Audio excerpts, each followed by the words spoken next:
Harry Potter flew around the pitch on the borrowed Comet 260. It wasn't a great broom, he thought, but it wasn't bad, either. It was certainly leagues better than anything he'd been able to find while digging through the school brooms. And it was better than the more recent shooting stars or clean sweeps he'd sampled. He vaguely remembered Ron, he thought, voicing that opinion when he'd received his Nimbus. At the time he thought his friend was just talking, just saying something positive like boys did whenever Dudley opened a gift at a party. But now, he suspected Ron knew more about brooms than he'd given him credit for, which, he had to admit, was stupid of him for not assuming in the first place. Part of him wondered why he didn't just buy another Nimbus. It was a solid broom, and he'd had no issues with it. Sure, Malfoy having a newer one was annoying, and there was no way he'd be able to avoid annoying taunts from him regardless. If he bought another 2,000, Malfoy would just sneer and say it wasn't as good as his. And if he bought a 2,000 one, Malfoy would brag that he had one first, and the entire Slytherin team would probably have newer brooms come next year as well. Still, he thought as he whirled the Comet around and into a dive. The wind gusted, and he fought the broom to correct his course as snow flurries started to fall around him. He cursed slightly to himself, thinking his old Nimbus wouldn't have had as much of an issue in the wind. But part of him knew that wasn't true. Even his Nimbus would have struggled diving into the headwind of an oncoming blizzard. He banked around, a glinting flash of yellow catching his gaze as his right hand left the broomstick. He caught the charmed ball acting as a fake snitch easily enough and tucked it into his pocket with the other 3 he'd grabbed so far. Oliver had charmed 5 of them at the start of their practice scrimmage, and he was determined to get all of them, even though Wood was coming up with some rather inventive ways to charm them.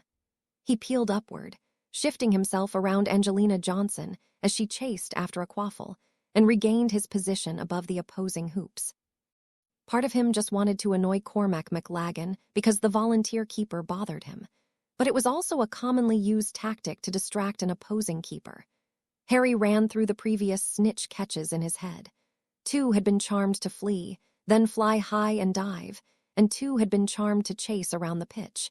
If he knew anything about Oliver, the 5th one would be hiding somewhere. And he thought as the lights formed, the stadium created a halo glare on his glasses. The falling snow mixed with the lighting wouldn't make a small yellow ball any easier to spot.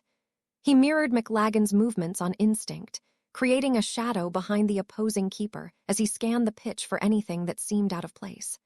Unfortunately for him, nothing stood out. He saw Alicia Spinnet and Angelina Johnson steal the quaffle from an overeager second year, whose name he didn't remember but was always one of the first volunteers whenever Wood needed more bodies, and watched as they sped down the pitch. Alicia tossed the quaffle to Angelina, and then, as McLaggen started to list toward the center and left hoop to counter Johnson's oncoming rush, tilted her head sharply to the right. Harry dived down to his left. His sudden movement froze McLaggen. Sure, it only took him a moment to recover, but in that moment, Angelina had relayed the quaffle back to a wide-open Alicia, who tossed it lazily through the open hoop. Lee Jordan, another of the fill-in chasers, caught up just in time to do absolutely nothing. He cursed and chased after the quaffle to prepare to inbound it as Harry floated back up above the hoops. He drifted away from Lee as his housemates set up the inbound pass. While the seeker was allowed to be wherever they wanted on the pitch, it was considered bad form to defend an inbound. Still, in a house match with the cup on the line he might have tried. But there was no need to in a scrimmage where the volunteers were already getting trounced. Even then, though, he couldn't resist the frustrated look on Lee's face as he tried to heave the quaffle down the pitch toward Dean Thomas, which was a slight problem for Lee seeing as Dean was playing beater in that moment. But it was also far too easy for Harry to shoot out, nearly knocking McLaggen off of his broom as he did, and intercept the quaffle long before it reached any of his opponents. He saw Katie Bell, the 3rd member of their chasing line, streaking toward him. She'd been the youngest player to make a Gryffindor team in nearly 2 decades, her August birthday making her just barely 12 when she'd tried out, a distinction she'd held for all of 6 days before he'd taken it from her. It was her broom he forced upward as she charged at him. He timed his dropping of the quaffle perfectly. It fell practically into her lap as he shot past him on the borrowed school shooting star. He rolled himself around and chased after her. She was alone on the breakaway, and he knew she wouldn't look to him for help on the shot, but he provided as much of a defensive buffer as he could from the opposing chasers. She faked left, but McLagan didn't bite. She moved back right, and again he didn't bite. She eyed the left hoop and pulled her arm back for a shot as a crimson-robed player flew over Harry's head. At the last minute, she threw the quaffle upwards and Angelina Johnson scooped it out of the air, her arm ready to throw as soon as the leather ball impacted on her hand. She hurled it to the right hoop. McLagan saved it, getting a bit of his leg pad on it and knocking it back. Unfortunately for him, he knocked it almost perfectly in front of the hoops, and Alicia grabbed it and scored, uncontested, on the left hoop. Damn, was Harry's only real thought at the play. Katie had instinctively known where Angelina was, and it wouldn't have surprised him if she'd thrown the shot expecting it to be deflected exactly to where Alicia would be. And they'd shot up the pitch so quickly their opposites had only managed to chase them. Of course, he thought wryly, they'd probably only caught up to Katie because she was riding on a broom from 1967. Still, she didn't look annoyed as she flew back on defense. But that could just be because she liked playing defense. Of the 3 chasers on the team, she was the most defensive-minded, which was a bit of an issue considering she was also the smallest of them, but she'd never let that stop her as she took up a position mid-center pitch and waited for the inbound. Hell, that was the reason he was even on her broom now. She'd commented that she didn't need as much power to play defensively as the others did on a breakaway, so in a simulated match, she may as well have the biggest handicap. Harry wasn't sure he agreed with that, and by the look Wood gave her, he was pretty sure the captain didn't either. Harry turned his attention back to the game then, drifting backwards slowly with Alicia and Angelina. He couldn't hear Wood yelling from the other end of the pitch, but he figured he'd screwed around enough in the offensive zone, and that he should at least look for the final ball in the defensive zone, a bit so he wouldn't get a post-practice lecture about focusing too much on one area. He'd lost track of the score, and he was pretty sure it didn't matter if Ginny Weasley caught her 5 fake snitches before he did. But well, he didn't want to hear the ribbing he'd get from Fred and George if he lost to their little sister. Although he was reasonably positive she only had 2 at the moment. Well, 3, he thought as she dived after one of her charmed green balls, catching it without too much issue as the snow picked up. He flew down into the corner, as far away from Wood's sightline as he could. In the defensive zone, he wanted to distract the keeper as little as possible, but he never liked looking up for a snitch. And he liked it even less with the stadium lights and the falling snow, so he waited for an opening to move higher. It took longer than he would have liked. Lee made a couple of nice moves, forcing Oliver to make a few saves, and they caught Katie out of position, and with little beater support once or twice. Harry suspected Oliver had told the Weasley twins to let up a bit on their housemates. Still, Oliver made all of the saves. He tossed the quaffle to Angelina, and all 3 chasers moved up the pitch in formation. Harry caught Oliver's eye as the chasers moved away and nodded up toward between 2 of the lights. Oliver nodded back without looking at him, and Harry moved to the new position, surveying the pitch from above. This time he ignored the players and instead focused on specific areas of the pitch, trying to see any flash of unusual color as he did. He waited until his team had the quaffle to move. Shifting between the stadium lights as he did, doing everything in his power to not create excess shadows for Oliver, and he continued to look for anything that could be mistaken as a snitch. He had no luck. He moved almost entirely around the outside of the defensive zone, hopping with each movement that the new angle would create some type of opportunity. But it never did. A streak of red hair flashed past him. Ginny, he'd noticed, had been spending a bit of time trying to help with the offense, but now she streaked in the opposite direction of her chasers. Harry's eyes flashed after her, and then on instinct he followed. After a moment or two, he figured out her path and his eyes shot upward. He had to squint against the lights, but sure enough he saw one of the green balls contrasting with the seating in one of the spectator galleries. His first instinct was to pursue and to do everything in his power to knock her off track. But then he remembered that this was a scrimmage, and there wasn't much of a point in him doing that when his 5th catch would end the game. Harry followed her for a few moments, falling back as she sped toward the ball. He watched as she caught it and cursed under his breath as he knew they both now had 4 of 5. A small cheer came up from her teammates as she soared above the pitch, eager to turn the momentum into a 5th catch. Harry flew upward to resume his perch and hope for the same. They played on for 15 uneventful minutes. Harry found himself growing more frustrated than he could remember being on a Quidditch pitch, as he simply couldn't find the fifth yellow ball. And despite knowing that cursing himself repeatedly under his breath wasn't doing anything, it was all he managed to do with any consistency. He could feel Ginny's growing excitement every time he didn't get the fifth ball. She knew she was inching closer and closer to beating him. He grew too impatient to float and survey, but he knew getting involved in the plays would distract him from the catch. So instead he took to circling the pitch, zigzagging across it at some points, and altogether just flying around. Finally, something changed. He saw a scarlet-robed figure shoot past below him, and something glimmered in the hood of her uniform. He almost wrote it off as a hair accessory or a necklace billowing in the wind. But at this point, he was desperate, so he followed. It took him a moment to get into position above her to get a good look into the hood, and sure enough, there was a glinting yellow-gold ball floating along with her. Clever, he thought. It must have been floating there, following her perfectly so as the added weight didn't alert her to it. Wood must have had help charming that one. "Katie!" he yelled after her. But she didn't hear him over the wind and the snow as she sped off in the other direction. He chased her. But while trying to catch up, he flew nearly directly into Dean, and then Lee, and then Ginny. He cursed again and caught Ginny's giggle. She must have found his fifth long before he had. And now she was doing her best to keep him from Katie. He yelled whenever he got close, but she never seemed to hear him. In a real match, he would have signaled Wood for a timeout, and then stayed close to Katie until play resumed and he could snatch it out of her hood. But that seemed a bit unsporting for a scrimmage, so he kept up his chase. And Ginny kept up her defense, blocking him at every move.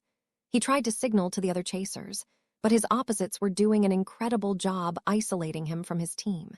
It was surprisingly frustrating. And then he saw a flash of green on the opposite end of the pitch. His eyes darted toward it, and he spun his broom around toward it. The ball darted toward the opposite end of the pitch. Ginny followed and then gasped as she saw the ball as well, and she reacted exactly as Harry hoped she would. She abandoned her defense of him and darted off toward the other ball. Harry smirked and shot off toward Katie Bell. "Katie!" he yelled again as he approached, but she sped off in the other direction, trying to get into a proper defensive position for the oncoming rush. Harry waved through the oncoming chasers and quickly realized he was helping with their rush. He backed off, letting them shoot past him as he watched the play develop. Katie shifted to her right, toward Oliver's weak side, and did her best to force a weak shot. But she drifted away from him as she moved defensively. And with each passing moment, Ginny drew closer to ending their scrimmage. He cursed himself once more, and then figured he had one last gambit to pull. He shot directly at Katie as fast as he could. She noticed him too late to do anything about it. He flew into her with perhaps more force than was strictly necessary for a teammate. She shrieked loudly, drawing the attention of almost everyone on the pitch as he grabbed her off her broom.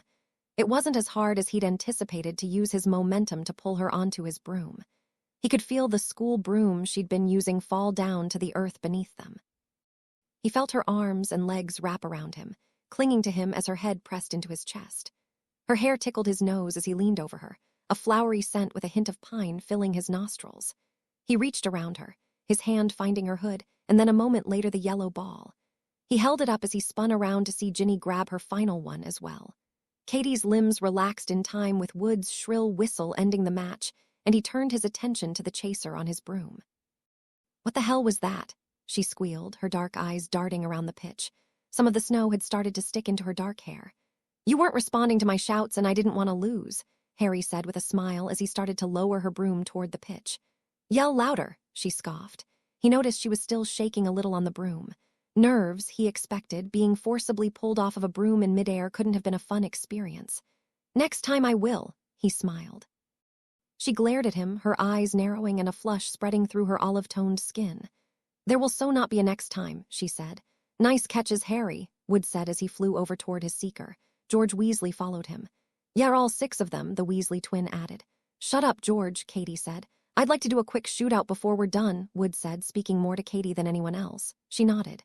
"Okay," she said. She looked at Harry. "Can I have my broom back for that?" "I hate to fly that shooting star after what you just did to it." "I'm not the one that fell off," Harry countered. "I did not fall off," Katie shot back. "Then why aren't you on it?" he asked. She responded by hitting him on the chest with both hands. He laughed and fell backward off of her broom, landing on the snowy grass. She shifted around on it and sped off back into the air. "Hell of a move," George said as he landed next to Harry and offered him his hand. "I get the feeling she doesn't like me very much right now," Harry said. "Would you?" George laughed as Fred landed next to them. "I probably wouldn't ask to borrow her broom at the first practice after the holidays." "I should buy a new one by then," Harry said. He picked up the shooting star from the snow nearby and examined it. More of the bristles were bent than he remembered, but it seemed fine to fly. "I hope you do." "I think it's my turn next, and letting other guys on my broom feels weird," Fred teased. "Like sharing your girl. What do you do with your broom?" George asked with a brow raised. Harry rolled his eyes. "Let's go cheer on our chasers," Harry said as he rose up toward the center of the pitch where the rest of the volunteers waited, watching the chasers line up for a shootout. All 6 of them, the 3 starters and the 3 volunteer chasers, took runs at both McLagan and Wood, and if Harry was honest, both keepers acquitted themselves well. Wood, however, did stop more shots than Cormac. Toward the end of it, as the reservists were taking their last runs against McLagan, Wood flew over toward them. "Good practice, Harry," he said. "Thanks." Harry stifled a yawn as he watched Lee fail at juking McLagan. "Tired?" Wood asked. "Yeah, happy it's a holiday break," Harry affirmed. "I'm just hoping you have your own broom by the time it's over," Wood said. "I should get on that," Harry sighed. "Yes, you should," Wood said. "I'll order something in the next few days," Harry said. Part of him knew he was stalling, just hopping his broom would magically return, and that ordering a replacement meant it was gone for good. But he also knew he needed his own broom, and his mind was mostly made up. Although the more he thought about it, the more he questioned himself. He brought his hand up to his mouth and covered another yawn. "You should go get some sleep," Wood said. "I'll stay and help clean up," Harry said. "Nah," Wood said. "That's what the reservists are for. Go get some sleep. Enjoy your holiday." "Thanks," Harry said. He started to float away before Wood continued. "Wait, you shouldn't go alone," he said. "Please," Harry sighed. "All of Slytherin will be too focused on Christmas to bother hexing Harry Potter." "Still not worth the risk," Wood said. "I'll go with him," Katie volunteered. Harry peered at her. She looked about as he felt. Wood nodded but then paused again, as if thinking about it, his gaze looking between the 2 of them. "We'll go too," Fred said, gesturing to George. Wood's gaze turned to them and he nodded. Harry flew down toward where the school kept the communal supplies and dropped the broom off before starting the walk out of the pitch. Katie, Fred, and George landed near him as he walked away. "What was that about?" Katie asked, stifling her own yawn. "Oliver didn't think it was a great idea to have the 2 smallest members of the team out together," Fred said. "He can be a bit paranoid," George added. "I can take care of myself," Katie scoffed. "I'm not that small," Harry said in a small voice. "I'm sure," George said. "And I can take care of myself too," Harry said. "I'm sure," Fred added. "But we're known troublemakers," George said. "So people will be less likely to try something stupid if we're around." "For some reason I doubt that," Katie said. "Are you saying we bring out the stupid in our fellow schoolmates?" Fred asked. "Yes," Katie said. "I'm hurt," Fred faked his best pout. "You'll get over it," Katie said. "You're quite catty tonight," Fred teased. "Upset that Harry took you for a ride in public." "Excuse me." Katie blinked as they entered the castle. "Flying on that old shooting star is enough to make anyone a little annoyed," Harry said. "I bet there's something else she'd rather ride," George teased. Harry watched Katie turn a deep crimson and start walking faster. The twins kept up without any issue. "You guys are gross," Katie said. "I suppose we should give Katie a break," Fred said. George nodded. "You're right, so Harry, how was the comet?" "It's a good broom," Harry responded instantly. "You did look quite comfortable on it," George commented. "What?" Harry asked. "Particularly when Katie was all wrapped around you. Was that your favorite part?" Fred asked. She was warm," Harry said, confused. Katie glared at him and Fred and George laughed. "Really? Warm, that's the best part," Fred teased. "I guess," Harry said, not sure what the twins wanted him to say. "Well then, Katie, was Harry warm enough for you, or is he not as warm as that Hufflepuff you've been quite close to? He's certainly not as robust," George said. "Shut up, Ernie is nice," Katie said. "Ernie Macmillan?" Harry asked. "Yes," Katie admitted. "You're with Ernie Macmillan," Harry scoffed. He never remembered disliking the Hufflepuff before that moment. In fact, he remembered thinking he was a bit pompous but otherwise an all-right bloke. Now he was convinced he was a magical Dudley Dursley, and he wasn't quite sure why. "I guess," Katie shrugged. "We went to Hogsmeade once. He was nice." "Nicer than a good Gryffindor boy?" George asked. Or girl, Fred added. So far, yes, Katie said. She crossed her arms as they walked through the castle halls toward the Gryffindor common room. I think we've teased them enough, George said. Yeah, so back to Harry then. You better have that new broom by the time Wood comes back from the holidays or he's liable to murder you, Fred said. Harry only heard part of it, his mind filled with images of Ernie Macmillan with an arm around Katie Bell. George hit him on the shoulder after a few minutes. What? Harry asked. Broom. Which one are you going to get? Fred asked. Oh, I dunno, Harry said. He paused for a bit and then something in the back of his mind told him which one he should say. Probably the comet. Like the 260 the best? Fred asked. It's a good broom, Harry said. He saw Katie's lips curve into a small smirk. Yes, it is, George agreed. You should write to Comet, Fred said.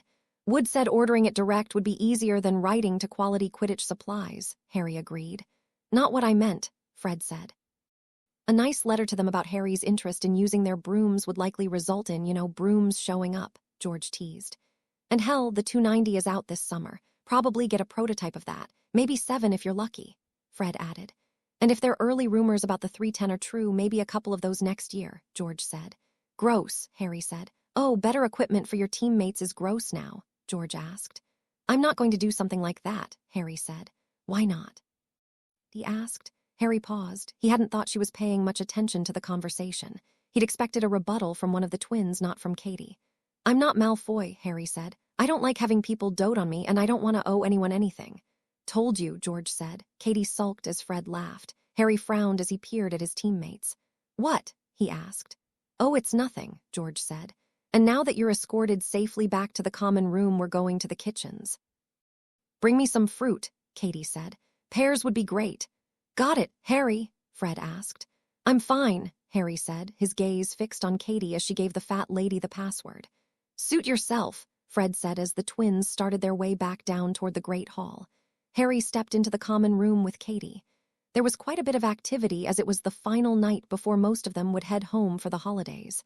Harry saw Ron and Hermione in the corner. They were playing chess, although Hermione seemed more interested in a textbook than the game. He turned to walk over toward them, but he saw Ron was close to winning, and he wasn't in the mood to play a game at that point. So instead he paused and looked for something else to distract himself until Ron convinced Hermione to play another game. He turned and saw Katie was still standing next to him. Her large, dark eyes were focused on him, and a thought welled to his lips. You don't like me, do you? He asked. What? She asked. I never really thought about it, but you don't talk to me as much during practice as, say, Alicia or Angelina, and you didn't volunteer your broom. Wood made you do it, Harry said. I don't like sharing, Katie said. What did I do to make you not like me? Harry asked. Nothing, Katie said stiffly. Her eyes flashed around the common room as well. Harry suspected she was looking for a way out of the conversation. So why don't you like me then? Harry asked. It's dumb, Katie said. Tell me anyway, Harry asked. I was the youngest person to make the Gryffindor Quidditch team in 20 years, Katie said. Oh, Harry said. And then you didn't even have a tryout, she frowned. I went from having the best seeker tryout since Charlie Weasley to the number 3 chaser without having any say in the matter. And you don't think I earned it, Harry said as it all fell into place in his head. He paused for a moment as Katie looked at him. Her dark eyes focused on hers, her lips were set. You didn't, she said. His hand clenched into a fist on instinct. His jaw set hard and he fought down the urge to argue with her. I see, he said, feeling the tension rise into his shoulders. He turned to walk toward Ron and Hermione before she spoke from behind him. Harry, wait, she said. He turned back to her. What? He asked. She flinched away from him and he immediately felt like an idiot, but after a moment she continued. You've more than proven yourself since then. I'm sorry if I'm not Little Miss Bubbly or anything. I told you I was being dumb, she said.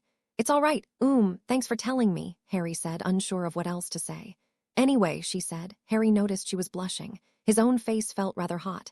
Belle Potter, one of the 6th-year prefects yelled. They both turned to face the voice. Harry could feel his blush growing deeper.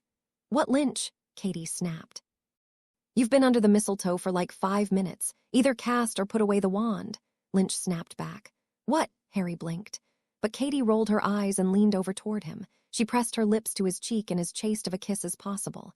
Harry swallowed at the contact, feeling his cheek warm at her touch.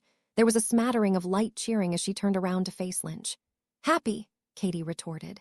3 out of 10, Belle, Lynch laughed. Katie rolled her eyes and turned back to Harry. To his surprise, she hugged him, briefly and loosely, but a hug nonetheless. He wouldn't have thought it out of place for Alicia or Angelina, but as he thought about it, Katie had never shown anything resembling affection to him before. One arm wrapped around her on instinct. "Have a good holiday, Harry," she said. She slipped out of his grip. "You too, Katie," Harry said. She gave him a half smile over her shoulder, a smile that he had the strangest urge to stare at and then try to commit to memory, and one that he wondered if Ernie Macmillan ever saw. But then she was gone, fluttering over to join a few other fourth years in the corner for what appeared to be a game of exploding snap. Harry debated joining her, but he saw Ron and Hermione looking at him, undoubtedly from the commotion caused by Lynch, and instead he walked over to his friends. He relaxed into one of the comfortable chairs in the corner as he watched Ron finish the chess game against Hermione. "How was practice?" Hermione asked, without looking up from her book. He wondered if that bothered Ron, that she barely looked away from the book as they played. But given that he was winning, Harry doubted he cared. "Pretty good, really. We're playing well," Harry said. "How was the common room?" "Fine," Hermione said. Harry noticed she turned a shade of pale pink as she said it. "We only got a 2, Ron said. Harry blinked and looked between Ron and Hermione. They were both rather crimson. It took Harry a moment to realize just what Ron was talking about. "Well, Katie did all the work," he said. Ron opened his mouth to comment, but he was interrupted. "Don't you dare blame me, Ronald," Hermione snapped. "I kind of wish I hadn't missed this," Harry smirked as he peered between them. "What happened? What happened with you?" "Just with more hesitation," Hermione said. "Lynch been doing it all night?"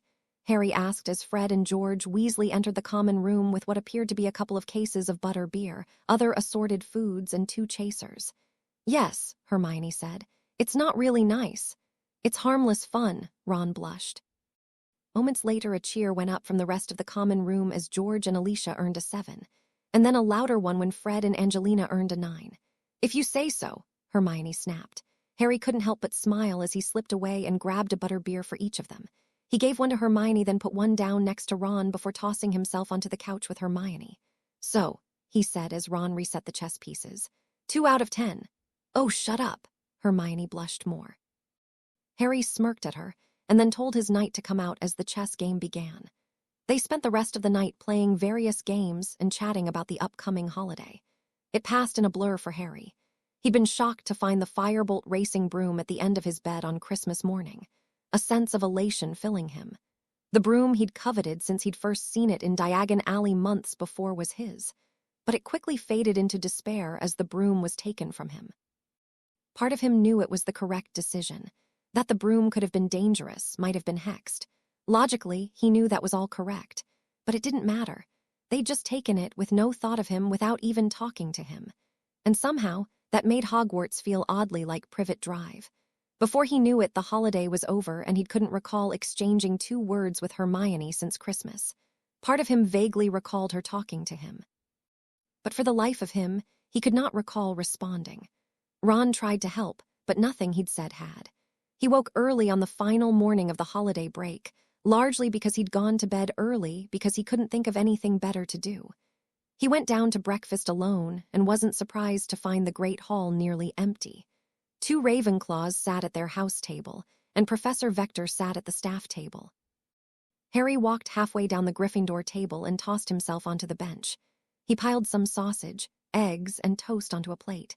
Far more than he thought he was going to be able to eat, but it smelled good, so he poked at it with a fork, occasionally putting some of it into his mouth. He wasn't sure how long he sat there, poking at his food. At some point, a few other students entered the hall. Judging from the gentle chill that emanated from them as they walked past, he assumed they'd been outside. One of them sat next to him at the Gryffindor table, a familiar pine scent lingering in the brief chill. "You look grouchy," Katie Bell said. She picked up a piece of toast from the table and started to nibble on it. Harry blinked at her. People always said she was friendly and kind, but they'd talked so little he'd never seen it. "Eh," he said. "Dementor got your tongue. You have that bad of holiday?" Katie asked. "I guess you," he asked. She raised her thin brows at him but shrugged her shoulders. "No, mine was good. Exhausting, though. Looking forward to being back so I can relax," Katie said. "School is relaxing?" Harry asked. "My parents don't think a little thing like winter break should get you out of chores," Katie said. If anything, I'm convinced they try to jam 4 or 5 days' worth into one. Oh, Harry said. I sort of know the feeling. You do? Katie asked. My relatives try to fit a year's worth of chores into the summer when I'm home, Harry said. What kind of chores? Katie asked. Cooking, cleaning, general stuff mostly, Harry said. You? Whatever needs to be done that day, Katie shrugged. It varies, there's some routine to it in the summer, but it's always hard to get into the swing of things when back for the winter. Oh, Harry said. Part of him was screaming to ask what that entailed. But a more sullen part of him was more interested in destroying scrambled eggs with his fork, and that part of him won out. So why are you so grumpy, no new broom? Katie asked. No, I got a firebolt, Harry said, more anger shifting into his voice than he expected. What, really?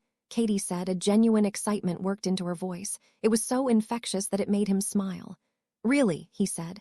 Want to swap brooms for our next practice? She asked with a very bright smile. I'd love to, but I'm not sure you'd want to, Harry sighed. For a firebolt, are you nuts? Katie asked. I don't have it anymore. Hermione told McGonagall about it and they confiscated it, Harry said. What? Why? Katie frowned as she spoke, a look of genuine concern flashing over her face. They think it's from Sirius Black and Hex to try to kill me, Harry said. Ah, Katie said. I overheard the twins talking how he might be after you. I'm sorry. Not much I can do about it. They're stripping down the broom to check for enchantments, Harry said. Why? Katie asked. Harry turned to stare at her, his brows furrowed, wondering if she had heard him at all. So it doesn't try to kill me, Harry said, confusion evident in his tone. Well, sure, but why not just write to Firebolt and have them come inspect it? They have to know more about brooms than the teachers, Katie said. And they have to be more familiar with what's supposed to be on it, should making finding imperfections easier. I never thought of that, Harry said. Maybe I should write to them. Maybe, Katie said. Anyway, is that what has you down here pouting at 7 in the morning on a Sunday? Normally no one is even awake when I get back from the holiday. Why are you back so early? Harry asked. My family are big believers in getting an early start, Katie said. But you're avoiding the question. I guess, no, I don't know, it's... He let his voice trail off. They didn't talk to you about it, did they? She asked. She speared a couple of sausages from the platter and cut them into dainty pieces, eating them one at a time while Harry found himself rather surprised. That was bothering him, perhaps more than anything else. But his mind still wasn't sure just why he felt so dour. How did you know? He asked. I guessed, she said. That would annoy me the most in your shoes. And you said Hermione did it and she tends to think she's always right. She often is, Harry said. That still does not mean she gets to act without impunity, Katie said. But, what? Harry asked. I don't know, Katie sighed. You're close friends with her and you look just awful. Maybe you should talk to her, unless you think she was doing it out of spite. No, I think she was legitimately concerned, Harry said. Saying it aloud made it feel true, and it made him feel worse about himself. But there was still an empty feeling inside of him when he thought about it. It still sat wrong with him. He still felt betrayed. Well, I guess if one of my friends did something similar, I'd be annoyed, but I don't think I'd let it end the friendship if I thought they had my best interest in mind, Katie suggested. She picked up a pear from the table and bit into it as she finished speaking. So you think I should apologize? Harry asked. I don't know, Katie said. Only if you think you did something wrong. But if you're sitting around waiting for one and not talking about it with her, well, I think you'll be waiting for a while. I'm not waiting for anything, Harry said as he went back to stabbing his eggs. If you insist, Katie said. She rose from the bench. I'm going to go relax in the common room and make sure I finished all of my winter assignments. Enjoy the rest of your day. You too, Harry said and watched her go. His eyes lingered on the gentle sway of her hips without really realizing he was doing so. Her words echoed through his mind, after a few more stabs at his food before he peered up at the ceiling. Judging from the morning light, he figured Hermione was awake, and they should probably have a talk. Harry walked down from the owlery, doing his best not to slip on the ice as he descended, doing his best to ignore the rising heat he felt in his cheeks. He tried to convince himself that if he didn't look embarrassed, then he wouldn't feel embarrassed. It had middling success.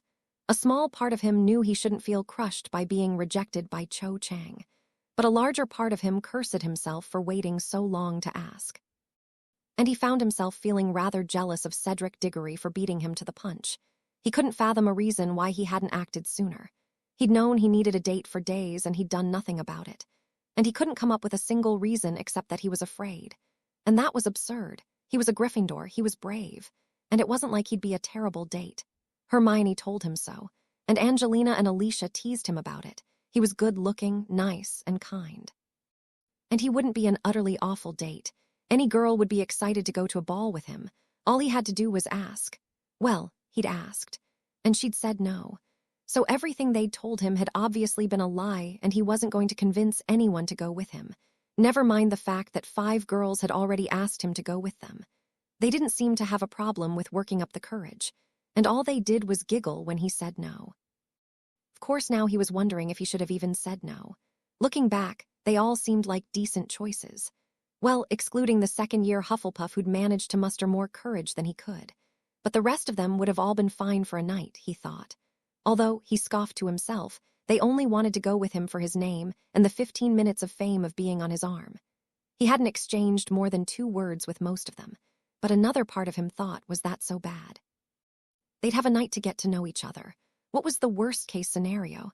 He was bored and annoyed for an evening. Hell, he'd spent most of the start of that year bored and annoyed as nearly everyone ignored him, and he hadn't even had Quidditch as an outlet. And then what else could happen? He might have a good time. Hell, he knew he would as long as he let himself enjoy the night. He wasn't sure why part of him thought that was a bad idea.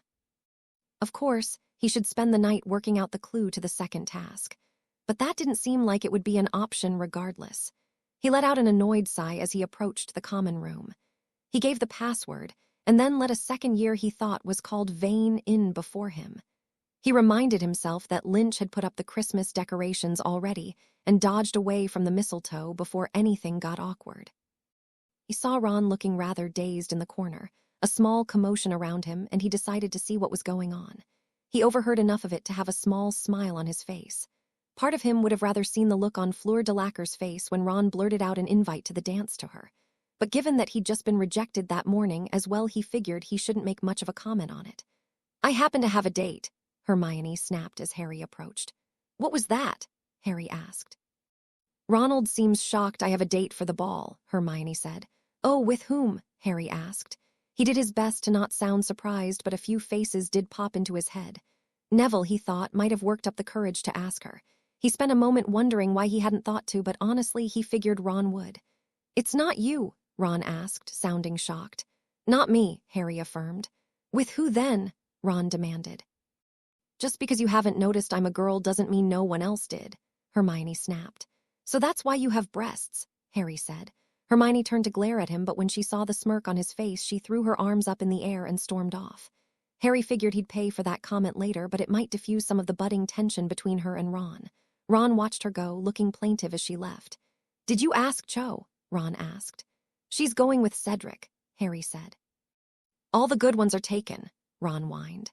Harry nodded, mostly because he didn't feel like continuing the conversation, and looked around the common room.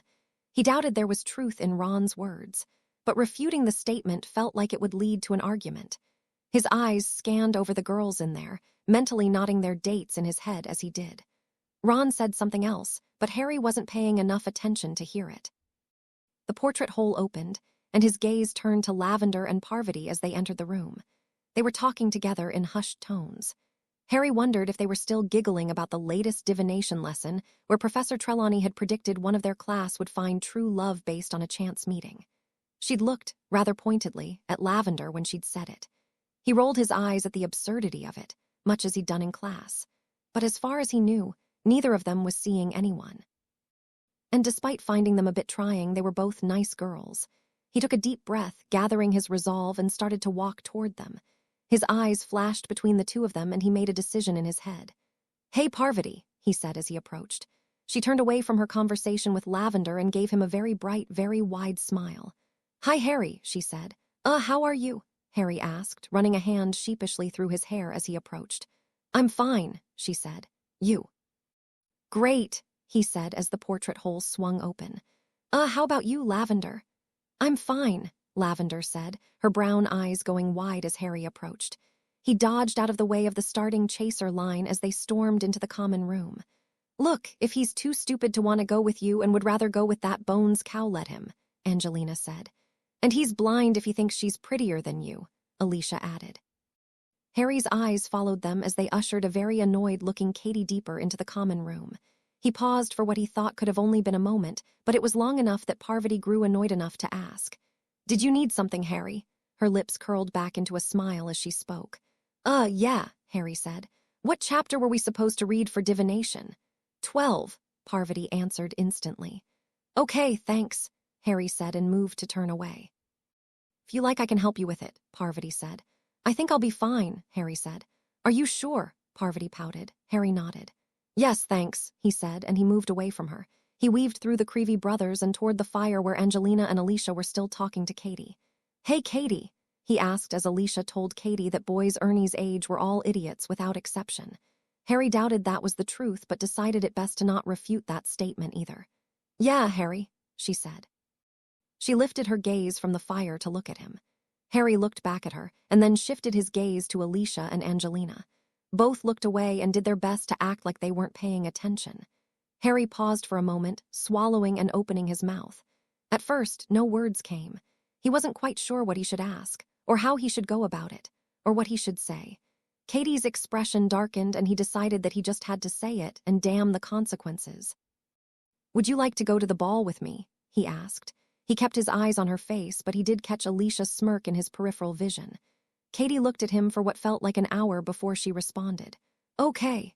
Cool," Harry said. "Meet you here at 7:45 on Christmas then." "Okay," Katie said again, this time with a slight nod of her head. "I have to go to class," Harry said. Katie gave him a warm smile and nodded. "Have fun," she said.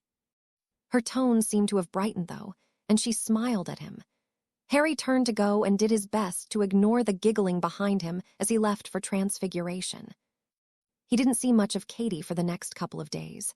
They exchanged the usual pleasantries in the Great Hall and the common room, but nothing much more than that. As he thought about it, he realized that without Quidditch they actually talked rather less than they had in previous years. Ron was rather unbearable about the entire thing. At first, he was fine. He congratulated Harry and joked with him about how attractive his date was. But when it became clear that Hermione was still otherwise engaged, and that Harry wasn't going to ask Katie if she had any friends looking for dates, he'd started to pout and mutter about how unfair things were. Somewhere in there, he became convinced that Katie dumped Ernie purely because Harry had asked her to, and that it must have been so very nice to have such sway with girls that he could get whatever he wanted. Harry made the mistake of bringing up Cho during one of those bouts, and well, Ron had claimed it proved his point. By day 2, he spent more of his time with Hermione than Ron, and when they were both too annoying, he'd grab his firebolt and fly around the pitch. With the excitement from the Triwizard Tournament and the Yule Ball, there was a much larger contingent staying at Hogwarts, at least until Christmas. Harry overheard that there would be trains and flew options home for students for the remainder of the holiday after the festivities. The added number of students, though, did make it so there always seemed to be time for a pickup game of Quidditch. Sometimes he found himself playing in 3 or 4 a day, along with whatever assorted winter festivities anyone could think of, which, most commonly, turned into snowball fights of some sort. But Christmas came quickly enough. And after a 6-hour assault on the Hufflepuff Ice Castle, involving far too many magical defenses for there to ever be a breach, most of the valiant attackers decided that it was perhaps time to get ready for the Yule Ball. Harry showered and did his best to tame his hair before he figured out exactly how his dress robes were supposed to go on.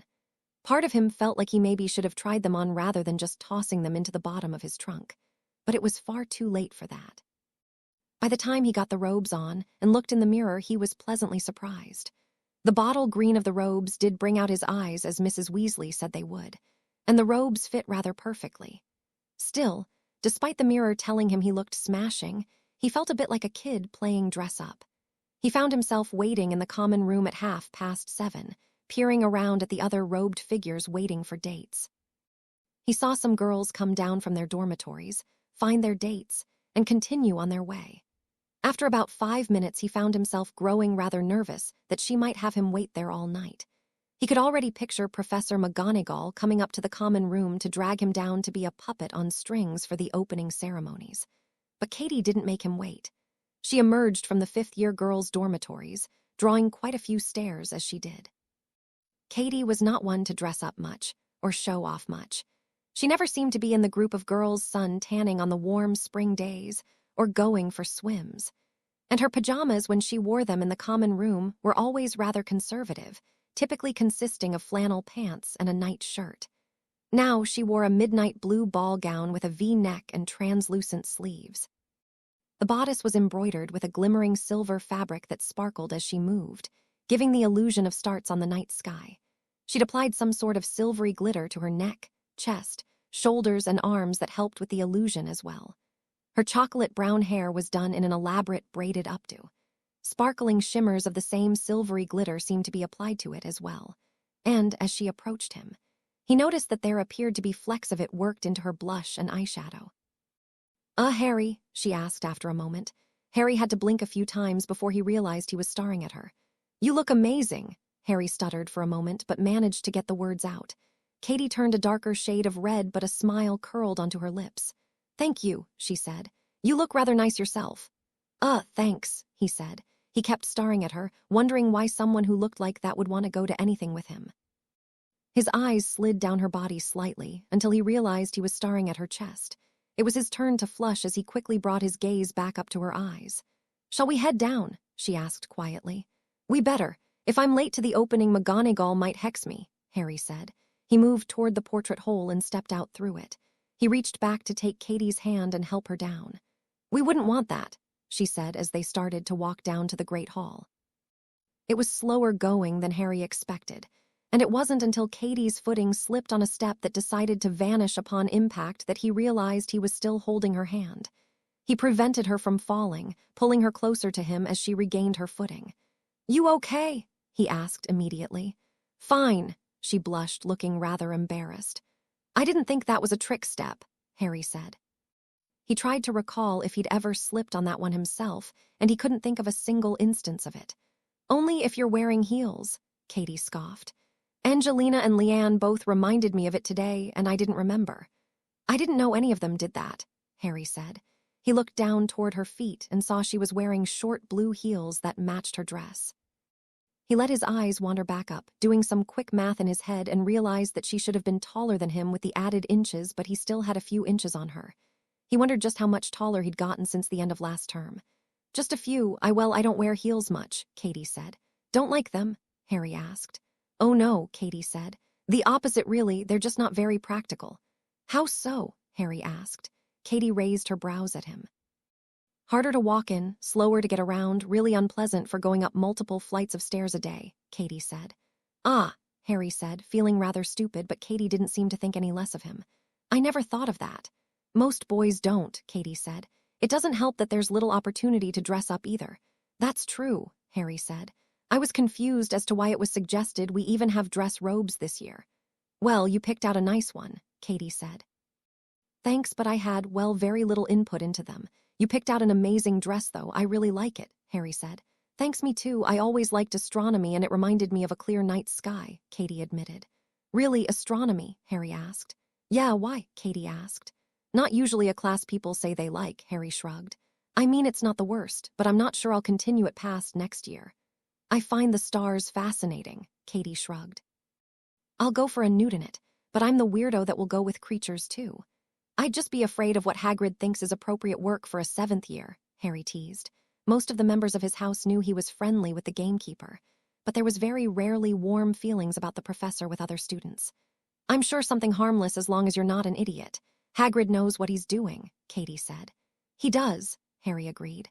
"Although, if I'm honest, I'm not sure he's the best at vocalizing his instructions." "I don't know," Katie shrugged. "I think he does all right. People just tune him out. He's one of my favorite professors." "Really?" Harry asked.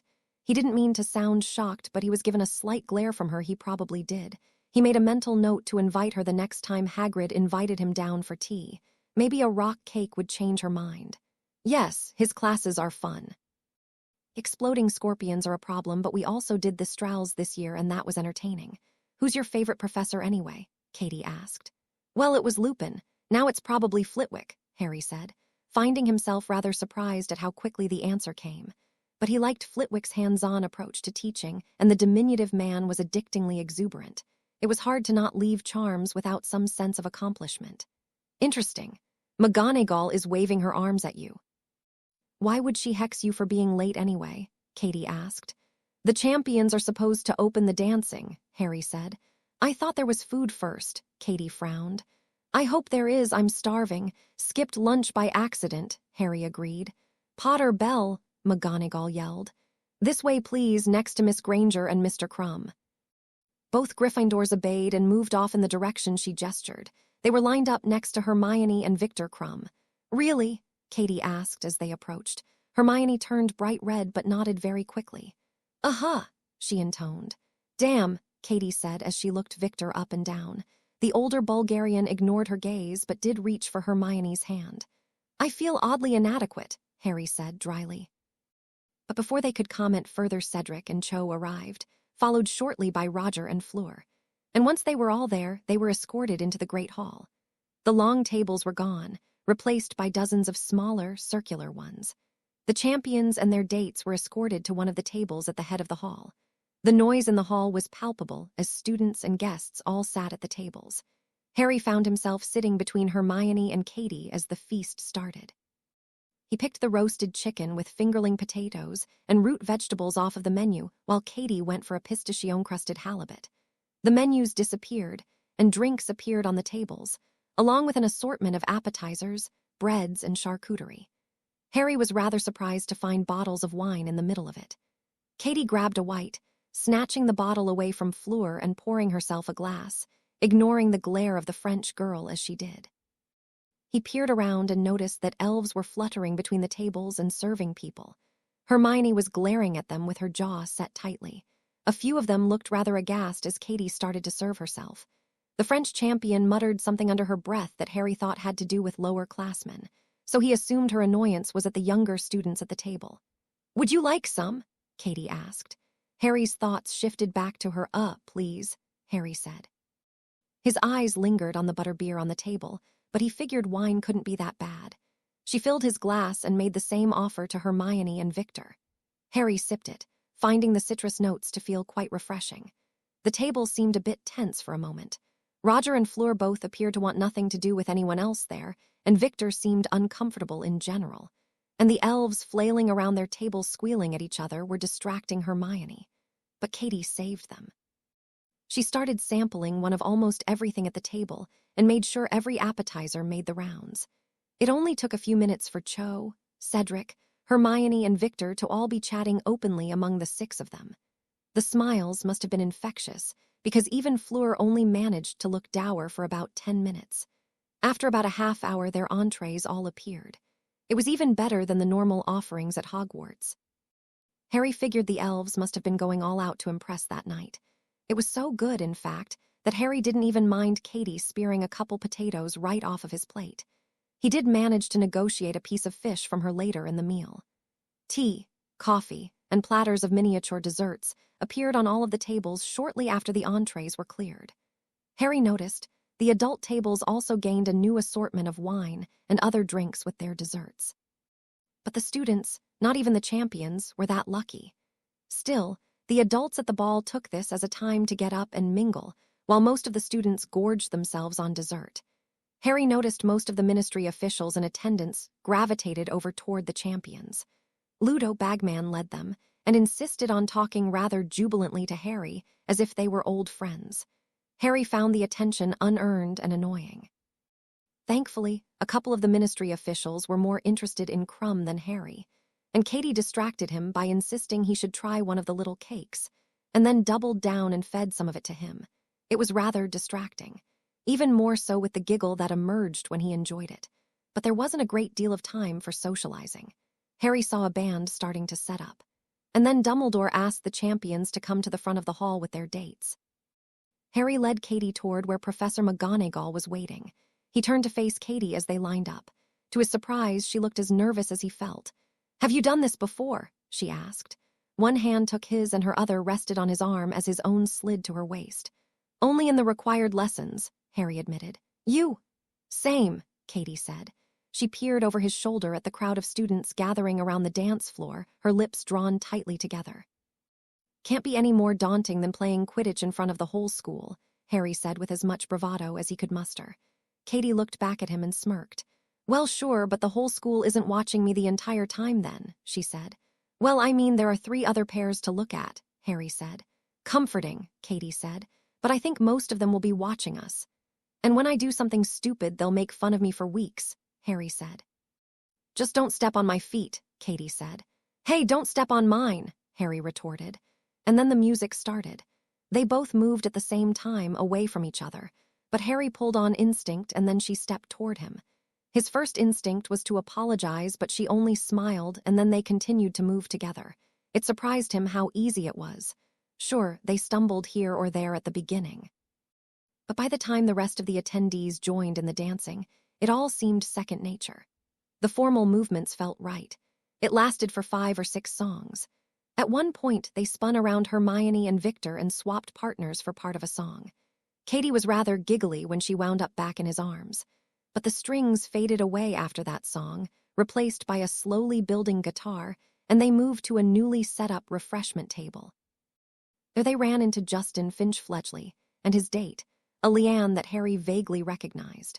She squealed and hugged Katie and immediately started to gush about the dress and the dancing, and, oh my God, Harry Potter.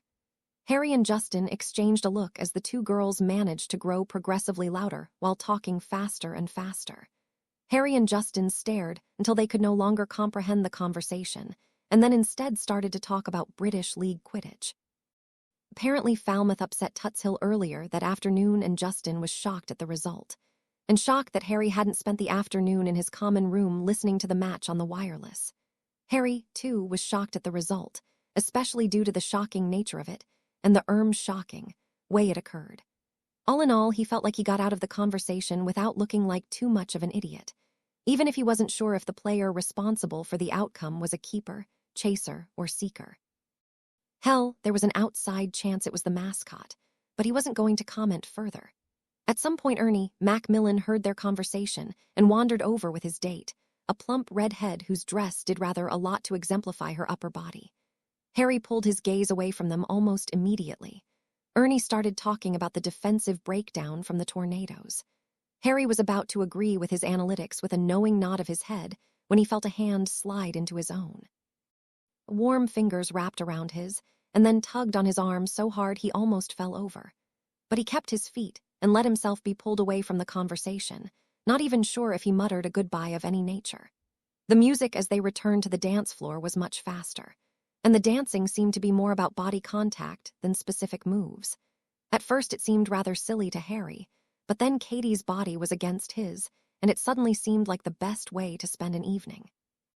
Even if he didn't feel like the slight shuffling of his feet could be constituted as dancing. It continued for a while. Harry held his hands against her hips, fighting the urge to force her to stay there as she moved against him. He lost track of it all as they danced, his mind tuning out the music, the other students, and anything that wasn't Katie Bell as they moved. He could feel her warmth wherever they touched. The warm, cinnamon-touched scent of her perfume filled his nostrils. The softness of her skin made him shiver. He lost himself in the sensation of it all. It wasn't until the music slowed and their dance turned into more of a hug with her face resting against his chest as they swayed back and forth slowly, not really in time with what music was playing. But judging from the rest of the couples, no one was paying much attention to the music. "I'm sorry about Ernie," Harry said as they swayed. Katie was quiet for long enough that he wondered if she heard him. "Really?" she asked. "You're clearly upset about it, and I'm sorry that you're upset," Harry said. Katie lifted her head from his chest and looked at him. Her dark eyes seemed oddly wet as she peered up at him. There wasn't a trace of a smile on her face. "Maybe I just wanted to dance and my date was too busy talking about sports to notice me," Katie said. Harry bit back the urge to retort. Something about being snarky felt wrong in his head. "Well, then I'm sorry about that too," Harry said. He gave her the warmest smile he could muster in the moment. Her lips curled upward, the red coloring on them seeming to stand out the more he looked at it. She looked like she was going to say something. Her lips parted, but words didn't come for a few moments, and when they did it was just 2 simple ones. "Thank you," she said quietly. She rested her head back against his chest as the next song started. It was the last of a series of slower ones, and once it finished, Katie excused herself for a moment. He debated following her, but Hermione walked up to him before he could. They danced for a song while Victor went for drinks. Hermione asked him if he'd seen Ron. Victor had said she should dance with him at least once as a peace offering. Unfortunately, Harry hadn't. In fact, he could not remember if Ron had even mentioned coming. He was fairly sure he'd never worked up the courage to ask another girl after Fleur. But as he gazed around the hall, he saw signs that others had come alone or in larger groups. But he did not see any sign of Ron in any of them. He was surprised when Victor walked up to them carrying 4 glasses of punch. He handed 2 to Harry without a word, and then 1 to Hermione as the 3 of them stepped off of the dance floor. He felt rather stupid carrying an extra drink and wondered why Victor brought 4 until Katie appeared at his side. He handed her the extra on instinct. "Thanks," she said and sipped it. "Enjoying the ball?" Hermione asked. "Yes, yourself?" Katie asked. "Oh, yes." Hermione flushed and looked over at Crumb. The Bulgarian's cheeks were also, to Harry's surprise, tinged red. "I heard Fred and George say they were going to sneak out and gather some supplies, alcohol and food." "Sounds like they're planning an after-party. I'm sure we could sneak your date into the common room," Katie said. "Are Alicia and Angelina okay with them wandering off before the ball is even over?" Harry asked.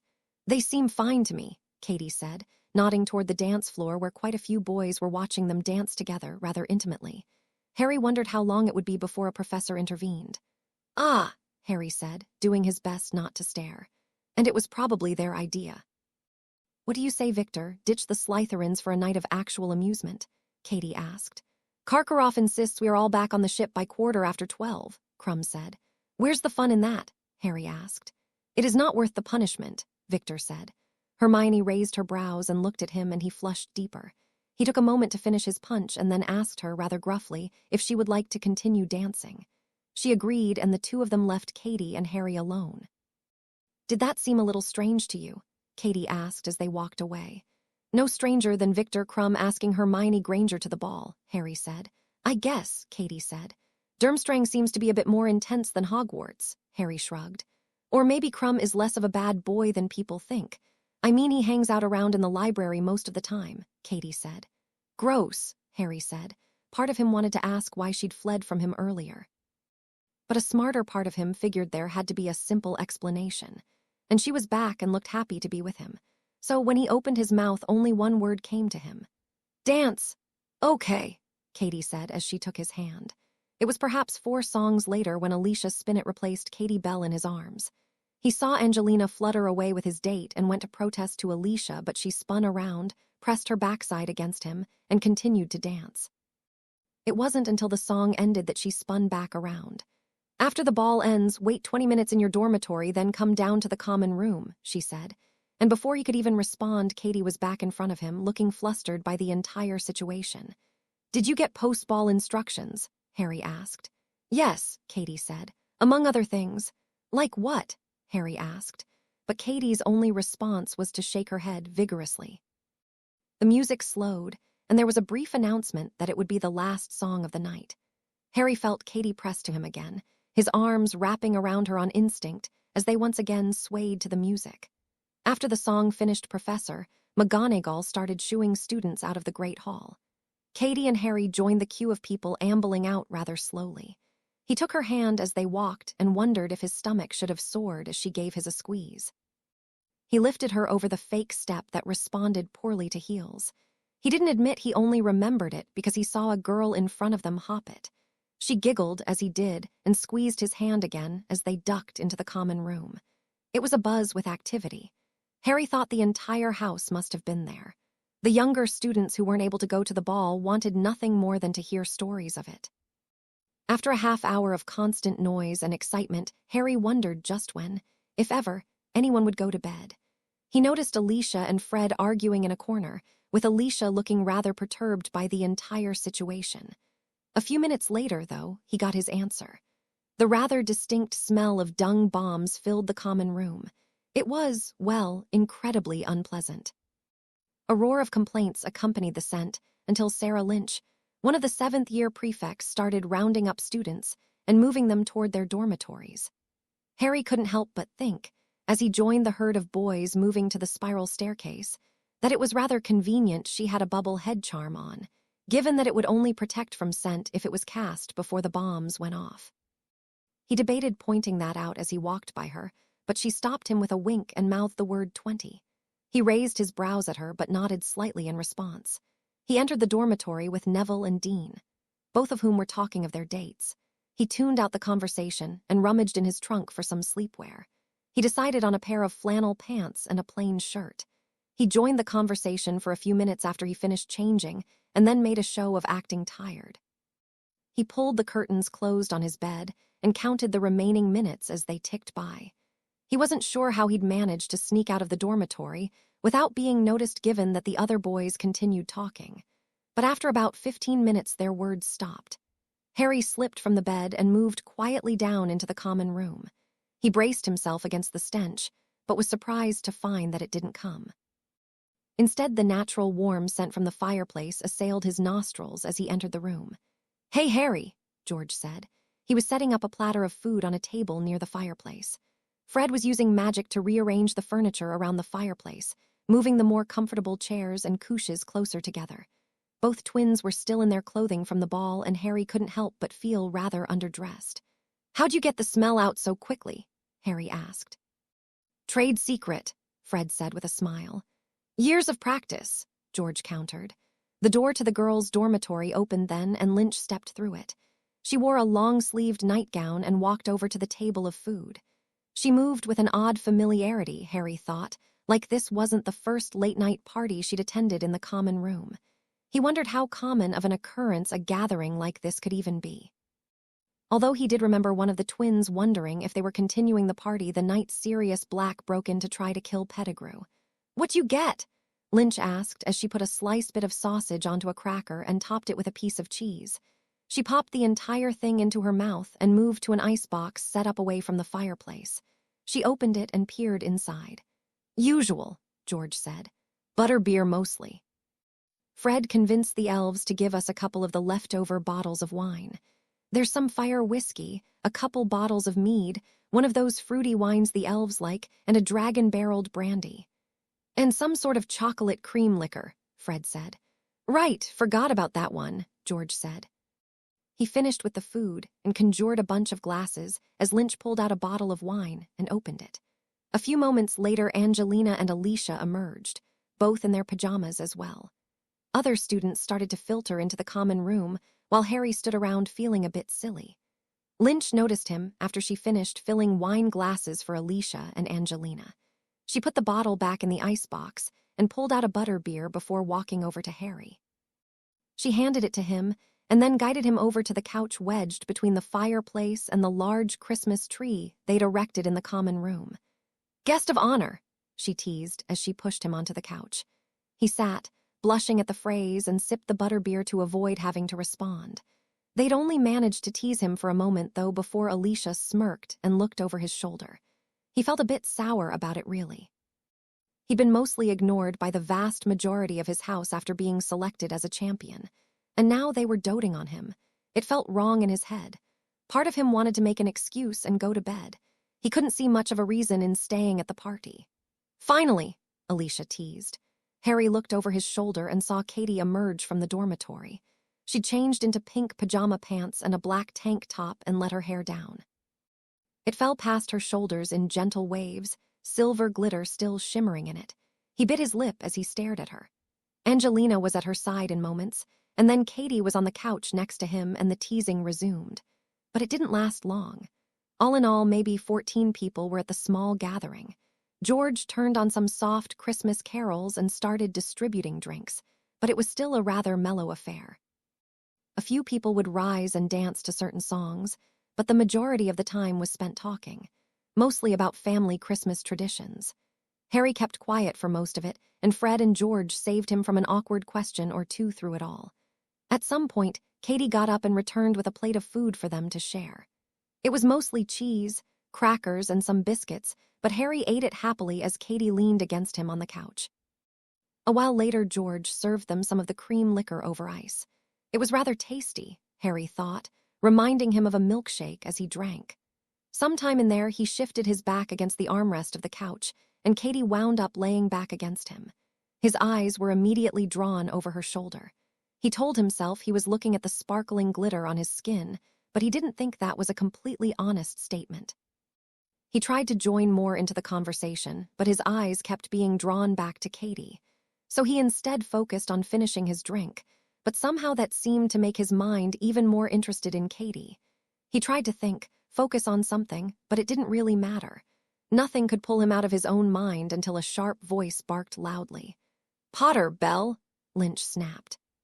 Katie sat bolt upright, her eyes turning toward Lynch, her expression surprised enough that Harry wondered what she'd been thinking about moments before. "What?" she asked as a blush spread through her cheeks. "Mistletoe?" Alicia giggled from behind them. Harry turned and saw she was holding a sprig of it above the two of them. He felt the blush rise into his cheeks. Katie sputtered something but turned to look at Harry. He looked back at her. He saw the flush on her cheeks, the glitter sparkling beneath it. Her eyes were wide and shining and her lips a plump, alluring red. So he did the only thing he could think of. He leaned toward her and kissed her. At first it wasn't much more than a brush of his lips against hers, but their softness felt so alluring on his that he pressed them back together. She tasted of chocolate, mirroring the alcohol they'd both had. And it made him want to keep kissing her as her lips pressed back to him, as their tongues met, as his entire world dissolved into nothing but kissing her. "Oh, remember to breath," Angelina joked, loudly, pulling Harry back to reality. He lifted his lips from Katie. At some point his arms had wound up around her and he was holding her rather close to him. Rather than break away, though, she pressed her face into his neck as if hiding from the other Gryffindors. She was panting against his neck, breathing like she'd just flown a rather grueling Quidditch practice. He tried to steady his own breath. "Hey," Lynch said, interrupting the general amused snickering from the rest of the house. 8 out of 10. Harry blushed more deeply as most of the house laughed, but their laughter made Katie squirm closer to him and his arms tightened around her. All in all, he figured, a couple seconds of laughter were worth her taste and the feeling of her against him. He tilted his face down and pressed it into her hair in an attempt to hide his own blush from his housemates. But he couldn't help but think, as he held her warm body against his, that he could get used to it. And he hoped he had the chance to. Harry hadn't planned on spending Christmas at Grimmauld Place. It wasn't how this year was supposed to have gone. But then he'd had the dream attacking Mr. Weasley, and he'd been rushed off to Grimmauld Place without any time to explain. He'd sent Katie a letter when Hedwig showed up 2 days later, but she hadn't responded. He didn't think she'd be upset with him. If he'd learned anything from the months they'd been dating, it was that she was very empathetic to his problems. She understood when he was upset and had always been supportive. And given how excited he'd been to meet her family, he doubted she'd think he'd weaseled out of it intentionally. She'd nearly gotten herself suspended when Umbridge had forced him off the Gryffindor Quidditch team. And it wasn't anything short of Umbridge threatening her father, rather directly, that she backed off. But Katie won the long game. Not only did she have a complaint as the conduct of a Slytherin student had resulted in damage to her broom, when, quote, in a rage to prevent Harry from injuring his teammate, he knocked her over and crushed part of her broom. A reporter there covering Hogwarts Quidditch for the Prophet heard the threat and mentioned it in an article the next day, which led to a series of articles pondering if the High Inquisitor was perhaps abusing her powers by threatening students. The articles were squashed after 3 days, but Harry figured Fudge must have been rather unhappy with Umbridge as she toned down the horribleness for at least a week or so. Still, it hadn't been enough to get him back onto the Quidditch team, or to even get his broom out of lockup, although he was starting to wonder if the school really had the authority to confiscate his personal property and hold it hostage. Sirius was looking into it. But without an advocate that could appear for him, he wasn't sure they'd be able to come up with anything. Anyway, he'd planned on spending Christmas with Katie and her family. She wanted to introduce her boyfriend to her parents, and despite his general nerves, he wanted to meet them. Katie didn't talk about them much. He figured that she didn't want to make him feel bad about his relatives, so conversations about her family seemed pretty few and far between. He knew they lived in the Lake District, and when he asked what Umbridge's threat to her father meant, she said they ran a conservatory. He wasn't exactly sure what that was, but before he could question her further, her friend Leanne had come over to lament how unfair Umbridge was, which led to the two of them talking about how brave he was to stand up to her, and he wasn't about to refute the kind words of 2 pretty girls. So he let the conversation drop. But his original plan had been to spend a few days at Grimmauld Place with Sirius, then go off to visit Katie and her family. and then to bring Katie back to meet Sirius. He'd been a bit nervous about that part. He told her the truth when she'd asked about his summer, after a few of her letters came back undelivered. She'd been rather nervous about the situation as well, but she'd trusted him. It had been a late night, but she learned of his relatives, his godfather and Voldemort in one go. She'd taken it in stride, and she'd still wanted to be with him in the morning. Dumbledore, however, had found out about their plans and immediately vetoed them. He couldn't have more people knowing the location of the Order's safe house. It was exactly the type of thing that would put her in unnecessary danger and could result in the safe house being revealed. Harry, Dumbledore thought, should stay at Hogwarts for the holidays as he had previously. Katie hadn't been thrilled when Harry told her of his conversation with the headmaster. Her parents already weren't thrilled that she'd stayed for Christmas the previous year, and she wasn't about to do it again. Harry couldn't argue with her. He was too busy being annoyed at the thought of not even being able to see Sirius. He couldn't fathom why Dumbledore wanted to keep Sirius alone. Although, Harry supposed his own plans would have resulted in Sirius being alone for most of the holiday anyway. Still, there wasn't much of a point in dwelling on the fact that he was spending Boxing Day in an old bedroom with a hippogriff for company. He tossed a dead rat at Buckbeak, who grabbed it out of the air and chomped it down happily. He wasn't sure why he'd taken to sitting with the hippogriff when he had nothing better to do. But the beast seemed happy for the company. Buckbeak's head shot toward the door a few seconds before it opened. It didn't bother getting up as the door opened and trilled at Sirius as he stepped in. Sirius reached into the bag next to Harry and tossed another rat at the hippogriff. Harry could hear Molly Weasley yelling at Fred and George downstairs as the door closed. Something about having too much fun given the circumstances. Harry frowned at the thought. Given the circumstances, he thought, a little fun would probably be a good thing. "He's going to get fat if we keep feeding him like this," Harry said. "He's earned it," Sirius said as Buckbeak finished the rat and turned his gaze back to the bag that held more. "I guess he has," Harry agreed. "They're getting ready to go to the hospital again," Sirius said. "I should get ready then," Harry said, peering down at the pajamas he hadn't bothered getting out of. "Well, you should get dressed," Sirius said, "but you don't have to go to the hospital if you don't want to." "Feels like I should," Harry said. "You didn't attack him, Harry."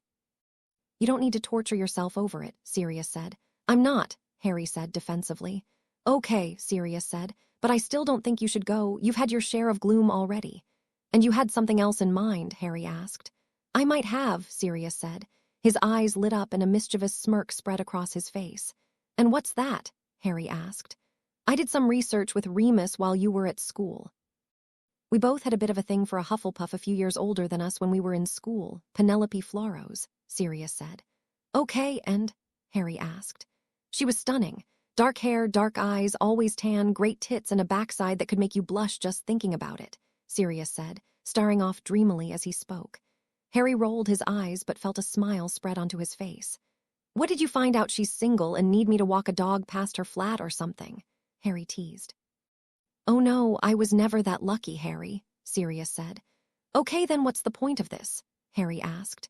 "Well, it turns out she married a Thomas Bell a few years after graduating from Hogwarts," Sirius said.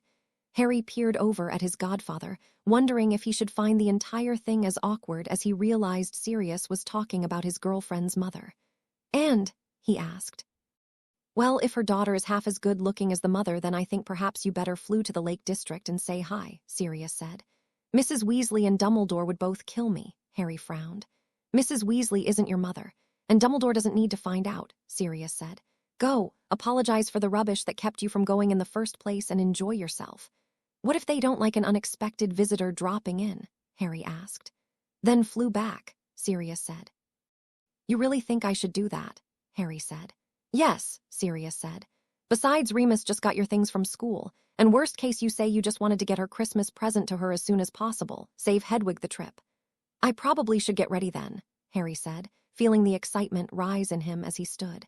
He tried to not let that emotion bleed into his voice. He didn't want Sirius to think he was thrilled to abandon his godfather. Sirius smiled warmly at him. "Take extra long in the shower. I'll convince Molly you aren't feeling up to much today and we'll get you out of here before they're any wiser," Sirius said. "You're okay with me going," Harry said. "I'll be fine," Sirius said, picking up on what Harry was implying.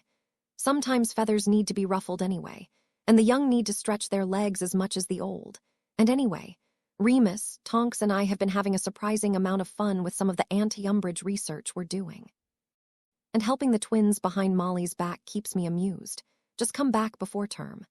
"I will," Harry said. He hurried off to shower and dress. Sirius made him change into a nicer pair of jeans and a button-up shirt after he came down in more casual clothing. After he appeared acceptable, Sirius helped him pack a few things in a luggage bag, which he shrunk for easy handling. It was only then that Harry realized he had no idea how to get to Katie's.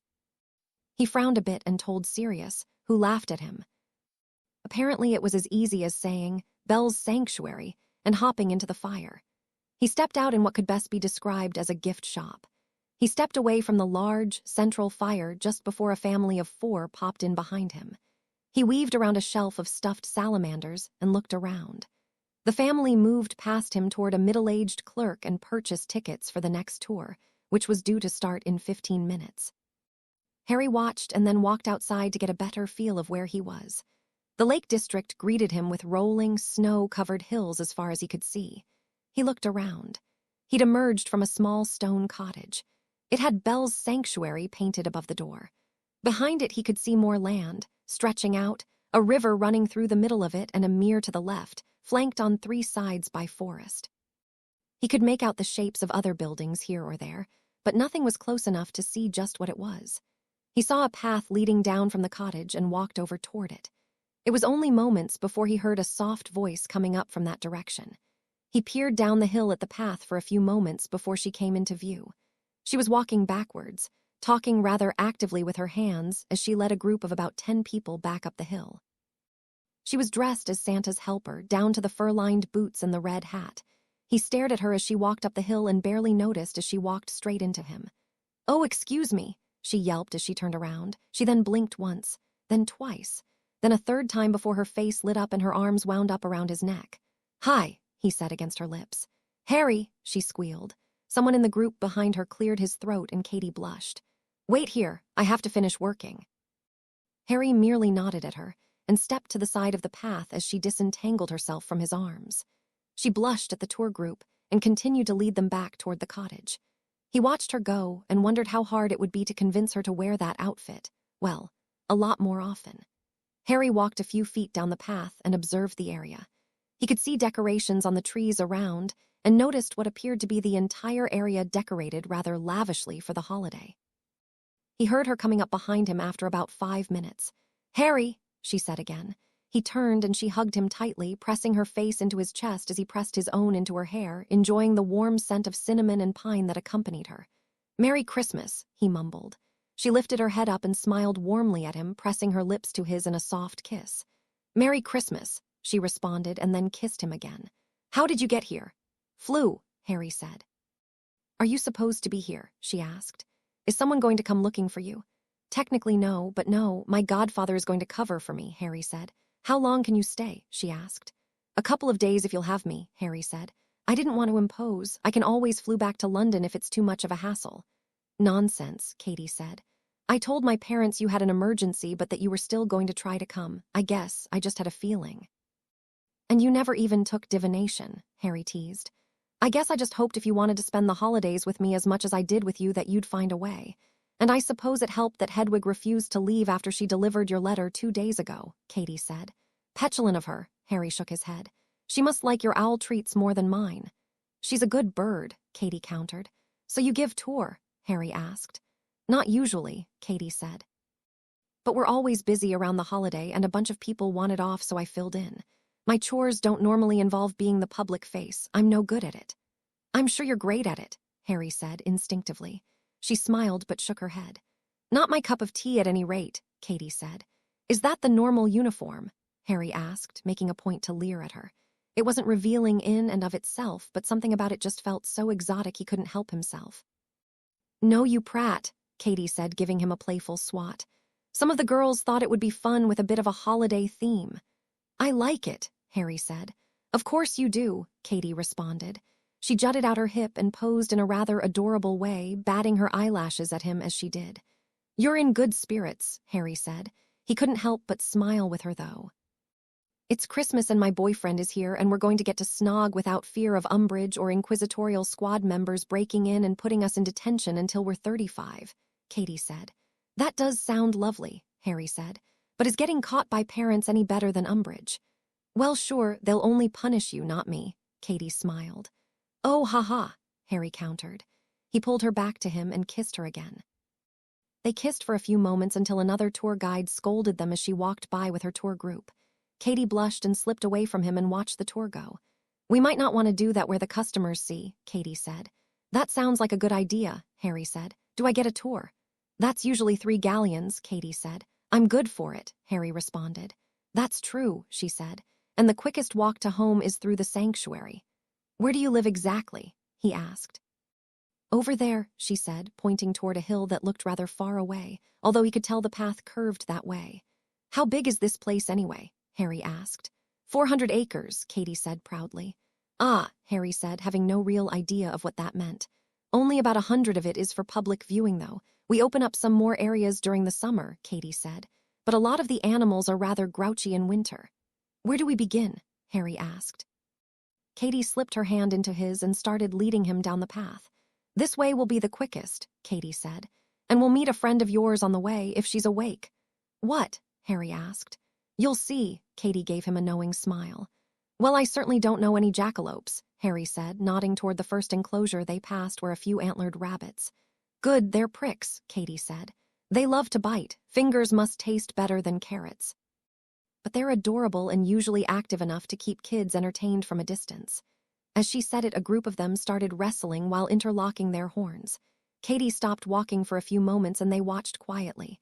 And this is your summer chores you complain about, Harry said. I don't complain, Katie countered. It's more whining. That's better. Oh, shut up, she said as she started to pull him back down the path. The next enclosure contained all sorts of moving fungus.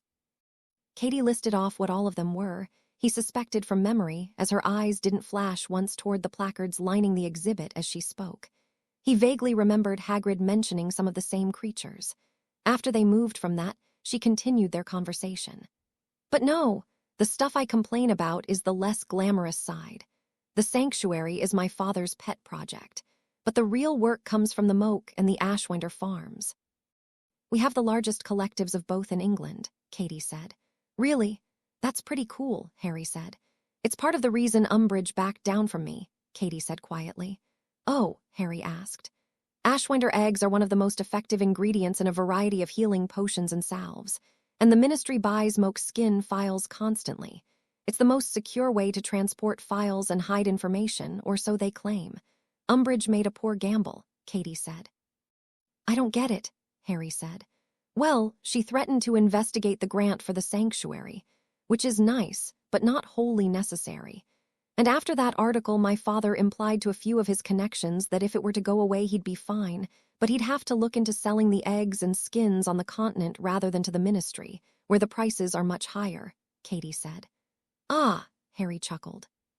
So her threat, which probably would have cowed me into submission, ended up with the head of the Department of Magical Law Enforcement, the Department of Mysteries, and the Department of International Cooperation screaming at Fudge. I think games and sports even got involved. One of them apparently brought up a no-confidence vote and Fudge caved, Katie explained. And Umbridge is now wondering just what to do about it, Harry said. I'm sure she'll be absolutely horrible to me once we return to school. Or she'll take it out on you. We probably will need to be even more careful in public, Katie sighed her annoyance. I'm sure I can do something to distract Umbridge from you, or you from Umbridge, Harry said. Hopefully not the same thing. If you snog her, I might get jealous, Katie teased. I think I need to go throw up into that lake, Harry said. It's more of a mirror, Katie said. But please don't. The Kelpies won't like that. There's Kelpies in there, aren't they dangerous? Harry asked. Only if you let them try to drown you, but these are pretty docile, and they like me. If you want to go for an underwater ride later, we can, Katie said. Might have been handy during the second task, Harry said. You'd have had to tame one first, would have taken too long, Katie responded. Maybe, Harry said skeptically as a Kelpie poked its head above the water. It looked over at them and trilled. Katie dug into one of her pockets and pulled out a small brown treat and threw it over toward the water. The Kelpie leaped out and grabbed it in midair, landing with a splash. After a moment it rose up enough so its eyes were above the water and kept watching them. "Show off," Katie scoffed. "That was pretty cool," Harry said. "That's Harpina," Katie said. "My mother brought her over from Greece over a decade ago." "She likes you," Harry said. "She likes free food. She won't let me ride her. She's not one of the more docile ones. I think she just mistakes me for my mother when I approach. We must have a similar gait or something," Katie said. They continued walking then. They came to a split in the road that led either back around in a loop or deeper into the park. Katie pulled him forward and giggled as she looked ahead of them. "What?" Harry asked, but he didn't need to. "Hello, young champion," the Sphinx said. She walked up to the railing on her enclosure and leaned against it. Hi," Harry said. "When Katie started speaking of you, I assumed it was only a matter of time before you would come to visit," she said with a warm smile. Harry saw Katie blush and roll her eyes, but she didn't comment. "I'm starting to think I might not have been in much danger in that maze," Harry said. Both girls chuckled at his words. "I wouldn't have mauled you," the Sphinx admitted, "but I would not have let you pass until you answered correctly." "Glad I got it on the first try," Harry said. They heard voices coming up back behind them. The tour guide was relaying facts about mythical creatures from Egypt. The Sphinx turned in the direction of the voices. "I think it is time for me to puzzle some children," the creature said. "How does this one sound? I hurt the most when lost, but also when not had at all. I'm the hardest to express and easiest to ignore. I can be given to many or reserved for just one. What am I?" "I have no idea," Harry said. "One day you will," the Sphinx smiled. She stalked over toward the tour as it approached. Harry turned back to Katie. "You didn't think to tell me your family's Sphinx might be in the maze," he laughed. "I honestly didn't know," Katie said. "And Nashua isn't ours. She doesn't belong to anyone. She comes for the winters usually. She likes to play in the snow and the attention from the kids, I think." "Interesting," Harry said. "You're not hiding a Norwegian ridgeback, are you?" "No, the salamanders are the closest things to dragons we have, but they're in with the Ashwinders for the winter," Katie said. "This place is amazing," Harry said. Katie blushed and looked away from him as she led him further down the path. The garlands and decorations in the trees flashed on as the sun started to set beneath them. "You haven't even seen the best part yet," Katie said. "What's that?" Harry asked. "It's better if I show you rather than tell you," Katie said, "but you have to earn it." "And how do I do that?" Harry asked. "Oh, I'm sure I'll come up with something," she said as she continued to pull him along the path. After a few steps, she added, "I'm glad you like it, though. I'm always a little nervous about it." "Why?" Harry asked. "I was teased a lot for it my first year. The little girl that runs around with animals. Some of the Slytherins made fun of my farmer attire, as they called it. And when I mentioned that milking the bicorns and mooncalves was one of my usual chores, they came up with all sorts of fun taunts about what I like to do with teats," Katie said. "And they used to say I smelled like dung all the time. I spent almost my entire allowance for my first 2 years on perfumes and trendier clothing." "Oh," Harry said. "I'm sorry." "It's fine. I know it's dumb. But I'm always worried about how people will react," Katie said. "Well, next time we pass someone who used to tease you in the hall, let me know. I have a few hexes I want to try out," Harry said. "I think I will," Katie said. She shifted from holding his hand to taking his entire arm. She leaned her head against his shoulder as they walked. They took a fork that wasn't decorated like the rest and moved onto a much darker path. There were only a few lanterns lighting the path, but the longer they walked, the more frequent they seemed to appear. The path curved after about 5 minutes, and then he saw a 2-story stone cottage appear in front of him. There were some Christmas garlands hanging on the building, a wreath adorned the front door, and lights glowed from every window as smoke billowed from the chimney. A dry stone wall surrounded the building, also decorated with strands of lights, encasing a snow-covered garden out front. Harry smiled brightly when he saw it.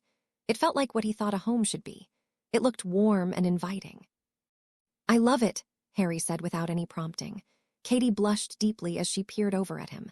"Well, it's home," she said. She walked with him to the front door and walked right in. Harry followed her and was immediately assailed with the warmth of the home, with Christmas carols, with the smell of a roast, and by a Jack Russell with a forked tail. It charged at them and jumped on Katie, yipping at her as it did. "Down, Carl," she giggled at the dog. He eventually calmed down, until he noticed Harry and the entire routine started again. Harry laughed and tried to pet the dog between its hopping. "I thought Hagrid said you were supposed to remove one of the tails on a Krupp," Harry said. "What the Ministry doesn't know won't hurt them," Katie said. She led him into the kitchen where he saw a tall and thin woman that met every one of Sirius's descriptors standing at the kitchen counter. A stockier man, short and bulky, sat at the counter. He was peering at the paper as his daughter entered. He spoke without looking at her. "What's this I hear you skipped your last tour today?" he said in a gruff voice. Katie made a face at her father, and Harry figured that it was probably for the best that he wasn't looking at her. "Anne volunteered to do it and I had company. I gave a private one to Harry instead," Katie said. "Harry who?" her father asked, seeming distracted by the paper. "Harry Potter," Katie said. "My boyfriend." The reaction was immediate. Her mother's gaze shot upward and then locked on Harry. She had bright green eyes and long dark hair. Her father fumbled with the paper and guised it as turning the page. He folded it then and placed it down on the counter, bringing his gaze up to meet Harry's. His daughter had his eyes. Honestly, Harry could see a lot of Katie in him, perhaps more than he saw in her mother. "I'm sorry I came unannounced, Mr. and Mrs. Bell," Harry said. "Oh, that's quite all right," Katie's mother said. "I'm Penelope, this is Thomas. It's an honor to meet you." "It's nice to meet you too. I really loved the parts of the sanctuary that Katie showed me. Harpina was particularly amazing," Harry said. "Flatterer," Penelope Bell smirked at him. "Katie told us you might be dropping by unexpectedly. I assume you're involved with the same group as Rubius. He speaks highly of you," Thomas Bell said. Harry furrowed his brow. It took him a moment to realize who he was talking about. "Oh, well no, I'm not involved. They don't allow minors in, but Hagrid is great. He was the first one to show me the magical world," Harry said. Thomas looked skeptical, but Penelope looked rather intrigued by the story. "Really?" she asked. "And how did that happen?" she asked. And Harry told her. He did his best to ignore some of the more embarrassing bits related to the Dursleys. Both of the adults were rather entertained by Hagrid's attempts at fitting in while traveling through Muggle London, and Harry embellished the story some. He kept talking, answering their questions, even the ones about his relatives. They were both surprised that he hadn't had any knowledge of the magical world until his Hogwarts letter. Her father asked some questions about Parseltongue as well. It led into a conversation where he was forced to admit that more of it happened on instinct than anything. The next thing he knew, he was helping Penelope serve dinner when he remembered that Sirius hadn't sent him into the situation completely unarmed. He pulled his shrunken luggage out of his pocket and Penelope undid the shrinking charm on it. Harry dug through it and pulled out Katie's Christmas present, and then the 3 bottles of wine Sirius had entrusted to him. Thomas examined them with a raised brow, and Harry couldn't do anything else but shrug and say that he had some help making sure he was a good guest. Penelope smiled more at that than Thomas did. Still, that didn't prevent him from opening one of the bottles of wine and offering none of it to the kids, despite how much Katie tried to pout. Dinner, though, was incredible, part of which he assumed had very little to do with the quality of the food. No, he suspected that having a happy family around him helped quite a bit, and it couldn't hurt that he hadn't had a real meal that day. He offered to help Mrs. Bell clean up, but she waved him off and then cleaned everything with a flick of her wand. Harry wondered why Molly always made her kids do it rather than using magic, but he figured there was a lesson in there that, like the Sphinx's riddle, he might understand someday. After he found himself sitting at the kitchen table, Katie on his left and Thomas on his right as he sipped a butterbeer. Katie was eyeing the long, slender wrapped box and peering at him with furrowed brows. "Just open it," her mother teased. "I shouldn't," Katie frowned. "Yes, you should," Harry said. "It's already a day late." "But I didn't bring your gift back from Hogwarts," Katie frowned. "I feel like we should wait until we can exchange them properly." "I think you should open it," Harry said. "I agree," her mother said. She levitated the box over to the table and set it in front of Katie.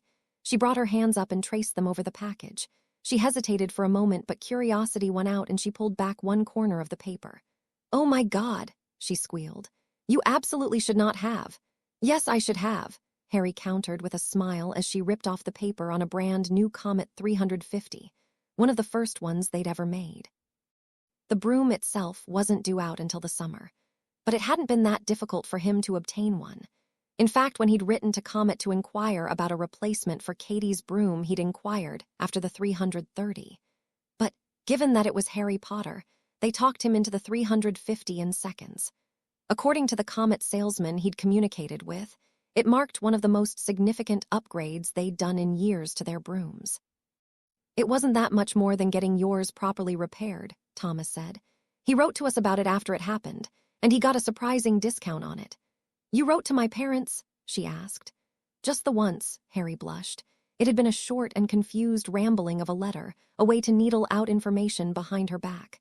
Sirius's suggestion of a firebolt seemed, perhaps, too ostentatious. It felt off when he'd done it, but the look of joy on her face as her fingers brushed over the wood was apparent. Can I go try it out? Katie asked, her eyes flashing between her mother and father. Of course, Thomas said, giving his daughter a warm smile. He seemed every bit as amused by her reaction as Harry was. Is Harry going to be staying with us or is he heading home? Penelope asked. Can he stay a few days? Katie seemed thrilled by the possibility. Of course we'd be honored, Penelope said. But you should perhaps show him to the guest room and change out of that skirt before you go flying around. Good idea, Katie flushed crimson. She did, however, bolt up from the table. Harry took it as his cue to follow her and stood as well. He picked up his bag as she picked up the new broom and led him up the stairs. She practically forced him into the guest bedroom. Her lips were on his before he could even react. She kissed him deeply and held him tightly to her, her body pressing wonderfully against his as she did. But then she was gone, her excitement pulling her away from him and down the hall. He stared after her as she left, but the only glimpse of her bedroom he saw was the sky-blue walls decorated with quaffles and snitches, a Gryffindor banner, and a shirtless poster of a Tutshill tornado. He unpacked a few things and traded the button-up shirt for an oversized jumper, but what felt like less than a minute later brought Katie back to the door. She'd changed into jeans and a sweater as well, a coat around her. She held both of her comets. Her eyes were bright with excitement. She shoved the 260 to his chest and rushed off toward the stairs with the 350. Harry followed her with a smile on his face, at least until he examined what had been his favorite borrowed broom. He knew Katie took great care of it. It had been in impeccable shape when he'd flown it, but the bristles where the Slytherins had stomped on it were still disjoined, likely beyond repair. That and the spellotape around the 2 cracks in the shaft made anger rise in him. He needed to find the names of the specific students responsible. He knew Fred and George were already working on it, but Katie had taken it mostly in stride.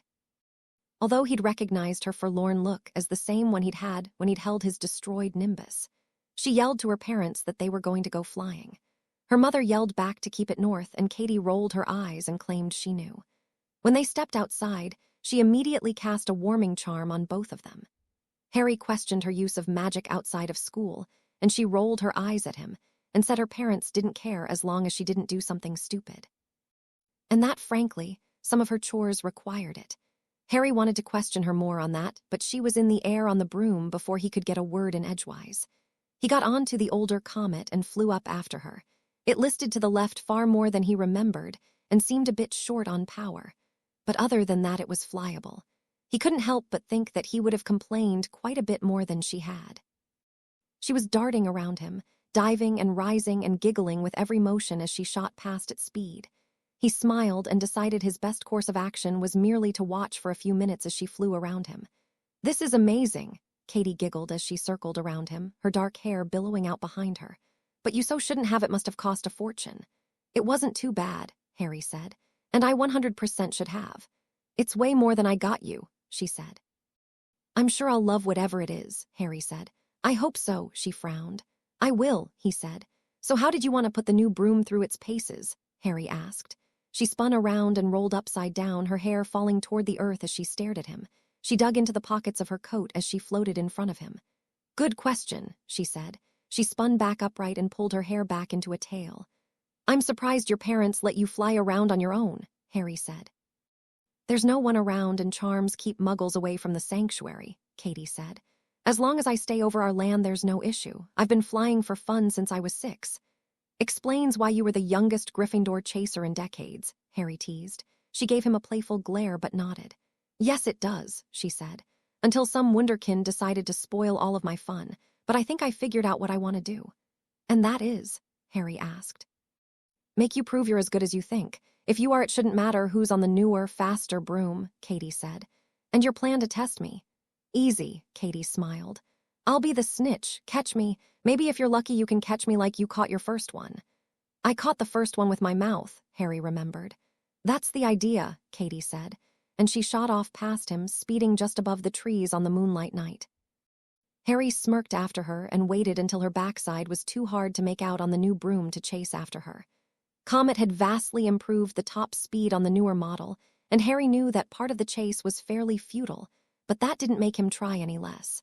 Katie dived after a few minutes into a thinner part of forest. She weaved through the trees expertly, so quickly Harry had a difficult time following her. But the infectious giggle she let out was more than enough of an indicator of where she was. She shot straight up, out of the trees, and he followed her. She slowed, tantalizingly, as she climbed, and just when Harry thought he might have a shot at getting a hand on her, she dived again.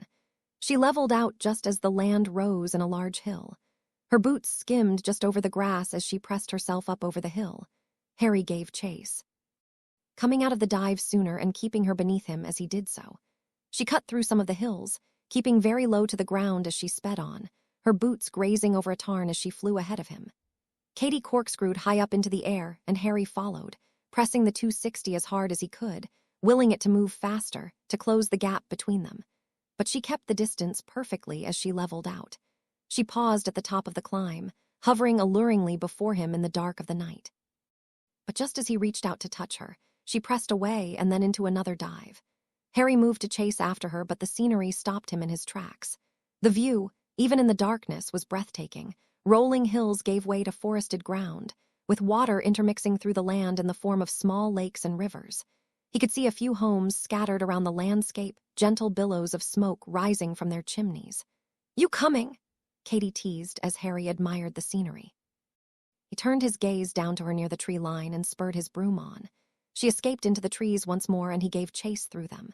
This time she used the maneuverability of her new broom more to her advantage, rather than just the speed. She weaved dangerously close to the trees, so close that Harry missed a few and had to recover and track her again through the forest. Once or twice he clipped a tree while trying to make a turn. He had no idea how long he chased her. It felt like an eternity. It was enough time for the warming charm to wear off, but he was too focused on catching her to comment. She led him over a wooded pond, and around some secluded buildings he could only assume had something to do with her family's business. Finally, she broke through the tree line and started to climb again, but she didn't do it with nearly the power she could have. After chasing her for so long, he could tell that she wasn't moving nearly as fast. He followed her up into the air. He watched as she leveled out and spun around to face him. Moments later, his arms wrapped around her shoulders as he pulled up even with her. "Got you," he said. "Did you?" she asked, looking for all the world like she disagreed vehemently with him as she struggled against his arms. "Yes," Harry said, holding her tighter, which just made her struggle more. She spurred the broom on a few feet as she did. Harry fought to keep the broom underneath him as he wondered why she was struggling so much. But then her words rang through his head. Catch her like he'd caught his first snitch. He pulled her roughly to him, their brooms clanking together in midair as he pressed his lips to hers. Her reaction was immediate. All of the tension in her evaporated away as her body melted to his, the warmth of her reminding him that the warming charm was gone. "Got me," she whispered. "Good," he said. The words came out more forceful, more possessive than he intended. She shivered in his arms, and part of him thought it might not have been wholly from the cold. He kissed her again before asking, "How's the broom?" "It's amazing, thank you," she whispered against his lips, letting hers trace over his as she spoke. The tantalizing nature of it made Harry unable to do anything save kiss her again. "I think I like it here," he whispered. He wondered if she knew what he meant. There was something about the chill in the air, the view, the landscape, all of it that contained a sort of invigorating air. It was the exact opposite of what he felt at Grimmauld Place, where merely being inside the house felt stifling. Here he felt free, and it was a feeling he had trouble describing even to himself, or maybe it was the company. Whatever it was, he'd felt at home there, and he was in no hurry to leave. "Me too," she said. "What do you do for fun other than flying?" He asked as they floated in the night sky. Seeing the landscape made him want to imagine little Katie growing up, to learn more about her hobbies, to understand her as something more than his housemate, girlfriend, and chaser. "When I'm not working with the creatures, you mean?" she asked. "Yes," he said. "I like to hike around the woods, or con one of the kelpies into pretending to be a horse and talking it on a ride to town." "There's a small village a few miles away, and it's good exercise for them," Katie said. "I've never ridden a horse," Harry said. Kelpies aren't quite the same as a horse, Katie corrected, but it's close enough. Maybe we can go for a ride, Harry said. I think I'd like that, Katie said. Katie, Penelope Bell's enhanced voice echoed from somewhere below them. Yes, Mum, Katie yelled back, turning them instinctively in the direction of the house. It's almost time to turn in. You still have plenty of chores tomorrow, Penelope said. Of course, Katie muttered under her breath, the annoyance evident in her words. What will those chores entail? Harry asked as Katie started to bring both of them toward the ground. I'll find out for sure in the morning, Katie said, but I think tomorrow is Ashwinder Egg Day, and then likely feeding the Mokes. That sounds interesting, Harry said as they landed near the house. Katie kissed him once more before they stepped back into the warmth of the home. Penelope had 2 cups of hot chocolate waiting for them, and they spent a few minutes warming by the fire as Katie's parents questioned him. The questions were basic. They drilled him about his classes, his time at school, his hobbies and interests. None of the questions were very difficult, but he still felt nervous nonetheless. Her father even asked him what riddle the Sphinx had asked him during the tournament. Neither of her parents broached the subject of Umbridge, at least any more than asking about the defense club he was running. Harry managed to not sound too surprised that Katie had told them about that. He found himself wondering how many parents knew about the club and said nothing. And, as Thomas said he'd thought it was a good idea, how many approved of it. He vaguely recalled Hermione saying that her precautions on keeping the club secret were only effective against people that revealed it for nefarious purposes. How whatever she'd done figured that out was beyond him.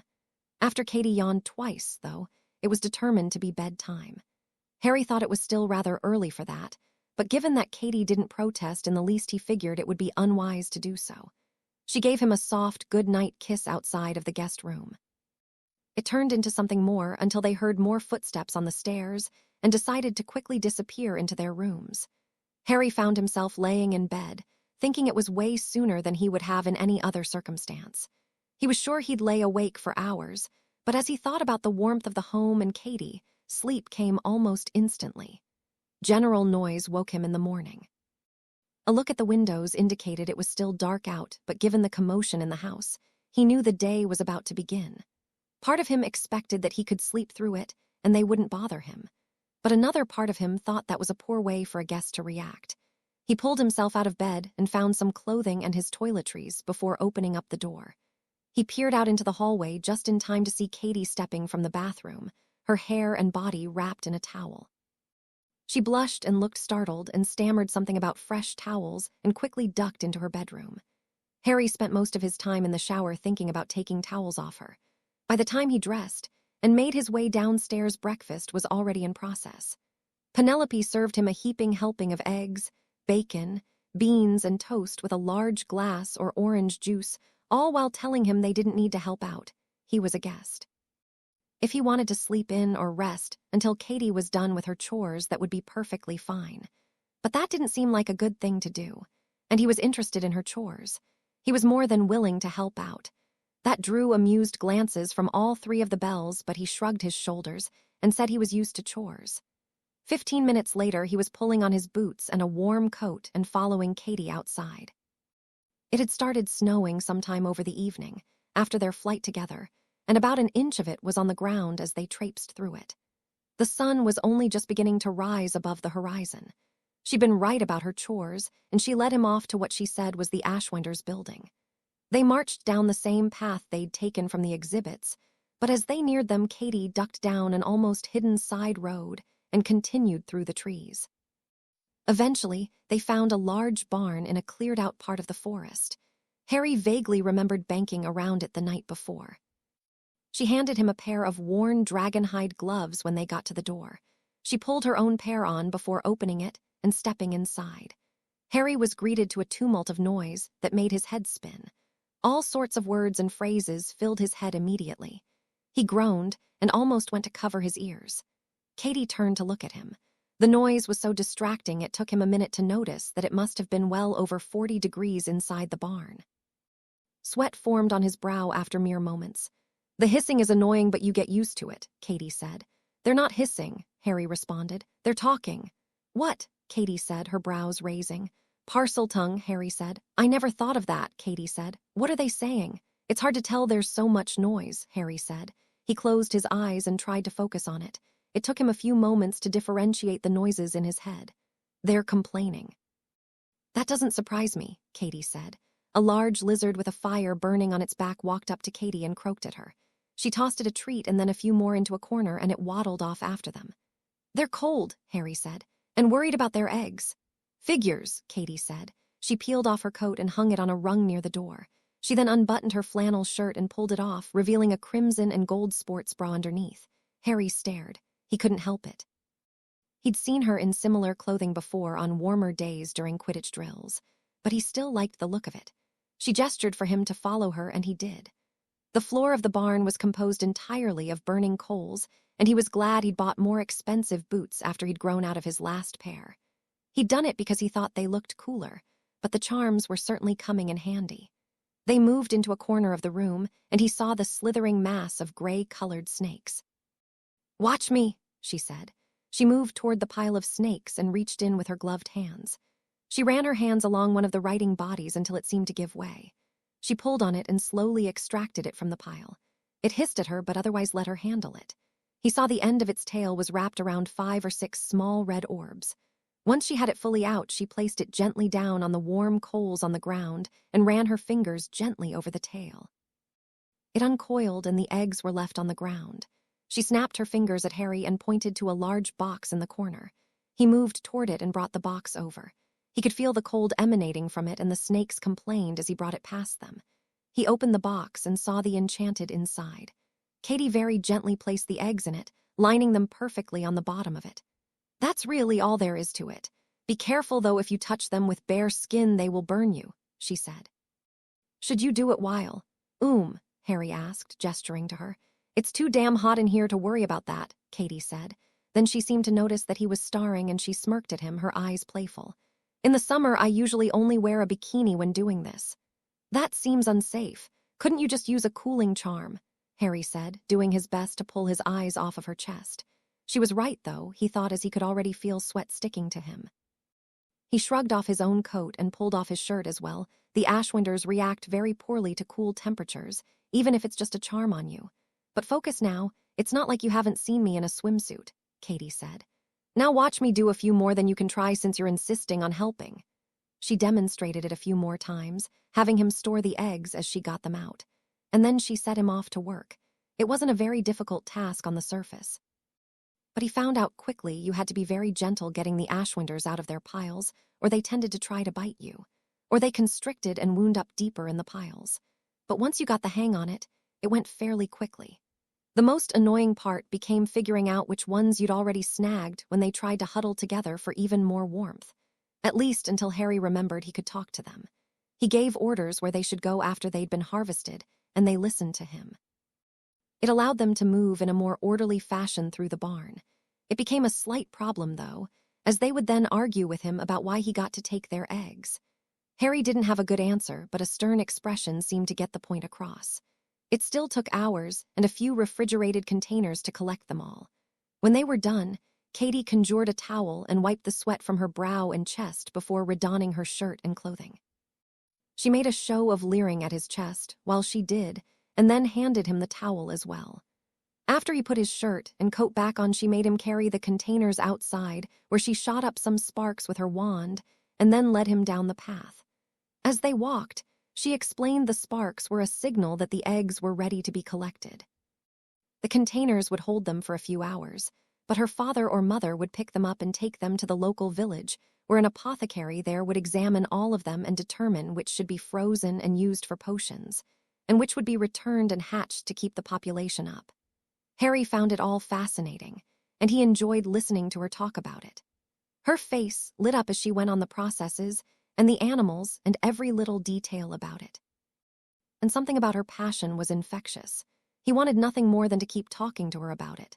Last spring, he'd taken her to a lunch with Hagrid, and while she hadn't been able to stomach a rock cake, Hagrid had admitted she was, quite possibly, his favorite student, even if he tried to not show favoritism in his classes. Something, Harry noted, he hadn't quite managed to do in his own case, but Harry could see why. She had a genuine passion for the creatures and the sanctuary. She spoke lovingly about all of it. She was proud of her work there and her family's work in general. Her own enthusiasm for it made him want to help even more. They entered the Moke Sanctuary next. It was charmed to feel like a damp spring day, and it felt rather refreshing after the harsh chill of the outside. Unfortunately, it also meant Katie kept her top on. Feeding the Mokes was far easier than farming the eggs. They simply granted them access to a side chamber in their enclosure, and all of the lizards swarmed to it. Katie watched them eat, seeming to be able to tell which ones weren't, and which ones lagged behind. She made sure they all were fed. While they were still in the feeding room, she examined the enclosure as well, pointing out to Harry what some shed skin looked like, and then making him gather it all up. She explained that only a deceased Moke could be used for the more famous things he'd heard of, like gloves and bags, but the shed skin had magic of its own, and was often used in things like spellotape, and that they were one of the largest suppliers of it in England. She also explained that while some Moke farms killed the Mokes as soon as they were old enough to provide a decent skin, they didn't, as her father found it incredibly inhumane. After they were fed, she sat him down in the middle of the room and started to examine the Mokes that came up to them. Quite a few of them were friendly, and she'd pet them, brush dirt from their scales, or otherwise hold them for a few minutes while she examined them. He learned far more about the lizards than he would have expected, and to his surprise, he liked them. They were shy at first, but once they seemed to sense he wasn't a danger, they were more than willing to crawl all over at him and stare at him with large lizard eyes. Katie gave him some small treats to feed them, and they loved it. But eventually, they grew bored of him and Katie and started to go back around their enclosure. Katie seemed to have all of the information she needed. She found the last bits of stray Moke skin, and they left the building. Her mother walked up the path as they walked out. She was carrying a small basket, and Carl was nipping at her heels, hopping around her and sometimes chasing off into the snow to return moments later and start the entire routine once again. She took the skins from Katie and gave them each a wrapped sandwich and a butterbeer. Katie sat at one of the chairs outside of the Moke building and started on the sandwich. Carl decided they were more interesting than her mother and sat patiently at Katie's feet, his eyes never leaving her food as they ate. She did give him the last bite. Harry found himself surprised that it was already lunchtime. But he was starving and he devoured the food. After they finished, and Katie took 10 minutes to play fetch with Carl, they continued on, the Krupp following at their heels for the rest of the day. Her main chores for the day were done, but Harry was so interested in everything that she took him to see the bighorns, which they helped a few other hands groom a couple of, and Harry watched a milking, and then it was time to feed the mooncalves and the murtlaps. There weren't a whole lot of them, compared to the other creatures, and they moved quickly through the final stages of work for the day. By the time they finished, the sun was setting. "That's a long day," Harry said as they walked back toward the house with Carl running ahead of them. He returned before they reached the fence with a bright orange ball in his mouth and hopped around each of them. "That wasn't even a bad one," Katie said. "I'd have been done by 11 with my things," which we were close enough. "Still, it's a lot of work," Harry said. "More in the summer," Katie countered, "but it's good work." "I know what you mean," Harry said. "I feel like I accomplished something." "It's nice, isn't it?" Katie said. "Very," Harry said. He leaned over to kiss her. She kissed him but pushed him away after a moment. "Gross, I smell like bighorn," she said. "I do too, you still taste like Katie," Harry said. "Well, get cleaned up and we can explore that more after dinner," she said. The thought of a shower seemed utterly divine as they entered the house, and it lived up to every one of his expectations. After, he threw a ball outside for Carl. The Krupp chased happily after it and dropped it at his feet after every throw. Katie's father joined him for a few minutes and asked him about his day. Harry found himself gushing about how amused he'd been by it all, and judging from the gleam in Thomas Bell's eyes, he'd said all the right things. They were called to dinner a short time later, where Penelope asked him many of the same questions that Thomas had. He found himself no less entertained by answering them a second time. After the meal, they all relaxed in the living room, a Quidditch match playing on the wireless as they talked. When the Pride caught the Snitch and won the game, Katie excused herself for a moment. She came back down a couple of minutes later with both their book bags. "Harry and I both have astronomy homework we should get done," she said, "assuming you didn't do yours already." "I haven't," Harry said, although the thought of doing homework wasn't very appealing to him. He was at least smart enough to know that it would mean time spent alone with Katie. "Awesome," Katie said. Her parents exchanged a look, but her mother spoke. Well, we wouldn't want to keep you from schoolwork. I suspect we'll head to bed early. Don't be out too late. We won't be, Katie yawned. We're both tired, but I'd rather get it done than try to cram it in right before term restarts. Sounds good. Her mother smiled and Katie led Harry outside. He peered up at the sky through the trees around the home and spoke. Can't see much, he said. We're not going to do it here. Come on, she said and started off down a path behind the house.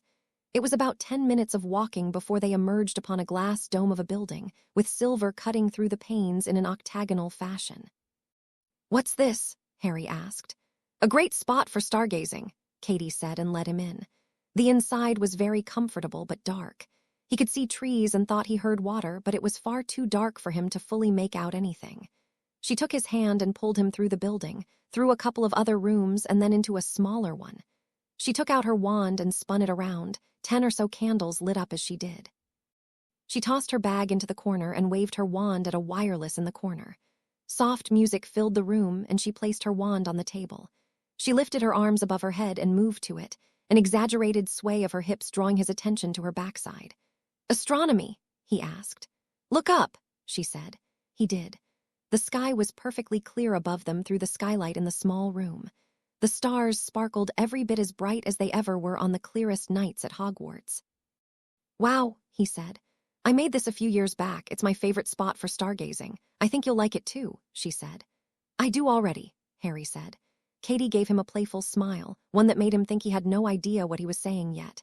He peered around the room and noticed that there was an ice box in the corner, as well as a small table and chair, and to his surprise, a small bed with a stack of blankets and pillows. I spend a lot of time here charting stars in the summer, she said. So I should get out my textbook and charts then, he asked. If you want, Katie said. She walked toward him slowly, her hands resting on his chest as she approached. I have a better idea, though. Oh, he asked as he leaned down to kiss her. What's that? Keep doing that, she said. So he kissed her again. They kissed for a good long while, standing in the middle of the small room as they did. They wound up seated on the bed, their arms around each other as they kissed until they were out of breath. At some point, his shirt came off, and at another point, hers joined his on the floor of the building. They took turns exploring each other with their lips, and Harry lost himself in the pleasure of it all, the taste of her skin, the feel of her lips on his. It made him long for more time alone with her, but that was as far as they got. Their energy waned quickly, worn out from a day of work. They broke off the kissing and shared a pillow as they stared up at the stars. He held her hand, playing with her fingers as he admired the celestial beauty above him. Soon, though, Katie yawned. She slipped from the pillow and picked up her wand from the table. She moved into the corner of the room and opened a trunk there. She pulled out an oversized shirt and 2 pairs of shorts. Harry propped himself up on the bed and watched as she pulled the shirt over her head. She kept her back to him as she kicked off her shoes. No peeking, she said without looking at him. His surprise, he closed his eyes, resisting every urge that said he should look at her, watch her change, see any glimpse of her he could get. But he kept his eyes closed until she said he could open them. The shirt fell down to her knees, leaving only her calves and feet visible to him. She tossed a pair of pajama pants at him, and he figured she must have transfigured them from the other clothing she'd taken out of the chest. I figured you might not want to sleep in jeans, she said. We're staying here. He said, unless you don't want to, she blushed and looked away from him. No, I think I'd like that, Harry said quickly. He stood as well and grabbed the pants. He changed quickly. While she looked demurely away from him as he started, he saw her eyes turn upward toward him as he finished. He felt like he should have been embarrassed about that, but he didn't. He liked the thought of her looking at him, of her wanting to look at him. Good, she said when he finished changing. Won't your parents be mad? He asked, I don't want to sour my welcome. It'll be fine, Katie said. She sat on the bed and looked at him until he sat next to her. It's always a light chore day after egg day. That's not what I'm worried about, he said quietly. Do you want to go back to the house? She asked. No, Harry admitted, but I don't want you to get into trouble. I'll deal with them. They have an idea of what I planned, and we're not going to do anything they don't already know we do, Katie said. She placed a hand on his chest and pushed him gently down on the bed. He let himself be pushed. She smiled at him and then waved her wand to douse the candles. They may think otherwise, Harry said, feeling the blush rise to his cheeks. They can think that, Katie said. She pulled a couple of the soft blankets up over them as she lay next to him. But I want to cuddle with my boyfriend. That sounds nice, Harry said, swallowing hard against the lump of nerves forming in his throat as she cuddled next to him. She rolled to her side, throwing an arm across his chest and resting in the crook of his neck. "I know," she said. He nodded his head in response and closed his eyes as she stopped moving against him. The thought of her there was still incredibly distracting. His mind filled with images of all the things he wanted to do to her, all the things he'd tried to do to her if she'd let him. A small part of him urged him to do just those things. Of course she'd let him, and they'd both love it. But the rest of him knew the timing wasn't right. And that part of him was content to wait until it all felt perfect, or nearly as perfect as it did to have her against him now. Still, he distracted himself with a question. "Did I earn it yet?" he asked in soft voice.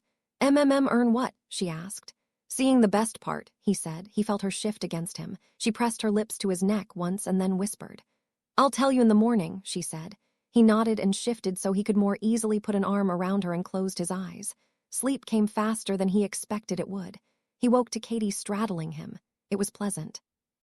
His eyes opened blearily to see her sitting on his stomach, her arms stretched up above her head. He watched her for a moment until she looked down at him. "You really are up hours before me on weekends, aren't you?" he asked. Behind her, he could see the last vestiges of the night sky as light started to streak around them. "Did you think I wasn't?" she asked. "I assumed it was good-natured teasing," he said. "It was, but also still the truth," she said. "I think I like waking up like this," he said. "Me too," she said. She leaned down over him, her hair falling around both of them as she gave him a soft kiss. "Can we stay here all day?" Harry asked. She smirked against his lips. "Maybe," she said, "but we're going to do something else first." "What's that?" he asked. "You're going to close your eyes while I freshen up and change," Katie said. "Do I have to?" he whined. "Yes," she said, kissing him again and then slipping off of him. He obliged her as she used a cleansing spell and then dressed. He did the same thing, finding the spell annoying as he always did. There was something more primal, more refreshing about an actual shower. But for now it worked. She'd packed him a change of clothing in with her astronomy books, and he dressed quickly. They ate a breakfast of cauldron cakes and licorice wands, giggling at how inappropriate it felt. When they were done, she grabbed her pack and led him out of the small side room, through what in the budding daylight appeared to be a storage area, and then into a massive open area. "What is this?" he asked as he peered around the room. There were trees and bushes and all sorts of other foliage around. Rocks were set up in uniform rows, creating paths through the area. Soft grass gave way under his boots as they walked toward the center of the room. "The aviary," Katie said. "It's only open one weekend a year, usually." "I see," Harry said, peering around. There wasn't any sign of life that he could see. The trees were all stationary, nothing seemed to be hiding in the bushes. "Is this the best part?" "I think so," Katie said. She walked over to one of the larger rocks and perched on it, tucking her legs underneath her. "Here, come sit with me." "Okay," Harry responded as he sat next to her. She made him adjust so he was sitting on the rock, mirroring how she was sitting. "Now sit very still," she said. She took a deep breath and relaxed, staring at him. He did the same, finding the entire situation to be a bit weird. But she obviously wanted to show him something, so he obliged her. "Now what?" he asked. "SHH," she said. "Just wait, be very still. No sudden movements at all. Close your eyes if that helps." "Okay," he said. She shushed him again and he nodded. He took her advice, though, and closed his eyes. He sat as still as he could and waited. He tried to clear his thoughts, to focus on nothing. More or less it worked, except for when he remembered that Katie was there, and that he'd rather have his eyes open and locked on hers. He sensed something flutter near him. He almost reacted to it, almost grabbed at it, but he remembered he was supposed to be perfectly still. He thought he felt more movement around him, but he resolved to keep his eyes closed.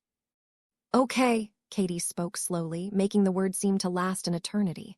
"Move your hand slowly, hold it palm up and wait," Harry obliged her. He lifted his left hand and held it out before him. Nothing seemed to happen right away. But then he felt a soft weight in his hand. Small feet seemed to hop left and right. It took all of his control to not start as something landed on his hand. He remained perfectly still through it. When he finally felt like he wasn't going to grasp his hand around whatever was in it, he slowly opened his eyes. What stared back at him surprised him. He almost laughed, but he caught himself, not wanting to frighten it. The bird in his hand was fat, so fat it was almost round. It was nearly impossible to tell where the head ended and body began. And despite the fact that he could feel them on his hand, he could not see the creature's feet.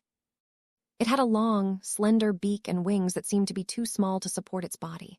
It was covered completely in glinting golden feathers, and its small eyes mirrored the color of the morning sky. He stared at it, and it stared back, tilting its beak slightly. "A golden snidget," he said as he stared down at it. He looked up from his hand at Katie. The snidget hopped out of his hand, floating above him for a moment in surprise. But when he stilled, it flew down to rest on his hand once more. "Aha," Katie said.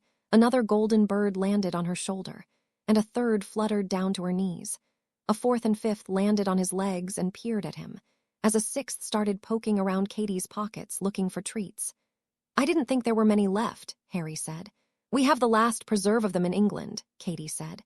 "They're most active in the morning. It's the best time to see them, but they can be very skittish." "I see that," Harry said as one darted away from her as she spoke. "Once they get used to you, they don't seem to mind, but they're very weak. People often kill them by accident," Katie said. "They used to eat them after matches," Harry said. "I know," she said, "because they'd often break most of their bones when they caught them, and they're very slow to heal. It can cripple them permanently." "I know. Bowman Wright made the first Snitch to avoid that," Harry said. "Yes, people still hunted them, though. Even after they gained protected status," Katie said. "Sad," Harry said, frowning at the bird in his hand. It was an odd-looking creature, he had to admit that. But it was still pretty adorable, all things considered. And it looked so harmless and so clueless. He wasn't sure if he'd have been able to crush one in his hand if the only reward was winning a Quidditch match. "Very," Katie said. As she spoke, the snidget in his hand jumped and fluttered around. It darted in seemingly any possible direction, as if surprised by the noise. But after a moment it seemed to understand that it wasn't in danger. It gave Harry one last look before turning its attention to Katie. "They like you," he said. "I always sneak them too many treats after astronomy," Katie said. She reached into her pocket and pulled out a handful of tiny brown pellets. She held them out palm up, and the snidgets reacted immediately. At least 20 of the birds swarmed her, fluttering around her hand, weaving around each other. It was alarming to see, given how fragile he knew they were. But they never hit each other. They were never really in danger of it. The maneuverability of the odd creatures shocked him. They seemed to be able to fly in any direction and turn in ways that defied the laws of physics. The treats in Katie's hand disappeared in seconds. She giggled when they were gone and reached into her pocket once more. This time she held her fist out to him. "Here," she said, and nodded toward his hand. He reached out toward her, and she dumped another handful of the treats into his hand. He held it out, and the snidgets flocked to him. It tickled as they zoomed in with their long beaks and snapped the treats out of his hand one at a time. They were gone in seconds. "They like to eat," Harry said. "Yes, that's enough for now, though. They'll gladly eat themselves to death if given the opportunity," Katie said. "Reminds me of my cousin," Harry snorted. The snidgets flew away at the noise, but they approached him again moments later. Although they seemed annoyed that there wasn't any food to be had, so they fluttered around him, chirping at both of them. "I'd like to meet him," Katie said. Harry froze, pressing his lips together. "I don't know," Harry said. He'd shared enough of his home life over the summers with her that the words surprised him. "I know," Katie said quickly, as if trying to backtrack on her statement. "But they are family." "Family seems to mean different things to different people," he said. She nodded slowly and slipped off the rock. She moved into the grassy part of the enclosure, pulled off her jacket and placed it down like a pillow. She laid on the grass and tapped the ground next to her. He joined her, his head sinking into his own coat. They were silent for a moment as the snidgets flew around above them. They sang in playful chirps as they darted around each other. Some of them fluttered down and landed on them or between them, but they often flew back up into the sky after moments. "It does, but it's still family," she said. She reached out and took his hand, squeezing it gently. "And I'd rather meet the family you care about, but I'd really like to meet them all at some point, even if they hate magic, even if they'd hate me. I guess I'd need them to know." "Know what?" he asked. He tilted his head to look at her, but his eyes rested on her hand. His fingers entwined with hers. Her touch felt almost like magic. There was something pure in it, something almost animal. There was knowledge in the press of skin against skin. A silent affirmation that someone wanted to touch him, wanted to be with him. That someone cared. His breath caught in his throat, and he blinked against what he would claim was the sun coming through the glass walls of the aviary. When she spoke, her voice was little more than a whisper. "That you are worth it. That you are kind, caring, funny, and smart. That you are a wonderful person, that you succeeded without them. that you are a better person than they could dream of being, that no matter what they saw, what they thought, or what they did, that they were wrong, that you are cared for, that you are better than them, that you are loved. He didn't have any words when she finished speaking. He hoped she didn't notice the hitch in his breath as he tried to speak, and that the sniffle could be blame on an oncoming cold. She didn't say anything else. She didn't have to. Instead, she squeezed his hand tighter and they watched the birds flying overhead. It took the birds the better part of an hour to tire themselves out. Some of them rested on the ground near Katie and Harry, but most moved into the trees and hid themselves as the chirping slowly died down. One landed on his chest and closed its eyes. He watched it collapse against him. After a moment, it rolled off of him and onto the ground next to him. The bird seemed embarrassed by that as it glared at Harry like it was his fault and then flew to a perch in one of the trees. Harry couldn't help himself. He smiled at the creature. "Thank you," he said softly. He spoke quietly as to not wake the birds. At least that was what he told himself. It certainly was not because he feared the strength of his voice in that moment. "For what?" she asked. "This has been the best holiday I've ever had," he said. "Really?" she asked. She tried to prevent herself from sounding astonished by that. Her grip on his hand tightened as he spoke. "Really?" he said. He looked at her. She opened her mouth to comment, but it was her turn to be speechless. He saw tears welling in her eyes, but she wiped them away with her free hand and then propped herself onto her elbow and stared into his eyes. She leaned down to kiss him. The touch of her lips so incredibly gentle against his. It reaffirmed everything that she'd said. That he was cared for, that he was important, that he was wanted, that he was loved. He pulled her to him and held her like he'd never let go of her. His thoughts were filled of nothing but her. He wanted nothing more than for that moment to last forever, to spend the rest of his days relaxing with her among the Snidgets. In that moment, for the first time in his life, everything felt right. His petty worries didn't matter. It didn't seem that important if he got a few questions wrong on a charms exam, or if Slytherins teased him in the halls, or if arguments sprung up between his friends. It didn't matter that his life at Hogwarts was gradually growing more miserable due to Umbridge and her minions. It didn't matter that Dumbledore had ignored him for an entire year. It didn't matter that Voldemort was still out there, lurking and waiting to make his move. In this moment, laying with Katie in an aviary, he had everything he wanted, and the thought of wanting more seemed abhorrent. For the first time in his life, he couldn't Imogen trade what he had for anything else. For the first time in his life, everything was perfect. Katie screamed. It made his blood curdle. Harry sprinted toward the noise through the falling snow. His boots slipped on the path and he tumbled forward, but it wasn't enough to stop him. He landed on his hands and pushed himself back up to his feet. He kept running toward the source of the noise. It had to be just up the ridge or just around the corner or just ahead of him. He kept pushing himself forward toward it. He had to help. There had to be something he could do to help. So he ran toward the scream. He reached it just in time to see her raise up into the air. Her eyes were sunken and completely black. In moments, the olive tone of her skin seemed to drain away to a ghostly white. Her hair fanned out around her, blowing in breeze he couldn't feel. He watched as she shot to the left, the right, back to the left, and every which way. He saw her neck snap to and fro with each sharp motion. He felt himself flinch with each snap of her body as he imagined the pain that shot through her with each motion. Harry ran toward her. But it was futile. Somehow, he knew that as he moved. It didn't prevent him from pressing onward, but with each step Katie moved further away from him. It was almost as if she was cursed to never be with him, never be in his arms again. Harry fought through it. He fought against the crushing feeling pressing down against him. He fought against the unseen force that was keeping him away from Katie, that seemed to be trying to crush the life out of the both of them. Every step became more difficult as his muscles tensed against the magic. A primal yell escaped from his lips as he forced himself onward. He fumbled in his pocket as he tried to move forward. He tripped on his own feet as he managed to wrap his hand around the wooden stick, and he fell forward into the snow. He stumbled again as he tried to get to his feet. He slammed his fists into the snow once, then twice as anger at himself filled his thoughts.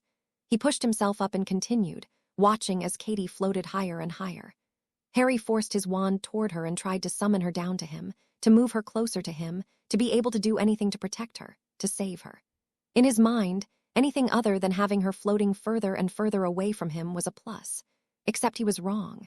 As he leveled his wand once more, she shot downward. He watched helplessly as her body smashed into the ground in front of him. her head snapping into the snow as she hit. She convulsed on the ground, twitching away from him. Katie's body arched on the ground as another shriek escaped her lips. It didn't end as it echoed through the path from Hogsmeade to Hogwarts. When it did finally stop, it was only because her throat or lungs gave out as the scream stayed on her lips. Harry stepped closer to her, but her body slid away in the snow, a red trail following her as he chased her. When he finally caught up, she convulsed once more, as if taking a breath to scream again, but all that came from her mouth was blood. And then she burst. Her arms, her neck, her face, blood started soaking through her clothing. And then she shrieked again, somehow the noise coming through the blood as Harry's entire world exploded in red. He screamed right back in fury for loss, for his own helplessness. He screamed until his lungs hurt, until the fire of it all ripped through his throat. And then he shot straight up in his darkness of his dormitory. He was breathing as if he'd just gone for a sprint around the lake. He spent a few moments trying to catch his breath and blink the world back into focus. The focus didn't come until he reached for his glasses. Another nightmare, he sighed to himself. They were becoming an almost nightly occurrence. He lay back down against his pillow, annoyed by the damp coolness of his sweat-drenched bed. He shivered against it for a few moments, although he wondered why. He knew he wasn't going to fall back asleep. He hadn't on any of the nights he'd had a nightmare. He pushed the curtains back and lifted himself from his bed. None of the other boys had stirred during his outburst, which meant his muffling charm had held while he slept. Part of him felt bad for continually waking them during the night. But given that they seemed confused why he was still having issues with it over 2 months later, well, the less he said about it the better. Still, he knew that the less attention he brought to it the better off he would be. They'd tried to understand for a few weeks after it happened, but they all seemed annoyed when he hadn't snapped out of it after a few weeks. Ron and Hermione stuck by him. Although, when Ron started to date Lavender, that turned more into Hermione sticking by him, which resulted in too much time in the library.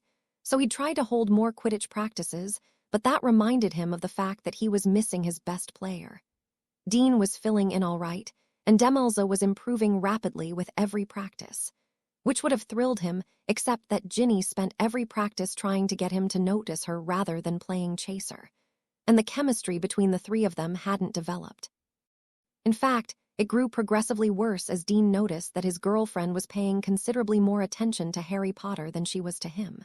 So, all in all, extra practices to get his new chasers up to speed backfired tremendously. He wondered if he should make a change. But they were 3 of the top 4 tryouts, and no one else had really been close.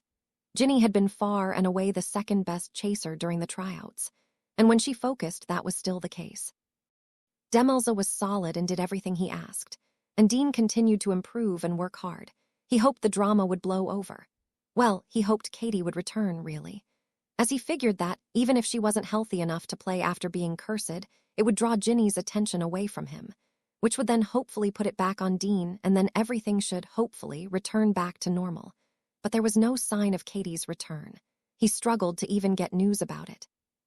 There was only a small blurb in the paper, on page 4, of a student being cursed in Hogsmeade. They'd called it a random incident at the time, and since then there had been no other news. He hadn't been allowed to leave school to visit her in the hospital. Part of him hadn't been surprised by that, although he'd known some students had been able to visit family in the hospital on weekends. But, as he'd been told by a stern Professor McGonagall, he wasn't family. It didn't matter that Penelope Bell wrote a letter asking to be allowed to escort him to St. Mungo's. They still hadn't allowed him to leave. If he was honest, it rubbed him the wrong way. He'd been allowed to leave to see Mr. Weasley in the hospital. Well, he'd been sent away to avoid questioning, and it had been on the cusp of their Christmas holiday. But those details didn't seem that pertinent in his head. All of his information on Katie came from her parents. He wrote them a letter a week inquiring on how everything was and how Katie was doing. He thought he must have annoyed them, but one or the other replied to him diligently, and he appreciated every bit of news they provided. Harry knew stewing on it wouldn't do him any good, so instead he dug his invisibility cloak out of his trunk, threw a change of clothing into his bag, and wandered out of the dormitory. The clock in the common room read 3:46 in the morning. He sighed as he saw it, knowing it would be a long and tedious day. He didn't see anyone in the dark halls as he wandered toward the prefect's bathroom. He let himself in and moved to an empty tub toward the back of the room. He flipped the faucets on and shrugged off his cloak and pulled off his shirt. He gauged the water with his hand before flicking a few of his favorite scented faucets and adding in some bubbles. He pulled his pajama pants and underwear off in one motion and stepped into the half-filled tub. He let the warm water fill the tub around him as he relaxed. He closed his eyes and willed sleep to come again, hoping that the warm, scented bubbles would help lull him into slumber. His thoughts shifted to Katie. Part of him wished he'd been able to work up the nerve to invite her to join him for a bath once. It was unlikely she would have taken him up on that offer, but thoughts of having her there with him helped warm him. He could feel her against him, warm, soft, and cinnamon-scented, as he relaxed into the nothingness. His arm moved instinctively to wrap around her, only for him to realize she wasn't there. He knew that, of course, but sometimes his brain felt a bit slow. Even in the 2 months since she'd been gone, he wasn't sure how to process the fact that she was missing. After their foray with the Snidgets, she'd always been there.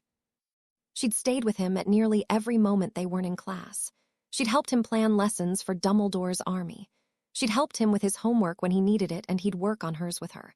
Because of it, he felt like a great deal of the work he'd done this year had been review. In fact, they both seemed to advance as they worked together, to the point where magic seemed to come easier, quicker to him. He wondered if it was part of maturing or something.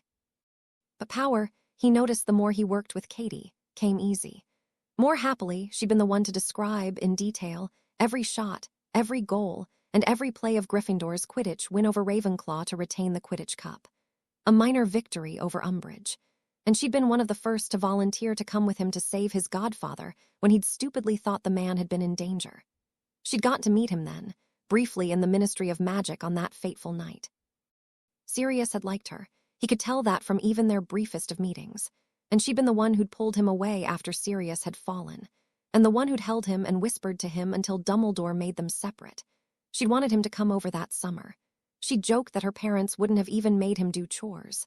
But when he thought about it, that seemed silly. He would have wanted to help out. It hadn't mattered. He hadn't been able to get anyone to tell him he could. And when he'd brought it up to Dumbledore after they saw Professor Slugghorn, the headmaster shrugged it off. Better to be safe at the Burrow than out someplace more public like the Bell's conservatory. Dumbledore ended the conversation with a comment about how the more time he spent with Miss Bell, the greater the danger she would be in. Harry had retorted that the same could said of the Weasley family, which Dumbledore merely stated they knew the dangers and had agreed to them. He'd spent the rest of his summer writing apologetic letters to Katie, but she was too kind to get upset about it. Instead, she'd swindled her way into a weekend at her friend Leanne's house in London, and they'd managed a day in Diagon Alley out of it, thanks, in large part to Fred and George shooing them out the back of the joke shop. They'd had a lunch date and done their shopping together, holding hands and being close to each other, enjoying the moments and kisses they stole when no one was looking. Mrs. Weasley was livid when she'd found them. Harry thought she'd seemed sour toward Katie in general, but nothing really came of it, past her attempting to needle information about the Bell's conservatory out of Mr. Weasley at meals. But Mr. Weasley had nothing negative to say about it, and seemed to not pick up on his wife's intentions as he suggested they take the kids to see it. Mrs. Weasley instantly vetoed that before Harry, Ron, or Ginny could express how much fun that would be, stating that she did not think Dumbledore would approve. And that was the end of that. The summer ended without much fanfare, and Harry wasn't the least bit surprised to find Penelope, Tom, and Katie Bell waiting for him at the train station. Harry hugged Katie tightly to him and then kissed her in front of all of the adults. The Bells looked away while Mrs. Weasley cleared her throat in annoyance. Katie and Harry went through the platform together and stood around as the Bells and Weasleys chatted for a few moments. It was a fairly stilted conversation, and Harry got the distinct impression that none of the adults liked each other very much. Katie seemed sensed that as well and gave her farewells to her parents, allowing Harry to thank Mrs. Weasley for having him stay for a few weeks before they boarded the train. He found an empty compartment, stored his and Katie's luggage, and sat with her. When Ron and Hermione found them after their prefect meeting, Hermione had tutted at him, as if she didn't think cuddling on the train was altogether appropriate. But Harry didn't care.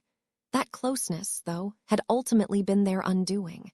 They both ignored their other friends a bit, and when they realized they were doing it, instantly felt bad. So by the 3rd week of September, they were working on it. It hadn't surprised him when she'd said Leanne wanted to go to Hogsmeade with her on the 12th of October. He'd encouraged her to go. They could have their own little date the next Hogsmeade weekend. And Leanne absolutely needed Katie's opinion on some clothing she wanted to buy. So Katie had gone to Hogsmeade with her friend, and he'd gone with Ron and Hermione. They'd had a good time wandering the streets and enjoying the first snowfall of the year. They'd wound up at the 3 Broomsticks around the same time. Due to the crowded nature of the pub, though, Harry hadn't noticed at the time. Had he would have insisted on putting some tables together or something. But instead he'd sipped his butterbeer without a care in the world as he talked of schoolwork and Quidditch. He saw her as she was leaving. He'd met her eye, smiled and waved, but while her eyes met his, she hadn't acknowledged him at all. His stomach sank as she walked away from him. Had he done something wrong? Had he missed something obvious? What could that mean? Even his friends could tell something was bothering him. They decided to walk back to the castle. And then, on the path, he'd heard the scream that shook him to his core. He'd sprinted off after it only to arrive too late. He tried to stay by Hagrid's side as he carried her back to the castle. But Hagrid's legs were just so much longer than his, and making the sprinting half-giant was impossible for him to keep up with. Ron and Hermione came in later with Leanne. The slender Hufflepuff girl was distraught, and it took Professor Sprout and McGonagall a few minutes to calm her down. Madame Pomfrey was too focused on Katie to help. Once she was calm, they gave the necklace Katie had been carrying to McGonagall. Harry didn't get a good look at it, and he only partially heard Leanne's story. Hermione would have to explain it all to him the next day. Madame Pomfrey let him stay in the infirmary with her until the healers from St. Mungo's came. Sure, she made him stay back and out of the way, but she'd let him stay. And he'd stared at her empty face the entire time. In a way, his mind was still there. Despite the time that passed, he still saw her face when his eyes closed. He still worried about her every day, and he grew progressively more furious that despite everything, no one could come up with anything resembling a lead on the case. He opened his eyes, knowing full well that he was just going to grow more and more frustrated the more he thought about it. He must have lost himself in thought as the water was cold when he came back to. But a quick adjustment of the tub fixed that almost instantly. Harry relaxed for another 15 minutes before he checked the clock and saw it was just after 5. There wouldn't be breakfast in the Great Hall for another hour, and he doubted many people, students or staff, would be wandering around so early on a classless morning. But he was sick of being in the water. It only took him a couple of minutes to dry off, get dressed and throw the cloak over him once more. He wandered then, eventually finding himself outside, and as he saw smoking coming from that area, down to Hagrid's hut. Hagrid was outside chopping wood. He jumped when Harry slid the cloak off and spoke to him. Thankfully, Hagrid didn't give him any speech about how he should be in bed or anything. He did something far better. He asked for help. They didn't talk much, outside of Hagrid telling him what to do. Mostly they worked, and it kept his mind off things. They fed some of the various animals he was keeping for classes. They foraged for specific roots on the outskirts of the forest, and Harry enchanted the flobberworm burrows so they wouldn't freeze. It took them most of the morning to finish all of the chores, and when they went into his hut for a pot of tea, Harry's mind felt clear for the first time in days. In the afternoon, Hagrid made him finish his Christmas gift for Katie. He'd been sneaking away to work on it most of the term, especially when they had alternating free periods. He frowned at the thought, not seeing much point in finishing it. But Hagrid told him that when she woke up, he'd want to give it to her. And he knew the gamekeeper was right, until he realized he had one final task he had to complete before he could resign himself to oblivion for the holidays. Slughorn's stupid party. The insufferable potions master had strongly implied Harry needed to attend. He'd thrown every excuse in the arsenal at it, but Slughorn had countered all of them and implied that if Harry didn't show, he'd find him and drag him to the party, and that he had better have a date. Slughorn had hand-waved his comments that the only person he wanted to go to anything wasn't available. He'd asked Hermione, figuring they both needed a date, and given that Ron was dating Lavender, there didn't seem to be anyone she wanted to go with available either. But Hermione had told him she had plans. Still, he thought as he walked back to the castle and showered and relaxed in the common room until it was time to throw on some black robes and walk down to the Great Hall to wait for his date. He caught sight of her coming up from the Hufflepuff common room. Her dark blonde hair was pulled back into a bun and she wore a pine green dress. "Hello, Leanne," he said as she walked up to him. "Hey, Harry," she responded with a slight flush on her cheeks. "Thanks for asking me. That's for coming with me," Harry said with as warm of a smile as he could muster. "I thought you'd be mad at me," she said in a small voice as they started to walk toward Slughorn's office. "Why?" Harry asked. "Well, had I been a better friend, had I noticed more, I should have been able to tell she was cursed. I should have made a scene at the inn. I should have done more," Leanne said softly. It came out quickly, and Harry knew it had been eating at her for as long as similar thoughts ate at him. "I don't think that's true," Harry said after a few seconds of silence. Leanne didn't respond right away. "How so?" Leanne asked. "I mean, I didn't notice," Harry said. "You weren't there," Leanne snapped. "I know," Harry said, holding up his hands, hoping that she would let him finish before getting angry at him. She paused with a deep breath and stared at him. "What?" she asked. "Well, I mean, we made eye contact when she got up to leave, and she stared at me for a moment, and well, there was nothing in her eyes. Normally she would smile or something when she saw me, any type of acknowledgement, and she didn't," Harry said. "So?" Leanne asked. "So, it was weird," Harry said. "And I didn't think that there was anything nefarious to her. I assumed that I'd screwed up. I thought she was mad at me, that she might be breaking up with me, that it was all my fault." "Please, she adores you," Leanne said. "Anyway, it still never occurred to me that it might be something else that bothered her, so why should anyone else?" Harry said. "Because I'm her best friend," Leanne said. "Sure, but people have bad days. Sometimes they seem a little off with little to no explanation." "It doesn't have to be anything other than that," Harry said. "But it was," Leanne said. "It was," Harry agreed. "And Katie doesn't have bad days, she doesn't get down, that's not her," Leanne said. "No," Harry smiled. "She doesn't really, does she?" "She doesn't," Leanne affirmed with a fond smile. After a moment, though, it curled into a frown as she continued to think about her friend. "But still, people do. It's not. I don't think we should act like we failed her." "I think she'd be upset with that," Harry said. "I think you're right," Leanne said. "Have you received any more news? I feel like such a bother when I write to her parents." "She's still in the same condition," Harry said. "Nothing has changed." "I wish she was back," Leanne said. "Me too," Harry said. "Not that I'm disappointed with my company tonight." "You don't need to flirt with me," Leanne blushed as she spoke. "I think we both needed to get out." "We do," Harry agreed as they approached Slughorn's party. Music came from the door as Harry let himself in. Slughorn noticed him immediately and dragged him around the room. He only barely managed to grab Leanne's hand to keep her with him. Slugghorn talked and talked and talked, his eyes growing wider with each person he introduced to Harry Potter. Harry wasn't interested in any of them and grew progressively more dour as he spoke, at least until he was introduced to the head of sales with the Comet Corporation, who he'd conversed with over letters when getting Katie her new broom. The man inquired if Leanne was the benefactor of the Comet, and Harry explained the whole sad tale to him. The man seemed genuinely concerned for him, and left him with the impression that if Harry Potter ever needed help, the Comet Corporation and many like it would be willing to assist him. And the conversation had the added benefit of taking so long Slughorn moved on to something more interesting. So when it was over, he was left with Leanne and only Leanne. They had some drinks and talked. It wasn't long before the conversation turned to Katie, and it wasn't long after that that the entire thing became rather cathartic. Hermione joined them for a few moments, sharing a story or two as well as she hid from Cormac. But when he came over looking for her, she vanished, and instead Cormac wanted to talk about Quidditch. Harry blew him off, citing that he needed to dance with his date. So they moved to the corner of the room and swayed to Christmas music with a few other couples. And that was his night. It wasn't bad, he thought. It wasn't as fun as being out with Katie. It wasn't Leanne's fault, though, he knew. They were both sad, and they were both contemplative. Moments of amusing conversation faded into a depressed silence, but they fought against it, hopping to have as good of a time as they possibly could. It was interrupted briefly by Draco Malfoy attempting to crash the party. They both took to teasing him for it, because it was so easy to do. And for a moment, it felt normal. But something bothered Harry. He excused himself from Leanne's company, citing the need to use the restroom, and walked out after Snape and Malfoy. He heard them talking in whispers they obviously thought were quieter than they were.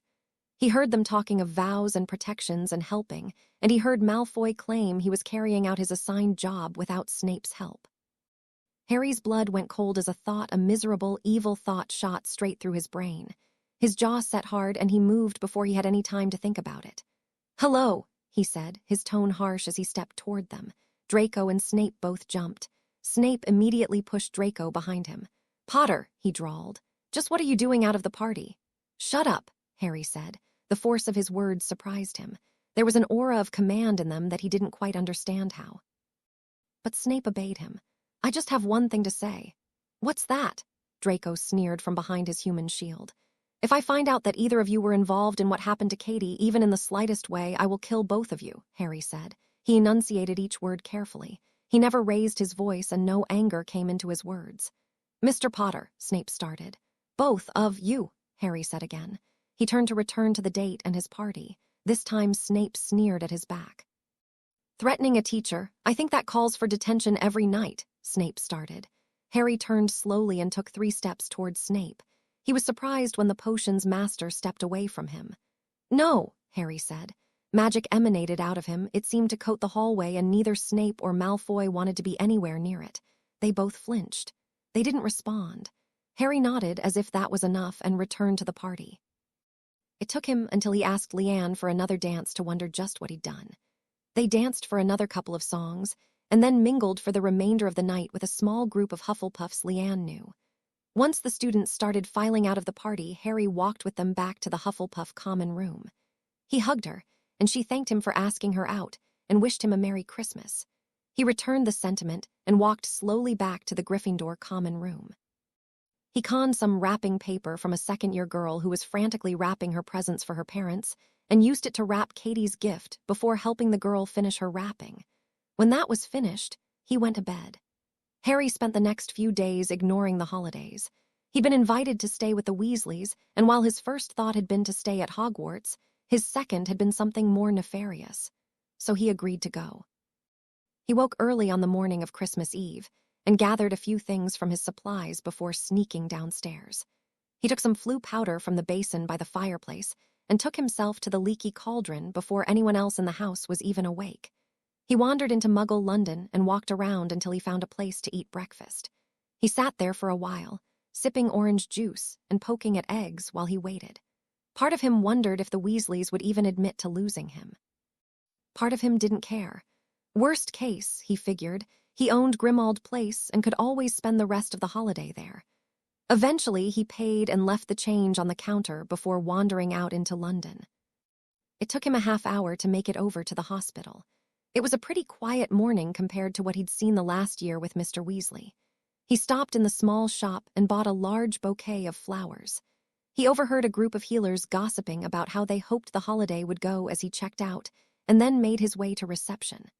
The welcome witch ignored him for a few moments, paging through a magazine rather than helping. She peered over at him after a few moments before she did a double take.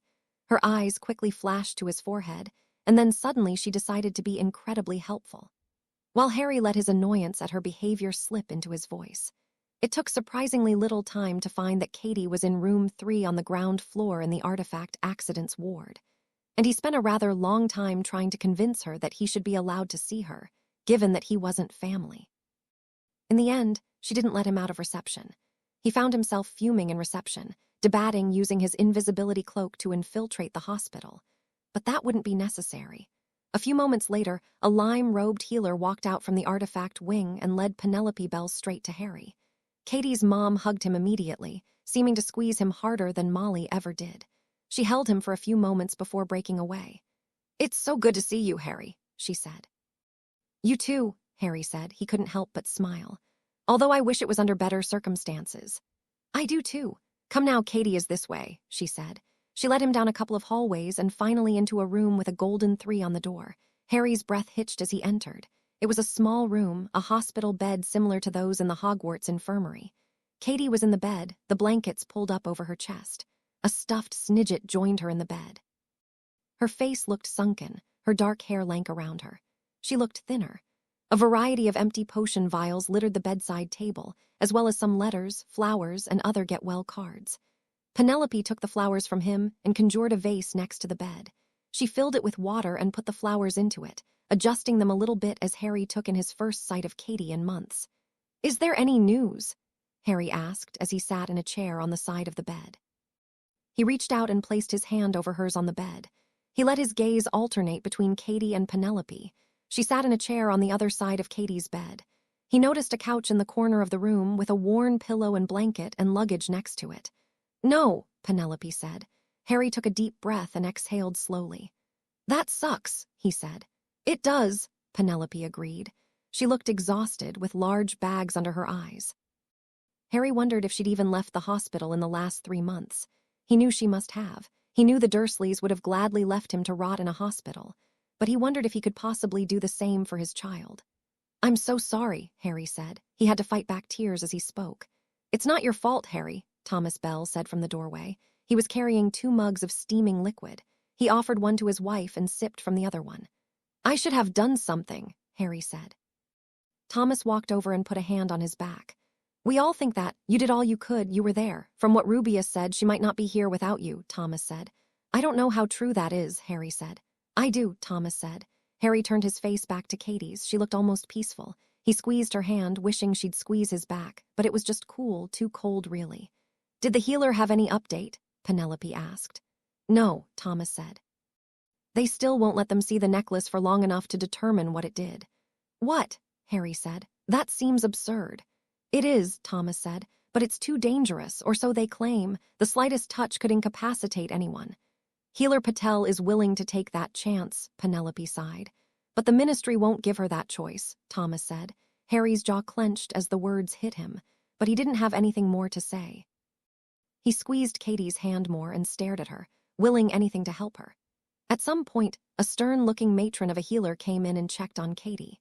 She performed a series of spells that took about a half hour, forced some various potions into Katie, and then stepped outside with Penelope Bell for a few minutes. Thomas talked to him when they were gone. They exchanged mundane pleasantries to fill the time. Harry asked about the conservatory, and Thomas asked about school and Quidditch. But they lapsed into a comfortable silence after not too long. It was near lunch when an excited bustle from outside the doorway drew Harry's attention. The noise seemed to be growing closer to them with each moment, and judging from the glance they exchanged, the Bells noticed it as well. Harry tensed as it approached, until finally the door to the infirmary room opened and the Minister for Magic entered the room. Harry Potter. Rufus Scrimgeour exclaimed as the stern, lime-robed healer from before followed him into the room. She looked furious, her jaw set tightly as she glared at the minister. I've been looking forward to meeting you. Hello, Harry responded. He turned his eyes toward the minister and otherwise kept his expression blank. Whatever Scrimgeour had expected his response to be, this wasn't it. He paused, confusion evident on his face. I was hoping we could have an open discussion, Scrimgeour said. Harry kept looking at him, finding himself rather annoyed by the fact that the man was completely ignoring all 3 Bells in the room. And this is your ideal spot for that discussion? Harry asked. We can go for a walk if you would prefer, Scrimgeour offered. No thank you, Harry said. He noticed the stern healer behind Scrimgeour's smirk, her eyes flashing with amusement. Mr. Potter, I must insist, Scrimgeour said. I've got 3 months of stories to tell my girlfriend, Harry said. I'm busy. Mr. Potter, Scrimgeour said. Harry looked away from him and back at Katie. Somewhere in his mind, he knew that dismissing the minister was not the best course of action. He could feel the man fuming as he stood in the doorway. Harry ignored him. He focused on Katie's face, resisting the urge to reach out and touch her sunken cheeks. He heard the healer say something to the Bells, and the 3 of them left the room. Scrimgeour remained quiet for a few moments. I need your help, Mr. Potter, he said. With what? Harry asked. People are frightened. We need to appear to be doing something to help calm everyone down, Scrimgeour said. Harry snorted. Again, it was obviously not the reaction the minister expected. Appear to be doing something, Harry said with a laugh. Not do something, appear to be doing something. We are working quite diligently against you-know-who. You have no idea the gains we've made, Scrimgeour said. Not enough gains that it appears you're doing anything, though, Harry said. Scrimgeour's mouth shut hard as he looked at Harry. Harry looked back. He remembered a furious Katie charging at Umbridge, screaming at her. He remembered the fury on her face, the confidence in her voice. He felt confidence flow into him, strengthening him as he felt the minister grow more desperate. I'm only asking that you and I appear together. Shake hands, smile for the cameras. Have it look like we're on the same side, Scrimgeour said. But minister, Harry started, holding up his left hand, the hand Umbridge had made him scar. I must not tell lies. Boy, Scrimgeour started. The minister's face flushed a deep crimson, but all Harry did was tilt his head and keep looking at him. This isn't the time to be childish. Enough, Harry said. Again, as with Snape, power flashed out of him and the minister froze. "You are not my ally." "I am trying to help you," Scrimgeour said. "You've done a fantastic job of explaining how helping your government helps me," Harry said. "I know you wish to be an Auror, we can certainly make sure," Scrimgeour started. But Harry's glare stopped him mid-sentence. "I do not need a handout," Harry said. "I am not going to help you. You have given me no reason to." "That's what I'm trying to do now," Scrimgeour shouted. "You still employ Dolar's Umbridge, a woman who tortured myself and other students in the name of the government. You are still holding Stan Shunpike as a Death Eater with no indication of a trial coming," Harry said. Scrimgeour's jaw tightened before he spoke. "I can't get rid of the senior undersecretary on a whim," he said. "I also found out today that the healers attempting to save this girl are not being granted access to the artifact that hurt her. I think there's only 2 people likely to have that much pull." Harry said. He looked at Katie again for a few moments before leveling his gaze on Scrimgeour. "Yet you're not arguing with Dumbledore about that. You are his man through and through, aren't you?" Scrimgeour accused. Harry paused to think about it. At one point he might have been, but now, after he'd had to sneak out to even get where he was. "I play the man I am," Harry quoted. Scrimgeour looked ready to argue, but it didn't come. The room was silent for a few moments before he spoke. "I'll get the necklace to Healer Patel no later than this afternoon. Getting Dolars off my staff will take more time. And there isn't anything I can do about Shunpike until the Aurors say he can go," Scrimgeour said. "If you come with me and talk to the Prophet."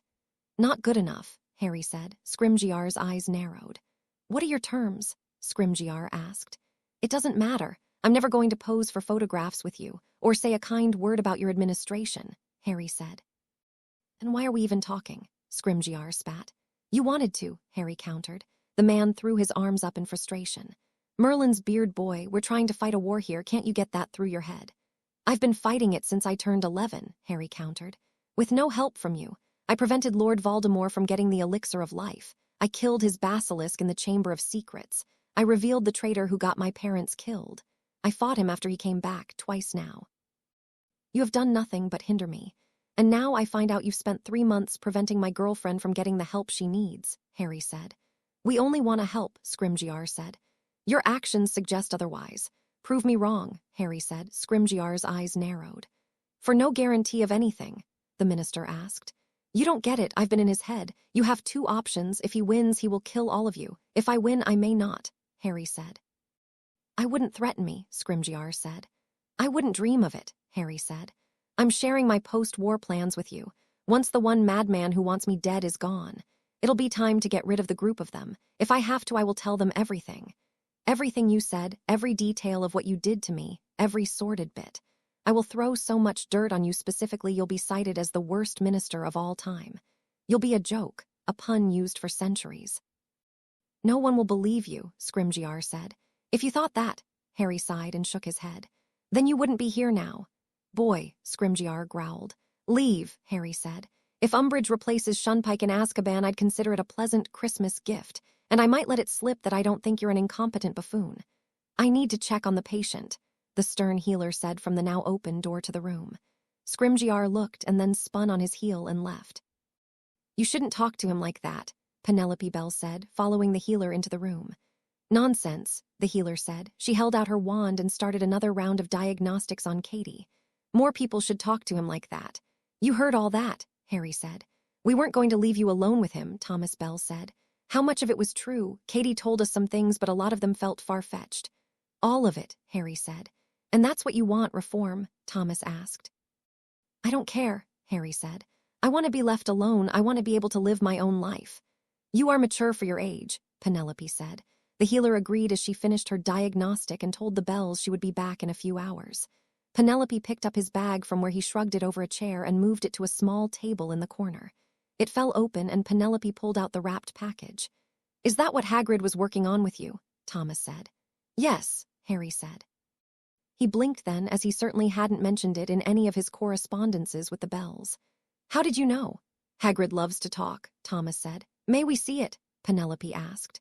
"Go ahead," Harry said. She gently unwrapped the box, doing so without damaging any of the wrapping paper. Once she got it unwrapped, she opened the box. Inside was a silver charm bracelet. Thin silver links looped around each other. Harry had crafted each of them by hand with Hagrid's help. He'd had no idea the giant was a metallurgist. Hagrid never brought it up, until Harry was thinking aloud about possible gifts, and Hagrid advised him to make her something. Harry liked the thought, but he wasn't sure how it would work, or what he could even make. Hagrid volunteered to help right away. It had taken a large amount of his free time. Hagrid made him pound out each link until they were all perfect and uniform. He'd made probably 20 times the total that were actually used in the piece, and that had been the easy part. Once the bracelet was done, he'd sculpted. He'd drawn them all first. He started out easy with an ashwinder curled into a near ball, and then a snidget, and he'd continued on, redoing the rejects countless times until he'd finally put the finishing touches on the Kelpie just days before the break. All in all, every creature at the Bell Conservatory was represented on the bracelet. "It's beautiful," Penelope said. Harry saw tears in her eyes and looked away. He didn't want to be responsible for more tears. Thomas walked over toward her and she offered it to him. He held it carefully in his hand and nodded, tears also forming in his eyes. "Very detailed," the man nodded. "This is good work." "Thanks," Harry said. Thomas offered it back to Harry. "Put it on her," he said. "Maybe the charms will help her." "Maybe," Harry said. If he was honest, he wanted to see it on her. He thought it was better served there than hiding in a box. He'd been so nervous as to whether she'd actually wear it that he'd lost sleep over it. He took it from Thomas and slowly lifted Katie's left hand. He put it on her wrist and then let her hand down, looking at the silver charms, and they gleamed in the light of the room. The three of them sat in silence for a moment. Thomas broke it by saying he and his wife should head to the cafeteria to pick up some lunch. It would take about a half hour, he said. Harry knew what he was doing. He was giving Harry some time alone with Katie, and he was grateful to it. As soon as they left, he took her hand once more, and then the words came. He didn't know why he talked to her, but he did. He talked to her about everything she missed, every Quidditch play, every stupid joke, every interesting class. He talked to her about life, about all she missed. In his head, he could hear her replies. He could hear her jokes.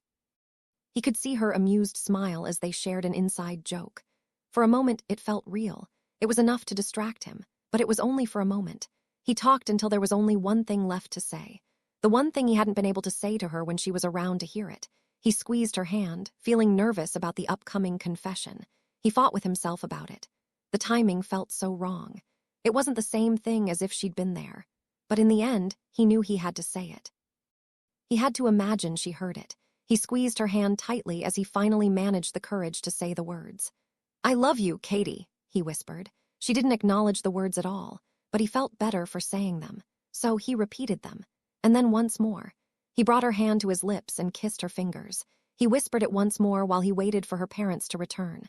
When they came back with 3 trays of food, he thanked them. There wasn't much more of a need to talk. He spent the rest of the day at her side, content in the thought that he'd expressed his feelings for her and giddy for the chance to do it once she was able to reply.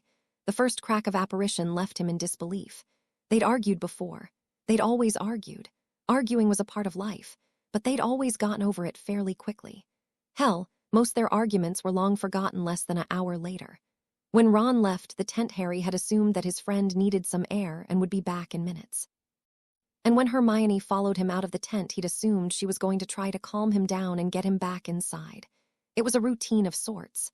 It hadn't been the first argument in their time together, and he doubted it would be their last, either. Before he could even contemplate what the sound meant, he heard another distinct crack mere moments after. He froze. It couldn't mean what he thought it would mean. There was just no way they would do that. That didn't prevent him from storming off to the exit of the tent to check. The icy December air hit him full on in the face. Snow fell around him, but there wasn't enough of it to blanket the ground as of yet. Although he thought that would change come the morning if it continued at this rate. Either way, there wasn't enough of it on the ground for there to be footprints to track. "Ron," he asked, his tone level as he looked to his left and to his right. There wasn't any sign of him. He called again only for there to be no answer other than the wind as it blew around him. He paused and waited for a response that he somehow knew wouldn't come. "Hermione," he called again. Still, there was no answer from the forest around him. He called both their names 1 or 2 more times, stepping out from the tent and looked around. He gave it 5 solid minutes before the cold became too bothersome and he ducked back into the warmth of the tent. They'd left him. He walked toward the fire, standing next to it and letting it warm him as the one thought echoed through his head. They'd left him. That was all he could think about. They'd left him. It hurt every time he thought it, a sharp pang through the middle of his chest. There wasn't anything he could do about it. He sat at the chair in front of the fire and looked around. Saw Hermione's beaded bag on the kitchen table. It had been Ron's turn to get everything out and clean up, and he hadn't done so. He spent a moment rummaging through Hermione's bag. He recognized the charms on it easily enough. She'd been so proud of it that he hadn't felt the need to comment that the enchantments weren't that difficult, and that moleskin would have likely made a better base than the cloth she used. But he'd only known that because of Katie's father. He'd refused to leave Katie's hospital room when the Weasleys and Dumbledore eventually found him. It had been quite a scene from the adults. Lots of yelling and threatening and finally bartering. Harry answered with in a calm voice each time. He wasn't leaving. And that was all there was to it. The adults argued some more. Harry found the entire situation rather tedious. It wasn't until Healer Patel came in to inform the Bells that they had finally received the necklace from the Ministry and had started to run a series of tests that they thought had promising results that anything changed. The healers snapped at all of them. Well, except for Harry, who was merely sitting quietly by Katie's bed holding her hand. She told them their commotion could only be bad for the patient, and if they were going to keep it up, she'd have to ask them to leave. Mrs. Weasley took it as an excuse to leave with Harry, but the healer countered that Harry was close enough to family for her taste. And given that she was in charge of that wing, her taste was the only taste that mattered. In the end, 2 Aurors wound up stationed outside her room as protection for Harry, which Harry thought was a bit odd as it just made it obvious where he was. And Thomas Bell agreed to keep an eye on Harry and make sure he didn't get into any trouble or sneak off. In the end, he got to stay.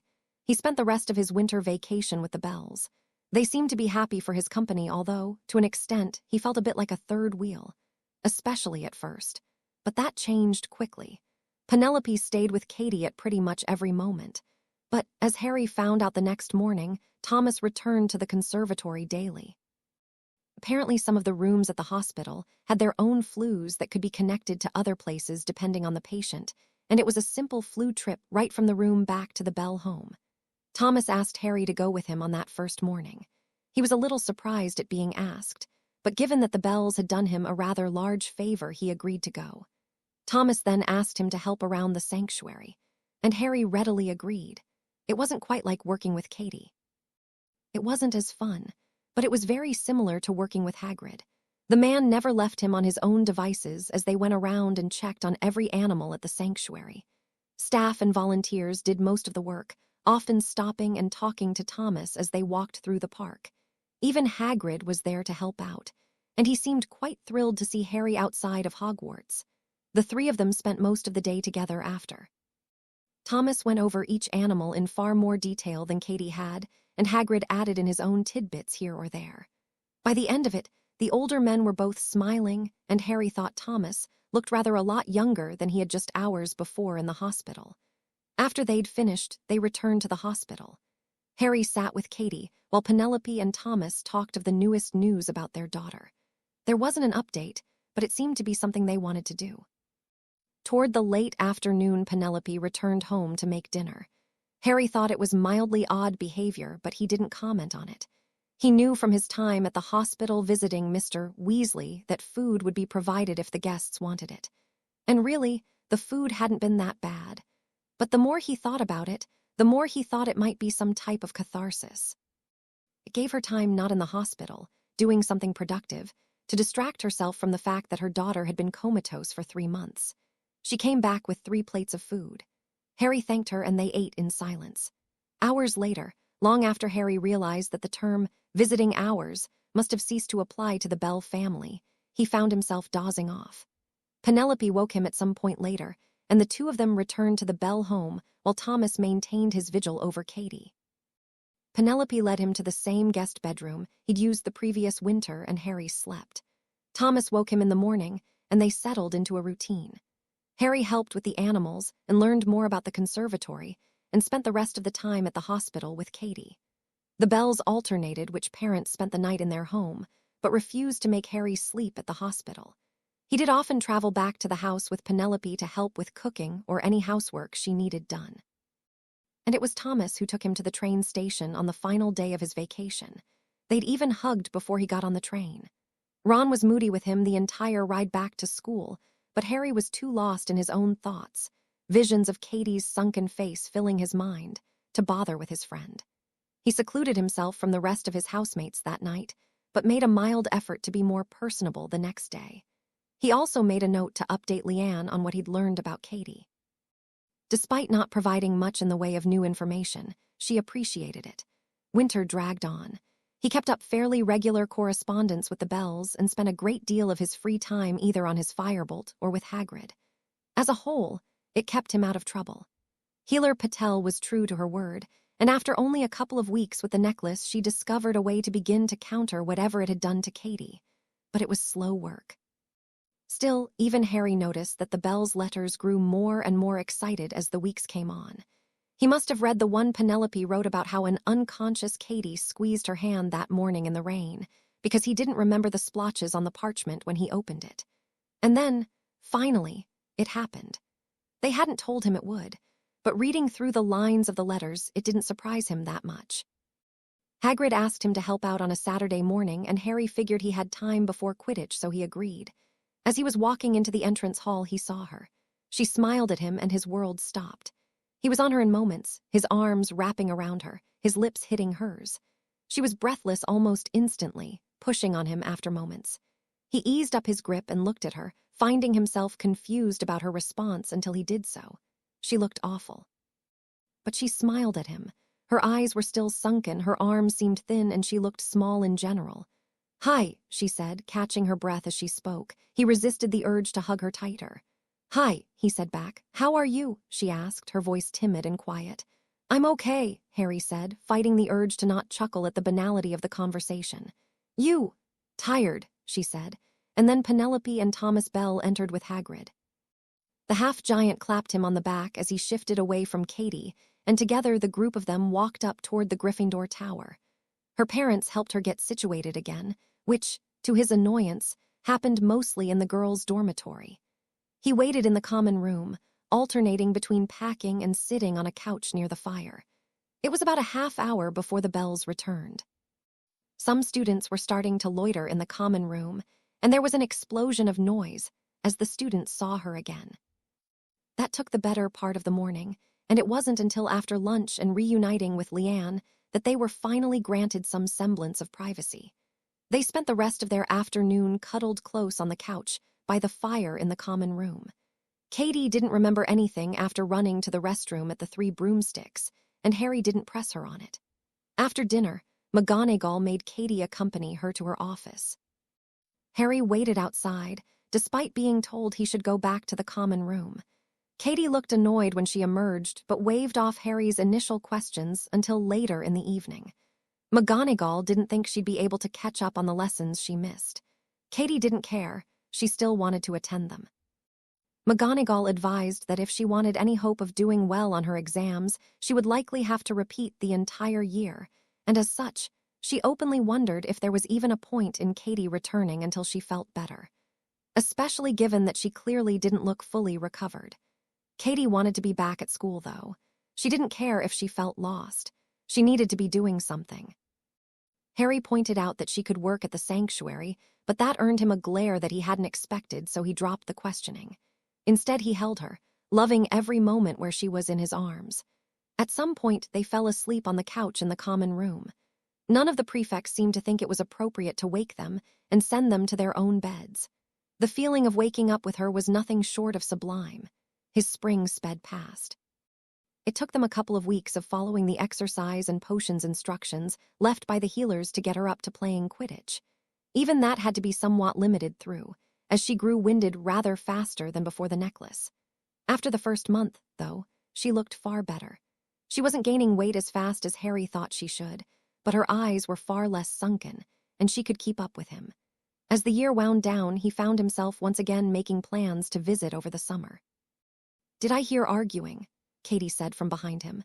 Her voice brought him back to the present, and he turned and looked over his shoulder and saw her emerging from the room she and Hermione were sharing. She wore a white bathrobe tied tightly around her waist and was towel drying her hair. "Yes," he said stiffly. "About what?" Katie asked. "The necklace, our lack of progress, Hermione's cooking, my own incompetence, you name it," Harry said. "Oh," Katie said. "I assume no one made dinner." Hermione started something, Harry said. Katie frowned and moved through the tent toward the kitchen. So where are they? She asked. Harry was silent for a few minutes as he listened to her rustle in the other room. It took a while, and the first time he tried to speak, the words didn't come. But eventually he managed a reply. They left, he said. There was a contemplative pause from the kitchen before the noise resumed. He sat for about 15 minutes before she came into the living area of the tent. She changed out of the bathrobe into flannel pajama pants and a t-shirt. She was carrying 2 plates. She set one down on his lap and sat on the couch across from him. Harry looked down at the plate. It contained a bed of rice, some boiled broccoli and potatoes, and a couple of chicken legs.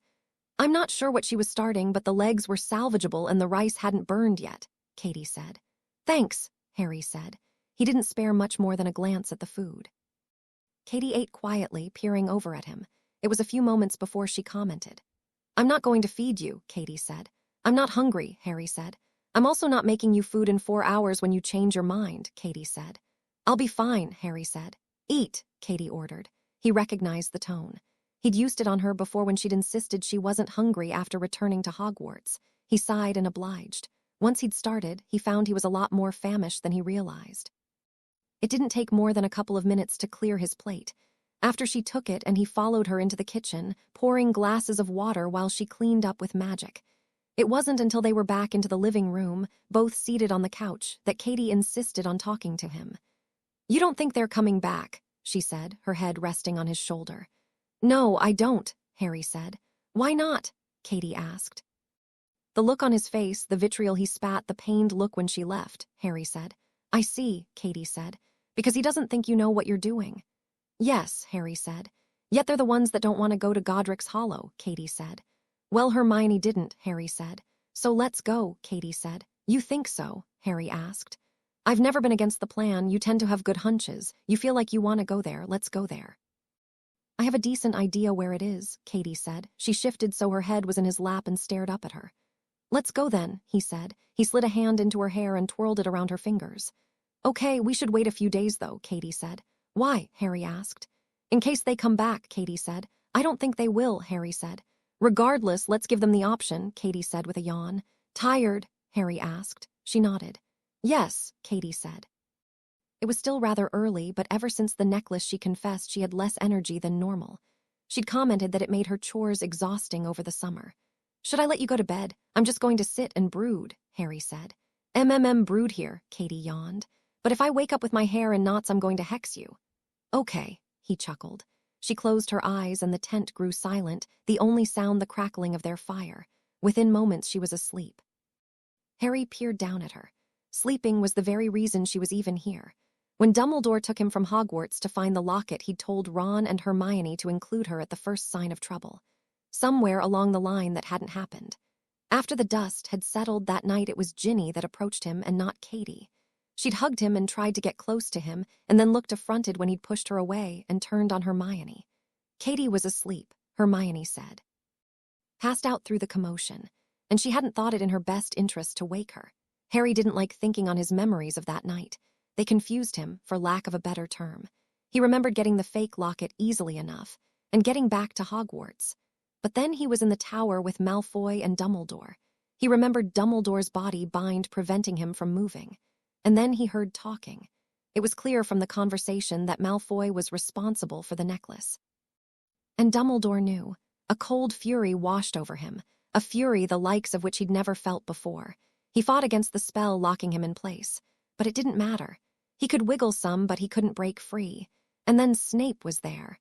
At first he felt relief, but then he remembered Slughorn's party and the relief was reborn into fury. He wasn't surprised when Snape killed Dumbledore. There was a sort of mundane finality to it as the body fell out the window and down to the ground below. And then he screamed. A burst of magic blew off his cloak, and he found himself standing between Snape and Draco. Draco sneered at him and leveled his wand, a far more confident look on his face than when he'd faced Dumbledore moments earlier. Harry raised his hand in reply. He meant to yell something coherent, but words didn't come. Instead, a blast of force threw Draco into the wall behind him. Snape leveled his wand onto Harry, but he too was pushed back from Harry's blast. Draco recovered, pulling himself to his feet as Snape reached out with an arm to try to protect him. but he fired a spell at Harry. Harry swatted it away and shot another burst of force at Draco. He wasn't thinking about the specifics of the spells. It didn't matter. It hit Draco full on and he staggered backward. Harry's third spell was more formed. A cutting hex that hit Draco square in the chest. Blood burst from the wound and Draco's eyes went wide with alarm as Harry turned Sectum Sempra onto him. More blood burst from Draco's chest. He gagged something as he staggered back, slipping as he fell against the wall. Snape lunged for him, but Draco shifted away from him and slipped backward. He fell to his side and then back. A wall should have caught him, but he was standing near the window. And moments later he joined Dumbledore in a fall from the tower. "You idiot!" Snape hissed as he spun around and fired a cutting hex Harry's way. "Both of you!" Harry snapped back, his promise echoing through his head. His bludgeoning hex smashed through Snape's cutting hex and hit him square in the chest. Snape raised his arm and fired another hex at him, but Harry hit him with another bludgeoner in the chest. He coughed blood onto the floor of the tower. Harry leveled his wand, fully intended to make good on his promise. But then the door to the astronomy tower burst open. Harry spun and slashed his wand in their direction. Death Eaters, he recognized the leader immediately, the werewolf Fenrir Greyback. There were 6 or 7 of them. He knew he wouldn't be a match for that many, but he had nowhere to go. He shifted his stance as they saw him, their own glances resting on him. They smiled almost in unison as they readied for a fight. He could see in their eyes a gleam of eagerness, wondering which of them would be the one to present Lord Voldemort with Harry Potter's corpse. He closed his eyes, taking a deep breath to steady himself. The blackness of his clear mind calming him, seeming to slow everything around him. "Help me," he thought. He wasn't sure what he expected of the 2 words thought off into the void of his own mind. Nothing, probably, but they steadied him, and when he opened his eyes he acted almost before he knew what he was doing. "Conflagratio!" he yelled, slashing his wand down toward the werewolf. A stream of fire lulled out from his wand. The werewolf shielded himself with his arm. The small flames lingered on his robes. Greyback looked down at them after a moment and laughed. "Really, Potter?" he snorted. Harry knew werewolves were resistant to magic. He knew it would take a great deal of focus and power to harm the man. But those thoughts shifted from his head. He wanted nothing more than to destroy him, to destroy all of them, everyone who hurt him or his friends, everyone who may have been even remotely responsible. "Is that it?" "No," he said, slashing his wand back upward and repeating the incantation. The werewolf laughed after nothing came from Harry's. He turned to the other Death Eaters to laugh, and then he exploded. The small flames that lingered on his robes flashed out around him with a booming force. The sheer power of it knocked Greyback down as the fire engulfed him. The Death Eaters near him jumped away as the man fell. In moments, the flames cleared. The top half of the head was still mostly recognizable, as was most of the left arm. But the rest of the body was a blackened briquette of flesh. The Death Eaters looked at it, surprise evident on their faces. The expressions quickly changed to fear, as it dawned on them what had just happened. Their leader, the bruiser they used to threaten others, the man whose name sparked fear into most of the parents of Wizarding Britain, was dead before them, and he'd been killed by Harry Potter. And it had only taken one spell. It didn't make sense. Harry Potter was a mere boy, one that they knew their master had struggled to capture. But it always seemed like some extenuating circumstance prevented that, most often Dumbledore's intervention.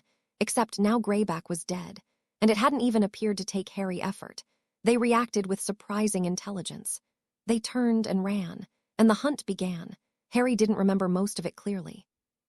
He struck down 2 of them, leaving the bodies where they fell in halls of the school, not caring in the least who saw as students started to emerge from the common rooms in response to the uproar and screams from the invaders. A third almost made it off the grounds, but Harry hit him with a blasting curse near Hagrid's hut. The commotion of the fight must have roused Hagrid. He burst from the door of his hut as Harry and a 4th Death Eater approached. The giant seemed to understand what was going on. His eyes shot to the mark above the astronomy tower, and then he reached out and grabbed the Death Eater by the throat. Harry wasn't sure he'd ever forget the crunching noise as the man went limp in Hagrid's hand. He tossed the body aside and rushed to Harry. But by then the rest of the Death Eaters had escaped. Hagrid gathered up the body as they moved back to the castle. That was where Hermione, Ron, and Ginny found him. And that was where he'd yelled at them about Katie, wondering where she could possibly be, assuming she must have been hurt in the crossfire as there was no other reason she couldn't be there. But they'd assured him that wasn't the case. And frankly, if she wasn't there then, they held no interest for him. He told Hagrid what happened.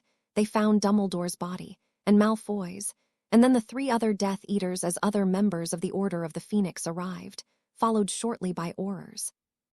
Snape was alive when they made it back up to the astronomy tower. Harry leveled a wand on him, preparing to finish off his promise from all those months earlier. The injured man called him a fool and told him there was so much he didn't know. Hagrid convinced him to listen to the man, as Dumbledore trusted him. The sentence enraged Harry further, but he obliged and moved to Dumbledore's office. Snape talked, and when Harry snorted his disbelief, used Dumbledore's pensive to show him the truth. But in the end, it all felt rather empty to Harry. The man who had tormented him, the man who had known Katie's attacker and done nothing, that man sneered at him as he explained it all, like he was such a better person than Harry could ever dream of being, like he was a brave, noble hero. Harry laughed. He couldn't help it. The entire situation was absurd. Whatever response Snape had expected, that certainly wasn't it. In the end, only Harry and the giant left Dumbledore's office. Hagrid didn't say anything, and Harry found himself content in the knowledge that he'd kept his promise. Katie chose that moment to stir against him. She yawned as she opened her eyes, staring up into hers. She blinked a few times until the recognition became apparent in her eyes. Then she smiled. She shifted against him, attempting to stretch out. "I think maybe it is time to bed," she said as she stifled her yawn. "You can go," Harry said. "Obviously." "I don't need your permission," Katie rolled her eyes at him. "But I'm also not brewing a pain potion for you in the morning when you fall asleep in that chair and can't move your neck." "I'm sure I'll be fine," Harry said. He sighed and continued before she could argue with him. "But perhaps you're right, bed sounds better." "Yes, it does," Katie said, and they left the living room. They went to the separate bedrooms. Harry to the one he'd shared with Ron and her to the one she'd shared with Hermione. They only offered the briefest of good nights and a chaste kiss before they separated. Harry thought his bedroom felt uncomfortably empty. He glared at Ron's bed, resisting the urge to curse it as he changed into pajama pants and crawled into his bed. It took rather a long time of staring at the ceiling to finally fall asleep. Sleep would not prove restful. He dreamed of the previous summer, of his flight from Privet Drive, of his time with the Weasleys where he grew progressively more annoyed with them, of his surreptitiously inviting Katie to the wedding and his annoyance when they'd tried to make him take Polyjuice at it. He rolled back and forth in the bed, recounting their time in London, their plan for the locket, and their time on the run. There were very few fond memories in there. There were far more arguments than anything else. Although Katie never grew harsh, the Horcrux and the circumstances had them all on edge. At some point, he must have fallen asleep. It didn't feel like it, but after a moment he was opening his eyes and they'd felt heavier than they had a moment before. So he must have been asleep. He heard the creaking of his door and rolled over to look at it. A small part of him expected to see Ron come in, and his heart leapt at the thought, but it wasn't Ron. No, instead Katie stood in the doorway, a fuzzy blue blanket wrapped around her shoulders. Harry groaned. "What time is it?" he asked. He reached toward the bedside table where he'd left his watch. "I don't know," Katie said, her voice soft. 4:40, Harry groaned. "Please tell me it's not time to get up." He let his head rest back on the pillow and squinted at her until her blurry form started to resemble more what he expected, although that was most likely due to her walking toward him. "Now," she said, "although I can't sleep." "Me either," Harry said. "The room feels really empty," Katie said. Harry nodded, understanding that feeling as he spared a glance in the direction of Ron's bed. "Can I join you?" Katie asked. She looked down and away from him as she spoke, a flush rising in her cheeks. Harry answered before he even had a chance to ponder her words. "Of course," he said, pulling the blankets back to free up part of the small bed. She climbed in next to him, keeping the blanket wrapped around her as she did. He threw the other blankets back around them as she cuddled up next to him. She reached out toward him, her bare arm emerging slowly from the blanket, the charm bracelet that almost never left her wrist jingling with the motion. She cupped his face for a moment before sliding her hand down around his shoulder. He pressed his forehead to hers, unable to stop the smile from forming on his lips as he peered into her dark eyes.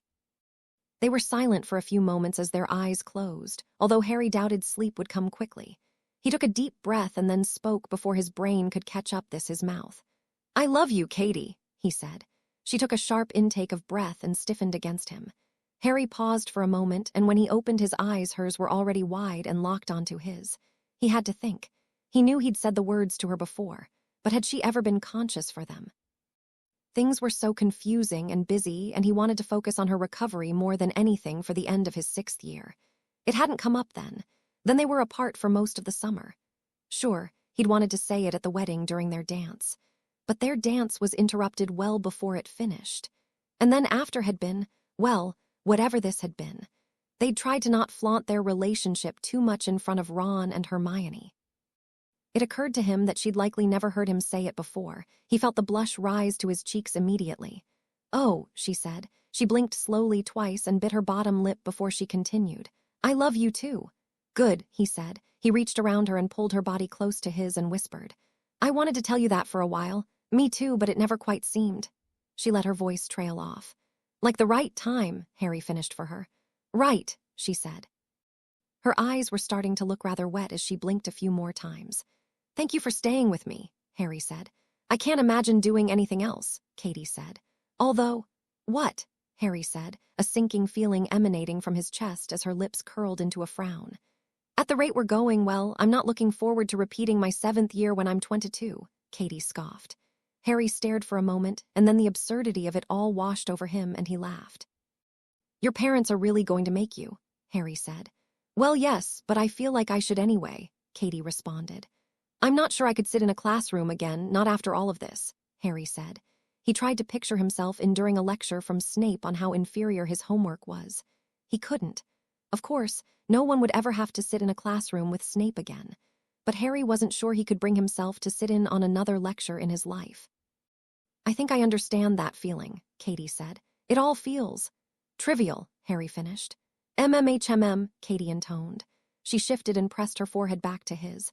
He could feel her breath on his skin when she spoke. "But that's worries for another day. We have more pressing things to worry about now." "Like surviving this," Harry sighed. He wouldn't say it aloud, but each day that passed made him more convinced that he wasn't going to come out of this unscathed. Each moment felt like it could be final one. "Like that," Katie affirmed in a small voice. She sniffled once before she admitted, "I'm scared." "Me too," Harry said, "but we're together and we'll get through it." "I hope so," Katie said. "We will," Harry said with as much bravado as he could muster. Katie nodded, an almost imperceptible motion against his forehead. She took a deep breath and then shifted to kiss him. He could tell she intended for it to be a soft meeting of their lips. A little topping to their admissions to each other, and a way to end the conversation before it grew too morbid. He could sense that she expected them to doze off, that the night was now ever and that anything else could wait until morning. But it couldn't. Harry felt the longing rise into him as soon as her cinnamon lips touched his own. He wanted to give her what she wanted. He wanted to hold her, to comfort her, to protect her. But he also wanted so much more. He wanted her, all of her. As she started to lift her lips from his, he pulled her closer to him, keeping his on hers, deepening the kiss. He felt her moan into his mouth as they kissed, and it only served to make him want her more. His hand slid up her arm, under her blanket, and slid around her shoulder, tugging on the strap of her tank top as he kissed her. Her own hands found his chest as the kissing continued. Harry didn't stop until her hand was on him, pressing hard against him through his pajamas. His eyes widened and he lifted his lips from hers. She didn't say anything. She didn't need to. Their eyes met and they both knew they were ready. Harry rolled them, pinning her to the bed as he resumed kissing her. He wanted nothing more than to taste her. He let his lips trail over hers, before sliding them across her cheek to her ear, down around her neck and shoulders. Katie offered no resistance as his hands slid under her top and pulled it up, giving him so much more of her to kiss. Harry took his time, savoring every inch of her, learning her reactions to his touch on every bit of exposed skin. The entire time Katie clawed at him, cooed for him, whispered to him, begged him. He wasn't sure exactly how it progressed or how long he spent teasing her and being teased himself. He remembered her telling him to have her.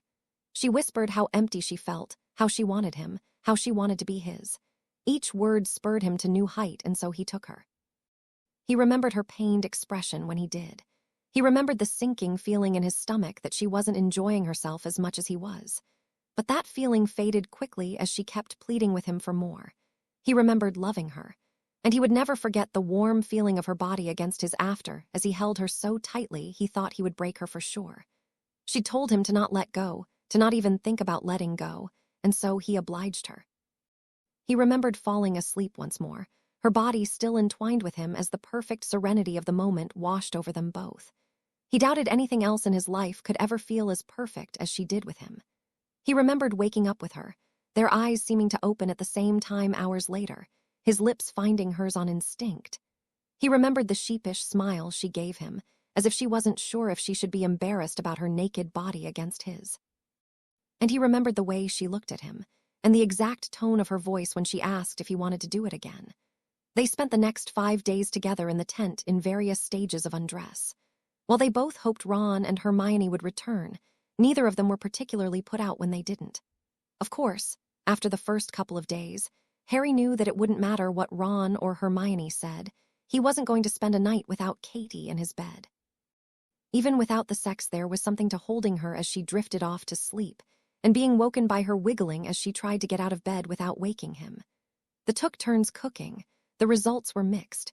So mixed that they even slipped to the nearby Muggle town for takeaway one evening, restocking a lot of non-perishables and a bottle or two of brandy, while they were in the town as well. Which, Harry decided after a glass and a half, he did not like. It did not prevent him from drinking more of it, though. Somewhere in there Katie decided she was a bad girl, which also intrigued Harry, almost as much as the short bathrobe she tied loosely around her waist, letting it fall off her shoulders enough to see the golden locket resting in her bosom. She repeated that she was a bad Slytherin, and well, things went from there. On the 6th morning, though, they knew they'd tarried long enough. Harry watched her dress in the morning. She slipped on the moleskin tunic and pants she wore for protection against magic, a last-minute gift from her father, before sliding on more casual clothing over it. She didn't wear it often. She kept the necklace around her neck. They packed up the tent slowly in the morning, taking rather longer with it than they needed. There was a sense of finality to it. They knew that once they left it would be that much harder for Ron or Hermione to find them again. But as they finally did, a weight seemed to lift from them. By the early evening they were in Godric's Hollow. Harry walked up the stone street slowly, Katie at his side. Inside the houses, they could see families sitting around fires and trees and going about their lives. It was an odd notion to Harry, the normalcy of it all. He thought he'd see more dour faces or something of the like. He was wondered just how he felt about that when Katie tugged on his arm and gestured to the town square. He saw an obelisk and wondered what her interest was in a memorial of the First World War, but as his eyes focused on it, the structure changed. His breath hitched as he saw the monument shift to his parents, his mother holding a baby in her arms. Katie didn't say anything as they walked toward it. They both stared at the statue for a few moments. Harry sniffled as he stared.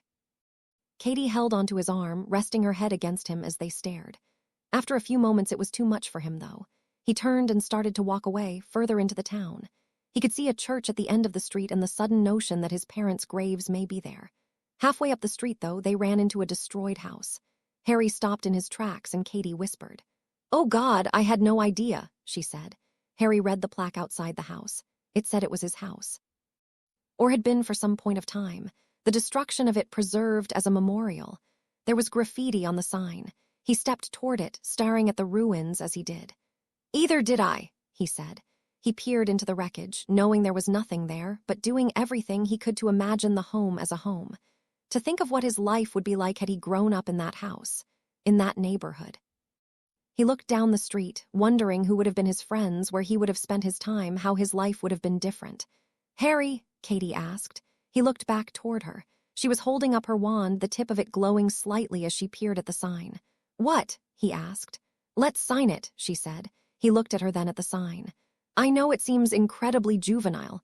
"Let's do it," Harry interrupted. He took her wand from her and signed his name with a flourish on a small corner of the plaque that had yet to be graffitied.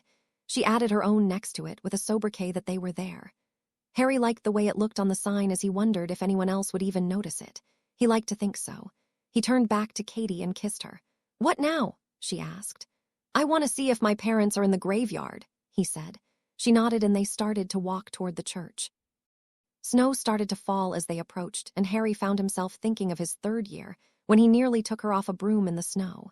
He smiled at the memory as they approached the church.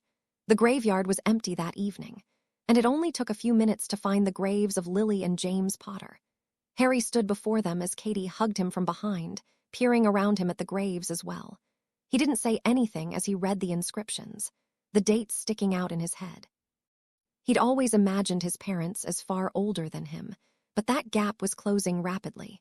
He tried to imagine himself married with a small child in the middle of a war, and honestly, he couldn't do it. It seemed like such a foreign concept. Although, as he felt her warmth press against him, it wasn't too hard to think of who he would like that wife to be. But he wanted to live more. He felt like Voldemort had dominated his life. When this was all over, he wanted to do more than settle into a monotony.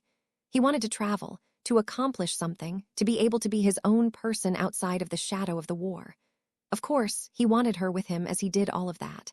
But still, the thought of being utterly settled by 20, that scared him nearly as much as the thought of Lord Voldemort. He turned around and looked at her for a moment, until a shape behind them startled him. "What is it?" Katie asked. To her credit, she had her wand out nearly as quickly as he did. They both aimed at the figure ambling toward them. "Who is that?" Harry asked. Katie squinted against the snow. "I don't know," she said. "It looks like an old woman." "Bathilda Bagshot?" Harry asked, remembering some gossip from the wedding. In his mind, he linked that she knew Dumbledore and wondered if she could be a member of the Order, although he wasn't quite sure he wanted to run into a member of the Order. "I have no idea," Katie said. "Mrs. Bagshot," Harry called. The figure seemed to shudder and paused a few feet away from them. "Hello," Katie asked. The figure shuddered again but didn't say anything. After a few moments, she lifted her arms slowly and pointed at Harry, then made a gesture to him, asking him to come closer. "You want me to come with you?" Harry asked. The figure nodded again. Harry stepped away from Katie and moved toward the figure. But he only made it a step before Katie's hand locked around his wrist. "Don't," she said, her eyes locked onto the figure. "But she might know something," Harry said. "I'm not sure," Katie said. "There's something wrong." "What?" he asked. "There's something wrong," Katie reiterated, her voice growing harder as she spoke. "She might be instructed to only deal with me," Harry said. "If so, then have her say that," Katie said. Harry nodded and looked toward the figure. "You want me to come with you alone?" Harry asked. It gave another shuddering nod. Harry stared for a moment and shook his head. "Harry," Katie started, but he spoke before she could continue. "Not good enough," he said. The figure shuddered again and then opened her mouth. "Come," the word came out a hiss. Harry nodded and stepped forward again, but Katie pulled him back. "That was Parseltongue," she said. "What do you want?" Harry hissed at the figure, only vaguely aware he no longer spoke English. He felt Katie tense against him. Her wand hand trembled as it pointed at the figure. The figure didn't respond. Instead, it started to melt away, the skin falling apart as something seemed to burst from the inside of what could have only been a corpse. Harry watched in horror as the face split clean in half, chunks of flesh falling down to the ground before the robes joined them. And moments later, a large, dark snake rose up before them. It hissed as it reared up and charged straight at Katie. Harry reacted on instinct. He threw his body in front of Katie, just as the snake was going to strike, and threw up the most powerful shield he could on such short notice. The snake, which Harry suddenly recalled was called Nagini, bounced off the magic with a pained hiss. She coiled around, looking for any weakness in the shield. Harry spun to try to keep protections around them, but the snake was too fast. She shot around them and threw her body underneath the shield and against his legs. Harry stumbled against it, falling away from Katie as the snake coiled around to strike once more. His wand fell toward the earth as he fought to regain his footing. This time her teeth found their mark. She struck once in Katie's left shoulder, then twice, her head flashing back so quickly Harry could barely register her movements as he steadied himself. Nagini reared back once more, but this time slammed her head into Katie's chest. The impact knocked her onto her back. Harry saw the flash of gold of the locket as it popped out from under her shirt. For a moment he wanted to lunge for it, to grasp it in his hand and have it end the game. At least until he remembered that it wasn't a snitch, and that this wasn't a game he could end so easily. The snake lifted herself once more and then struck at Katie's midsection. Katie screamed with each impact. Harry's eyes darted toward the ground before him. Panic rose in him as his eyes darted from Katie to the snow-covered ground and back. It seemed to take an eternity. Fear rose in him with every passing moment. After the necklace, he'd sworn he'd protect her, that nothing bad would happen to her while he was around, that he would keep her safe. And now, at the first opportunity, he was failing her. The words exploded in his head. He was failing her. His fear evaporated away in moments, replaced by anger. He felt the muscles in his shoulders and neck tense as it filled him. His eyes flashed, landing directly upon an end of black wood sticking out from the white snow. He grabbed his wand, and without as much as a thought sent the strongest blasting curse he could at the snake's body as she coiled next to his lover. The light hit the mass of scales, the power of it throwing the beast into the air. She recovered in midair, rolling around and landing with more grace than Harry would have thought possible. She charged at him as soon as she hit the ground. Her eyes narrowed into a clearly recognizable fury. Harry slashed his wand at her once more, casting as many cutting spells as he could in quick succession, trying to rend the animal into as many pieces as he could. Most of the spells missed, but he heard it hiss in fury. 2 of the jets of light pierced into it. "Stupid boy!" Nagini hissed at him as she pulled back and curled into a defensive position. The snake slithered around his continued spells, sliding through the graves and as if she hoped the headstones would offer some cover. Harry paused as he remembered he could understand the creature, and it him. Suddenly 1,000 questions flowed into him. How had she known to be there? How had Voldemort known what he would try? What did Voldemort think they were doing? Why was the snake so loyal to him? And so many more. "Stop!" Harry hissed, knowing full well that the creature wouldn't obey him. He leveled his wand on the headstone it curled behind. "You will die," she hissed back. She slipped away from him between 2 more headstones as she fled from him. Harry fired a curse at the gap of land between them, but the snake weaved around it. "What do you want?" Harry hissed back, command rising in his voice as he spoke. The snake hissed in annoyance as it fought against the magic of his words. "Lock it! Kill you!" it hissed. "Present corpse to master to prove myself. Kill both of you." "I won't let you kill Katie," Harry responded, certainty rising in him as he spoke. He moved toward the headstones, toward the snake, and he realized Katie. "Already bit her. Venom will finish job," Nagini responded. "We'll get you too." "Maybe," Harry said with a shrug of his shoulders and a smirk, "but you should have paid more attention." "What?" The snake hissed, and moments later Harry watched as part of her tail exploded in a flash of golden light. Nagini hissed in annoyance and spun around as Harry brought his gaze up to see Katie. She stood perhaps 20 feet away from him. She moved with a limp. There were puncture wounds on her stomach. The golden locket stood out against her dark clothing. Her left hand covered a wound on her neck. He could see blood on her fingers. Her right hand leveled her wand on the snake. She staggered closer and bit the cork off of a glass vial and spit it out before drinking the entire antidote within. "How are you?" Harry asked as the snake coiled around, glancing at her mangled tail. It tried to slither away, but Harry threw curses at it, hampering any direction it could move. "Woozy. Swallowing a bezoar is harder than it looks," Katie answered. She wobbled on her feet but kept her wand on the snake. She swallowed hard, Harry assumed, forcing the bezoar further down her throat. "We can't let it escape." "I know," he said. She weaved around the graves again, seeming to look for a way out of the graveyard as Harry and Katie threw spells at her. But Nagini was resilient and quick. She avoided the magic and stalled them, doing her best to keep the 2 casters apart as they fought. Even with her mangled tail, she could cover ground with a surprising alacrity. Harry tried to circle toward Katie, and he almost reached her, but as he closed the final few steps, Nagini hitched back and lunged toward him. He sidestepped out of her path as quickly as he could, but the snake caught his sleeve in her mouth and with a shocking tug ripped it clean off of his arm. The sheer power of her jaws shredding his clothing forced him down. Nagini rose up as he fell back.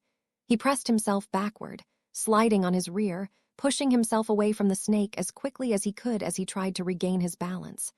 But he knew he wouldn't be able to escape her bite. Her yellow-slitted eyes widened, and if Harry didn't know better, he would have sworn she smiled as she positioned herself to strike. Harry raised his arms to defend, wordlessly summoning another shield and hoping the magic would materialize before the creature pressed through. "Argentum!" Katie yelled. Harry watched as liquid silver shot from her wand. It formed into a spike as it shot toward Nagini. The snake coiled around at the sound of her incantation, but it was too late. Before it could dodge, the spike pierced clear through the middle of the creature, impaling it into the ground. Nagini hissed in a mixture of pain and rage as her eyes narrowed. She pulled herself against the spike, but her body didn't move. She coiled around her top half and redoubled her efforts of striking Harry, but Katie had distracted her long enough for him to get out of her range. Harry stared at the creature. They'd won, he thought. It had to be over. But then his eyes were drawn to her tail, where Katie's explosive curse first hit. The wound was closing itself, already the tail looked almost complete. Despair shot through him. Just how much power did these dark objects have? How could he stop something like this? They'd hit it with enough curses to cripple anything, and still it fought. Harry stared until he saw Katie fall to her knees. "I can't," Katie said after a few moments, her hand falling from her neck. She looked incredibly pale. The snake turned from Harry and focused on Katie, and then it moved. It wasn't quick, but the creature pressed itself forward. Harry watched as it eviscerated itself on the spike. He watched her skin shred and rip as she forced herself free of it, and he reacted as quickly as he could. He turned and sprinted toward Katie, giving Nagini a wide enough berth that she could not strike at him. He slid to his knees next to her, his hand flying to her neck. Her pulse was there, beating softly against the mostly closed wound, forcing her blood around his fingers. He healed her neck as quickly as he could with magic, cursing her for not doing it before she'd cursed the snake, even knowing she may not have had the time before it would have stuck him. A pained hiss brought his attention back to Nagini. Only a few inches of her remained on the spike, her entire body nearly a perfect V by that point. His eyes shot back down to Katie. He didn't know how he could possibly stop this monster. Just how much dark power could those cursed objects have? How durable could they be? How could they be stopped? His jaw locked tightly as he looked down at Katie, knowing he'd failed her, knowing he'd failed them all. But it was worse knowing she would die for it. He could die, that wasn't too bad of a fate, but she deserved better.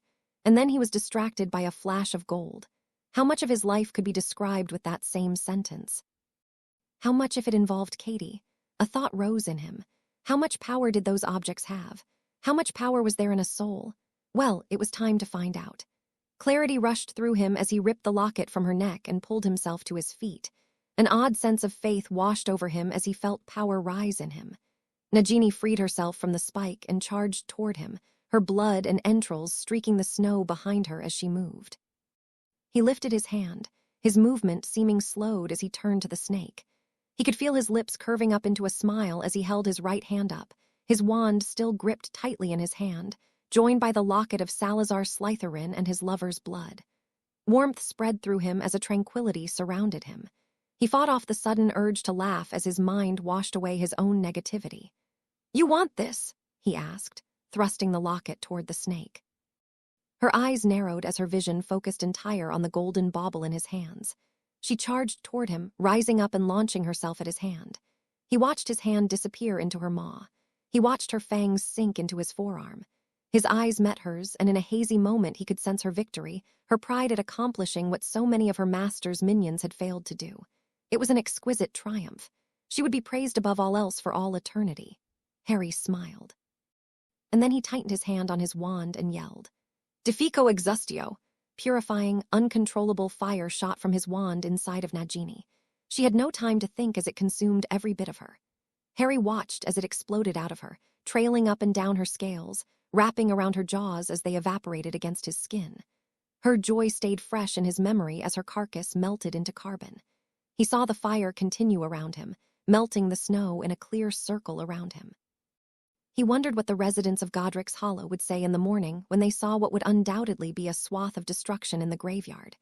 Harry watched as the fire continued on, spreading up his arm and toward his shoulder. It was odd, he thought, as he watched it consume every inch of his arm, that it didn't hurt.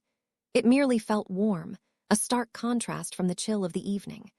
The fire continued to spread up his arm, rolling over his shoulder and engulfing his neck. It seemed to move in slow motion as it spread down over his chest. In moments it flashed in front of his eyes, and then the pain came.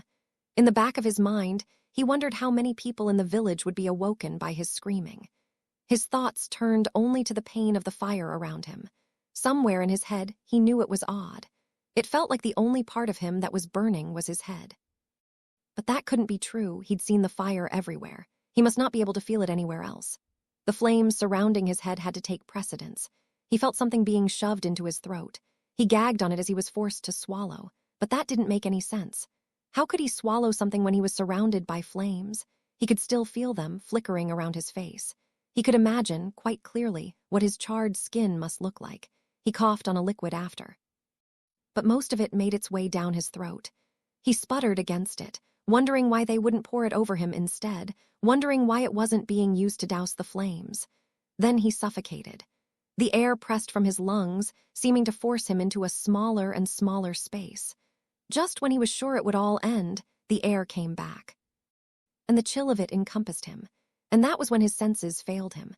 Later, he felt himself come back to reality. His body felt sore and exhausted, like he'd spent far too many hours on his broom.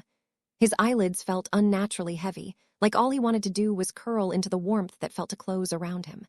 But his mind, he noticed, felt far lighter. His thoughts shot around his head with such rapidity he wondered how he could even keep up with them. It felt like a muscle that, after toiling for far too long, had finally accomplished its goal and now wasn't sure how to relax. There was an insult in there, but he was too busy wondering where the strain had gone to come up with it. A moment later, he felt something soft and cool press onto his forehead. It dabbed at him, and after a moment he groaned. The cloth rested against his forehead as his pillow shifted and his eyes opened. "You're awake," Katie asked.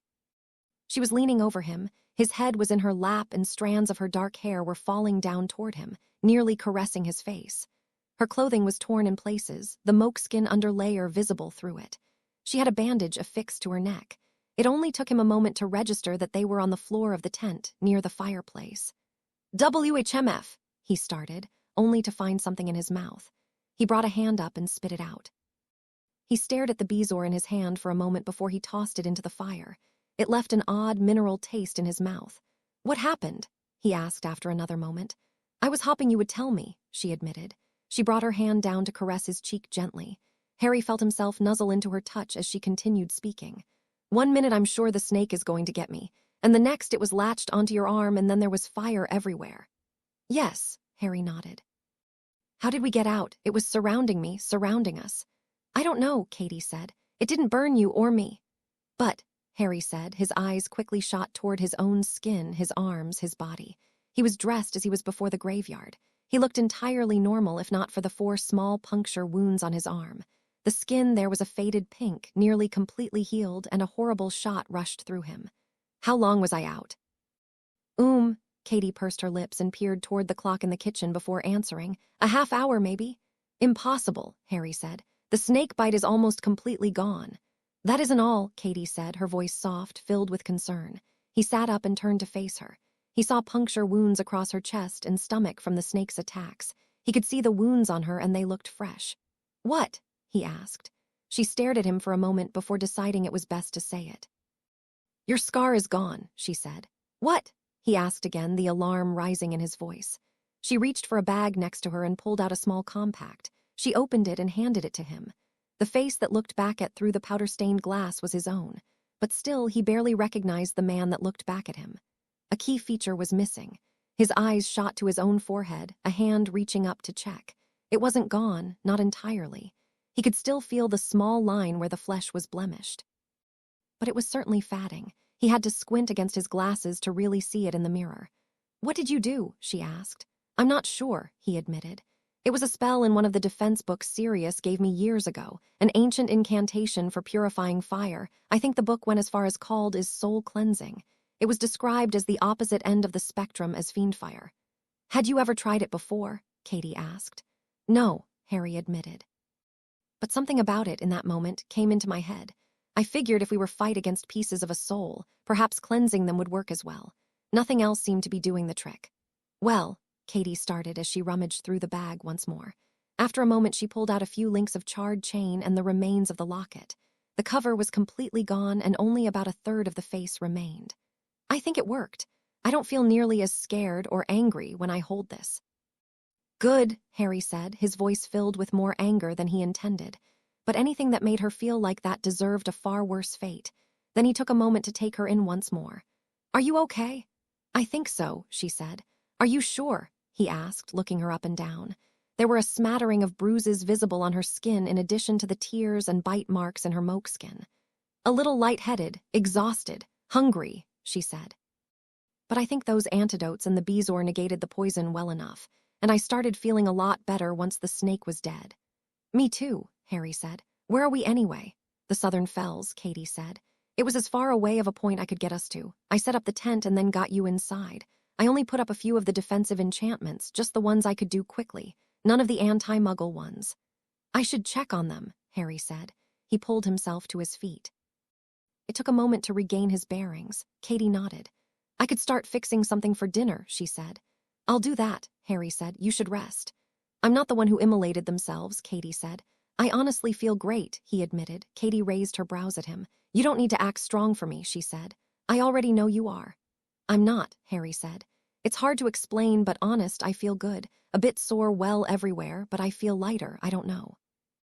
It's like something I've been fighting for years is gone. And the energy that was reserved for fighting it is looking for another outlet. I guess sort of like I've taken the training weights off when flying. Only you, she shook her head but smiled. So let me go double-check the charms and then I'll make something, Harry said. I want to stay close to you, Katie admitted. She crossed her arms over her chest, hugging herself as she admitted it. Okay, Harry said. He offered his hand to her and she took it after a moment. But if we're staying close, then I think you should change out of your armor. You are the worst, Katie laughed. You should change too. Good idea, Harry said. He could feel his lips curling into a smirk as he spoke. But food before fun, Katie said. Okay, Harry said, and in moments they were outside. She'd done good work on the charms. Harry refreshed them while adding a few of their more used anti-muggle jinxes. And once they were sure no one would be able to find them, they walked back inside. They did change, resisting the urge to pounce on each other as they did. Or perhaps they were simply both too tired and too hungry. Harry baked a couple of chicken breasts, the last remains of one of their most recent Muggle shopping trip. He baked a couple of potatoes with them and boiled some green beans as well. Katie revealed a bottle of wine she'd smuggled from the wine cellar at Grimmauld Place for a special occasion, and they sipped from it as they loitered around the oven. Once the food was done, they ate it standing around the counter in the tent's kitchen. It wasn't his best effort, but it was warm and filling, and they had each other for company.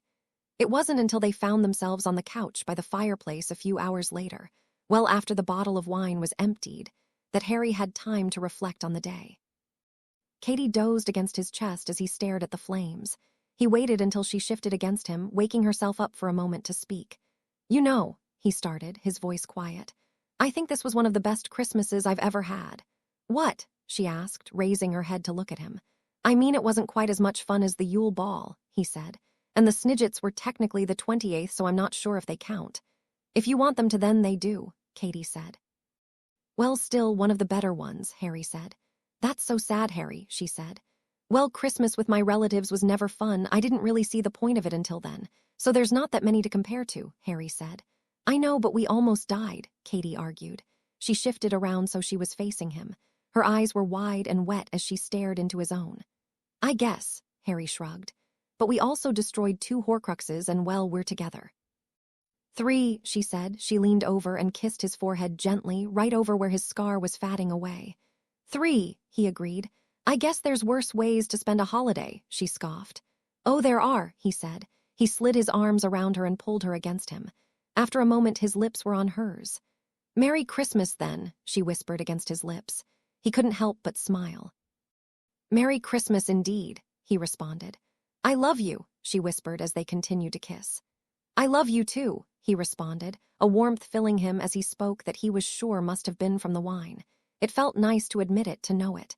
And as he held Katie against him, he thought for perhaps the first time that he might be able to accomplish the task entrusted to him. But he had no interest in doing it for them.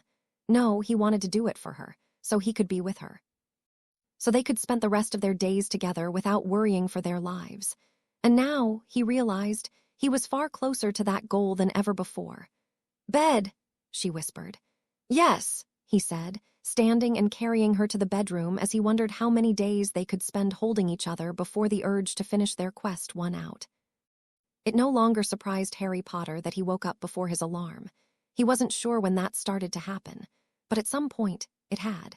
At first, he had no real interest in being awake before he needed to be awake, and he'd bury himself in cinnamon and leave it at that. But eventually he realized that when he was up, and that it was time to start the day. He slipped from the bed and moved as silently as he could manage into the bathroom. The hot shower invigorated him as it did every morning. Still, he didn't linger in it for too long. Even though he was in no hurry, he still would rather feel as if he wasn't wasting the day. Harry walked downstairs and into the kitchen, not bothering with any of the lights as he knew the way. He started a pot of coffee with a flick of his wand and made some toast as he looked out the window. There wasn't much to see in the dark hours of the morning. And the forest looming behind the house didn't help any either. He filled a thermos with the fresh coffee and made his way to the front door. Carl, the Krupp, slept on a couch in the sitting room near the entryway. He lifted his head as Harry approached, but didn't move to get off the couch. Harry tossed his last bite of toast at the dog. He fumbled the catch but recovered quickly before looking up for more. Harry opened the front door and gestured for Carl to go outside. The Krupp, however, curled back into a ball on the couch and went back to sleep.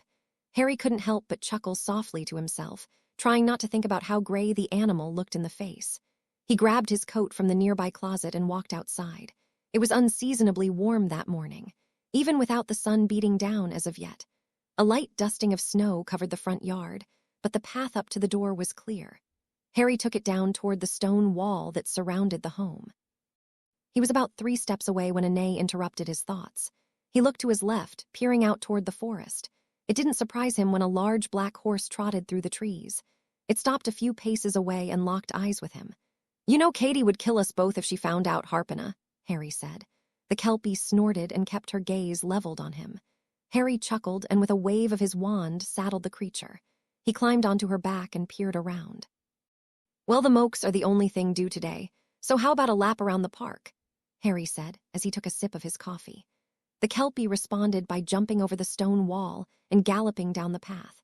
Even with Harpina moving as swiftly as she could, it still took a few minutes for them to enter the conservatory proper. The sunrise in the park was always one of his favorite times. He let Harpina charge through the park without spurring her in any direction as his gaze wandered over the facilities. He didn't see any of the other staff, but he knew that only a handful of them liked to start as early as he did. Of course, that didn't include holidays. Still, since that often got him milking the mooncalves, he wasn't complaining.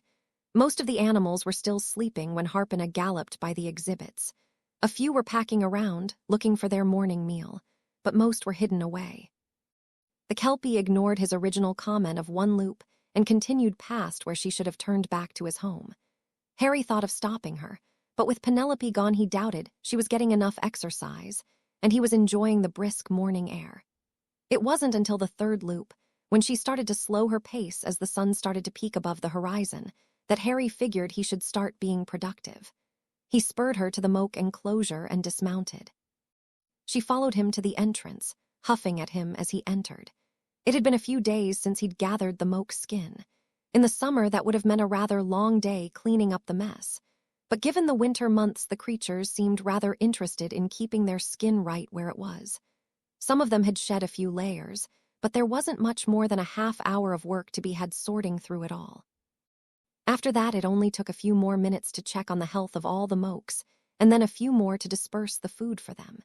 It took the creatures a few minutes to decide that eating seemed to be a better idea than huddling together for warmth, so he also spent a few minutes adjusting the hatting charms on their enclosure. He was rather surprised when Harpina was waiting for him outside. The Kelpie must have been bored with her day-to-day to wait around to play at being a mount. He finished his coffee and then mounted the Kelpie once more. "Take me home," he said. She whinnied and started cantering off. It only took Harry a few moments to realize the error in his words, but he got the bubblehead charm off before she dunked him fully into a nearby lake. It only took about 20 seconds through the underwater passage before Harpina emerged from a stream that should have been too small and too shallow for both her and Harry to arise from. But the Kelpie had no issue. Harry dried himself with a wave of his wand, finding it hard to be angry at the creature for very long. It trotted past the aviary, weaving expertly through the trees until Harry could see the rear facade of his home. He'd built it with his own hands. Well, his own magic at any rate. Sure, he'd done some of the work with his actual hands, but Hagrid did most of the manual labor when it was required. And sure, quite a few other people assisted here or there. They'd often offered to do the work for him, but Harry wanted to do it all himself. It took him the better part of a year, commuting to the Lake District from London almost daily. But he'd finished around the same time Katie finished her final year of Hogwarts. It was an odd year for him. Part of him wanted to go back to Hogwarts purely to be with her, and he did spend some time there on the weekends, but, as he thought, he hadn't been able to spend much time in a classroom. He gave her the house as a graduation gift. He hadn't known he was going to do it until they'd come home from the ceremony. At that point, it made such perfect sense. And it was just a plus that she wanted him there with her. But they didn't stay for very long. They'd both wanted to travel, so they left England. At first, just to see the sights and what else was out there. But that changed. Hagrid put them in contact with people he knew were working with creatures in the field, and they traveled from place to place, learning about the local magical wildlife and often helping with research and learning whatever they could. It was 3 years of that, and it was bliss. Every 2 or 3 months they found themselves somewhere new, learning something more as they worked. It was, Harry thought, perfect. He proposed to her in Egypt. They were working on a Scamander-funded research site, working with griffins when he'd asked one night. Part of him wished there'd have been a more romantic way to do it, and there probably was. But he'd been lost in the moment. They'd volunteered to pack up the camp to avoid a storm set to bring them back to civilization for a few days. They could have maintained the camp with magic, but the expedition leader decided they needed to resupply. Harry could see the clouds billowing toward them on the horizon, the lightning flashing around the pyramids. And in that moment he dropped to one knee and asked her. She'd squealed and pulled him to his feet and kissed him, whispering one word frantically against his lips. When they made it back to town and met up with the rest of the expedition, the night quickly turned into a celebration. Part of him wished that he'd have given it a bit more thought, made more of an effort to make the moment romantic. But seeing her there, the sand billowing around her as they worked to secure the camp, made everything feel right. Like he wanted every single moment of the rest of his life to be spent with her. They wed 3 months later in Athens. It wasn't a very large affair. They'd spent so much time in the field that planning hadn't seemed like something to focus on. When they'd returned to Greece and started thinking about the specifics it became clear, rather quickly, that neither of them was that interested in a large wedding, and that they both wanted to have it done. So, she invited Leanne to Athens, and he invited Hagrid. A few more of their mutual friends merited invites, like the youngest Scamander who'd been on the Egyptian expedition with them, Penelope, Neville, Luna, and they had a small ceremony outside before a party at Katie's grandparents' home. The next morning, Penelope asked them for help after their honeymoon. Things at the conservatory weren't in very good shape at the moment, she'd admitted, and she could use the extra hands. They'd agreed with little discussion. Deep down they both knew it had always been their goal anyway. 2 weeks later they returned to England from Santorini and settled into the routine of working. Now, Harry was in charge. Katie hadn't minded. She liked being involved and working with the creatures, but the behind-the-scenes work of it all irritated her. She had little interest in invoicing and payroll and negotiating prices on feed or dealing with the ministry in relation to contracts and grants. But Harry had no real qualms with any of it. He enjoyed it for the most part. Some of the duties irritated him, but he'd negotiated better deals with quite a few of their general contracts, including a massive new deal involving the Mokes for the ministry. They'd tried to strong-arm him into a worse deal, but it only took a glare from him and the threat of leaving for them to cave. There was a benefit, Harry learned rather quickly, to being Harry Potter. It only took the briefest of mentions of his displeasure in the media, and the ministry gave him what he wanted. He tried not to abuse it too much, but it did make life a great deal easier when working with bureaucrats. He brought himself back to reality as he slid off Harpina. He summoned an apple from the house and gave it to the Kelpie. She took it from his palm and ate it as he vanished the saddle from her back. After she finished, she walked back to the stream as Harry re-entered his house. The home was still dark. A flick of his wand turned on the Christmas lights decorating the home. They provided enough atmospheric lighting for Harry as he walked up the stairs and down the hall toward the master bedroom. Katie wasn't in bed. He peered around for a moment before he heard an all-too-familiar gagging sound from the bathroom. He moved over toward the door and waited for it to stop before knocking softly. There wasn't a response past another labored cough, so he opened the door and slipped in. He smelled the potion immediately, a sort of acrid, cilantro scent he'd grown to despise. The goblet on the counter only had about a third left. Katie herself was kneeling in front of the toilet, a soft white robe wrapped around her. Her eyes were closed as she leaned to the side. She turned to look at him and opened her mouth to speak, but instead gagged once and quickly faced the toilet. Harry moved behind her instantly, holding her hair out of the way as she continued to gag. After a few moments she stopped, Harry conjured a hair tie and gently pulled her hair back into a ponytail. He didn't speak, and she leaned back against him as he finished with her hair and summoned a bottle of water. He opened it and offered it to her. She took a sip before placing it down on the ground next to them. "Thanks," she rasped. "You're welcome," Harry said. He leaned down and pressed his face into her hair. She exhaled and leaned back against him. "You checked on the Mokes already this morning, I take it," she said. "Yeah," Harry said. "Couldn't get back to sleep, figured I may as well get it done. Nothing unusual." "Good," Katie said. "MMHMM," Harry grunted. He remained silent for a moment after, knowing his next sentence would spur an argument, but also knowing it needed to be said. "Katie, I really don't." "Don't say it," Katie said. While he'd expected argument, he hadn't expected her to sound so defeated. He tightened his arms around her on instinct, as if trying to tell her he would protect her from anything that could possibly hurt her, even though he knew full well that he wasn't capable of that. "You should eat," he said. She groaned in disgust as she relaxed against him, but they'd both been in the room when the healer gave the instructions, and she knew well enough that arguing with him would merely prove his point. "Do you mind throwing something together?" Katie asked. "Of course not," Harry said. He kissed the top of her head and let his arms slip off her. "I'll go and get started." "Thank you," she said. Harry nodded and left the bathroom and moved back downstairs. Carl lifted his head as he came down the stairs, and this time decided that it was worth following Harry into the kitchen. He made a rather simple breakfast of eggs and toast, giving a few small pieces of bread to the Krupp as he made breakfast. Katie joined him a few minutes later, still wearing the bathrobe as she sat down at the counter. Harry served both of them, and they ate quietly. Once they were finished, he cleaned the dishes with a flick of his wand as she went to get dressed. Harry walked to the flue in the living room after he'd finished cleaning up and took it to town. There wasn't much action on the morning hours of Christmas Eve. One couple waved at him as he walked down the street, exchanging the briefest of holiday pleasantries. But they were the only other people out at that point. He walked over 3 streets before stopping and knocking on one of the doors. The sign indicated the florist was closed, but after only about 15 seconds, the door opened, and a middle-aged woman greeted him with a bright smile. Harry had picked up the same order for the last few years. She chatted happily with him as she put the finishing touches on the 3 bouquets before Harry paid for them and shrunk them for transportation. He thanked her for making an exception for him once again. She rolled her eyes at him and said it was no problem. He wished her a Merry Christmas and shrunk the flowers before returning to his home. Katie was waiting for him in the kitchen, sipping coffee at the dining bar. She dressed in a flannel button-up and jeans. She slid off one of the stools when he entered. "Shall we?" she asked. "Of course," Harry nodded. He took her hand as he approached, and they walked outside into the cool morning. It was the first time their holiday routine didn't include stopping for Penelope, but her mother was sick, and she'd chosen to spend the holiday in Greece. They walked through the park, hand in hand. They stopped every few minutes to peer into one of the enclosures to watch the creatures.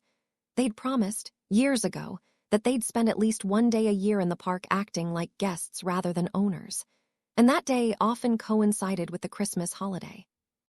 It was nice, at least in Harry's opinion, to see the park as visitors would. It was a different perspective that he thought helped in the long run, and, if he was honest, he enjoyed spending time where he wasn't thinking of every detail of the creatures or enclosures or general maintenance due. It also fit in with his reflective nature during the holidays. He wondered if he was merely a sentimental fool, but something about the end of the year always caused him to think of his past. And that always brought one event into focus for him. The end of the war had been shockingly mundane. He wasn't sure what he'd expected, something closer to the fight with Nagini. But in the end, it hadn't been. He didn't know why. If he was honest, he didn't care why. It was like he'd become a different person after that fight. Most spells became easier. Everything seemed to come quicker to him, and he'd felt far more energetic than he could remember. It was like a monumental weight had been lifted from his back. After a few days, visions of the cup and the diadem floated around his mind, as if something blocking their location had been removed.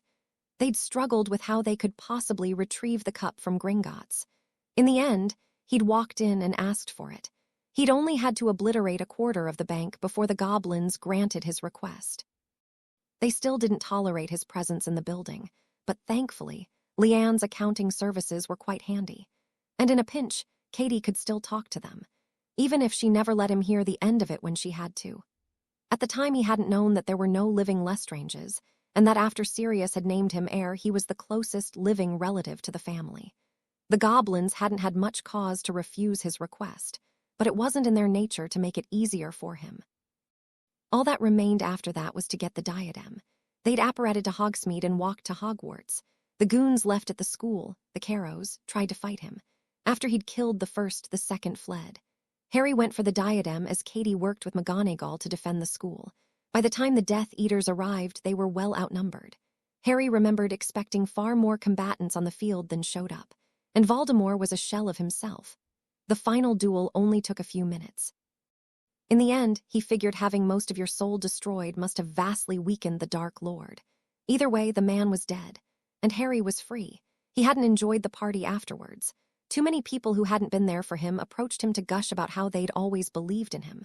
Toward the end of it, Ron and Hermione walked up to him. They both had sheepish smiles, and Ron opened his mouth. He must have wanted to apologize. Harry knew that just by looking at them. He shook his head, though, indicating that there was no reason for such words. Relief washed over their faces. Hermione moved to hug him, but he slipped away from her and took out her beaded bag. He tossed it to Ron and thanked them for letting him use it and the tent, before telling them that everything left in it was theirs. Then he left.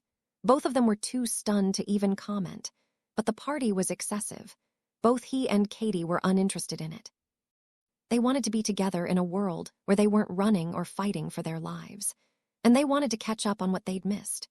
Unfortunately, that was when they'd gotten the worst news Harry could remember receiving in his life. The two of them continued through the park until they came across a small path nearly hidden between two exhibits. It wasn't closed to the public, but it was a path that Harry knew the public very rarely took.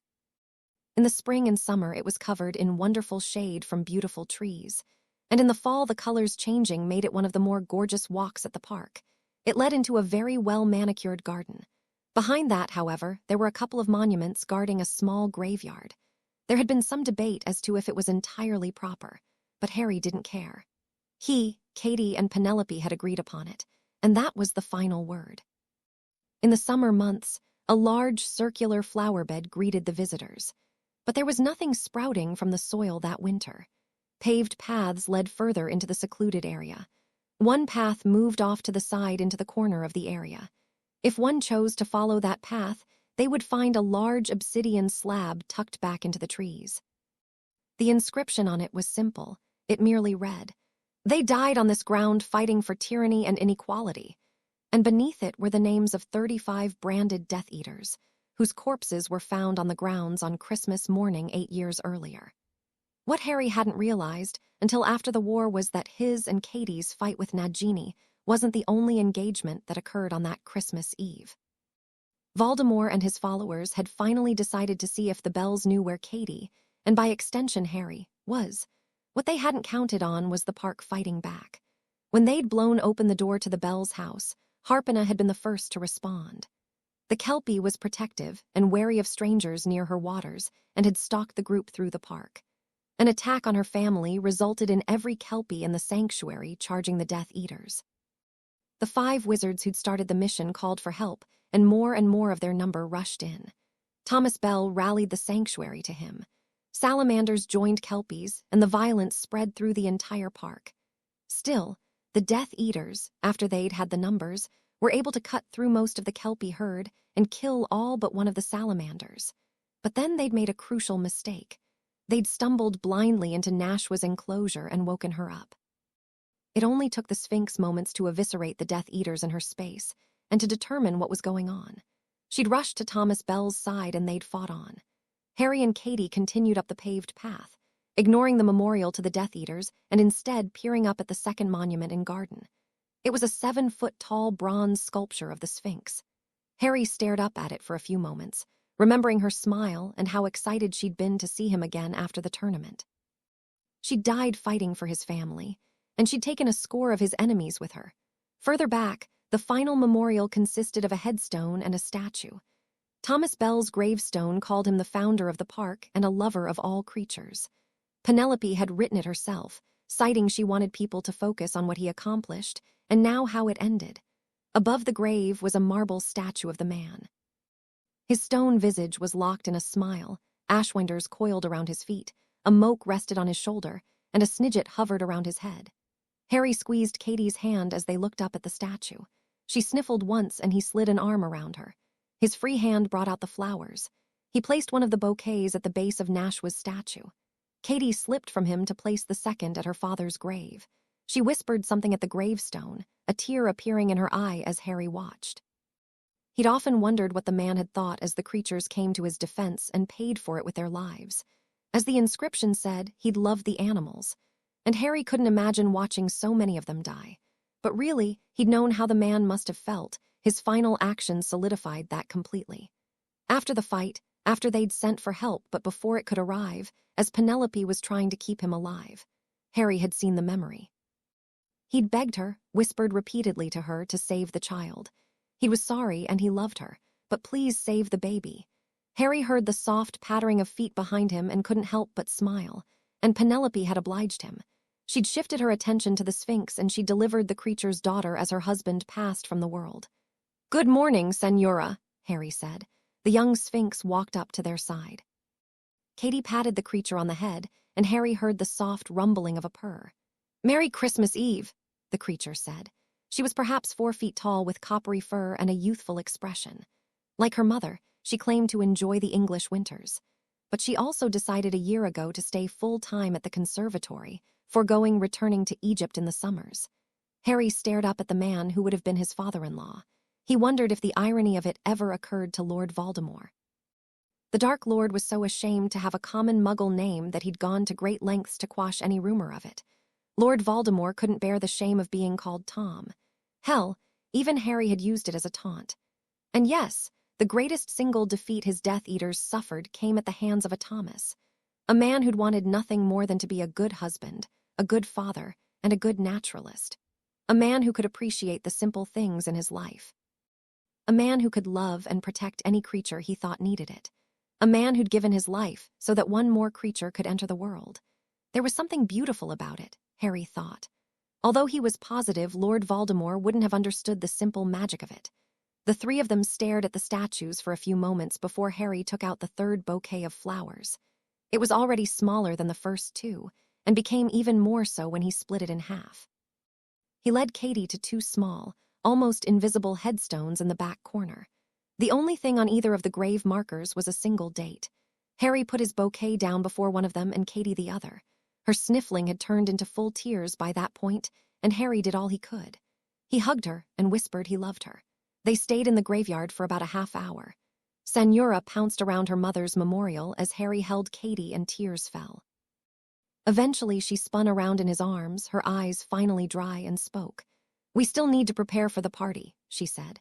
"We do," Harry agreed.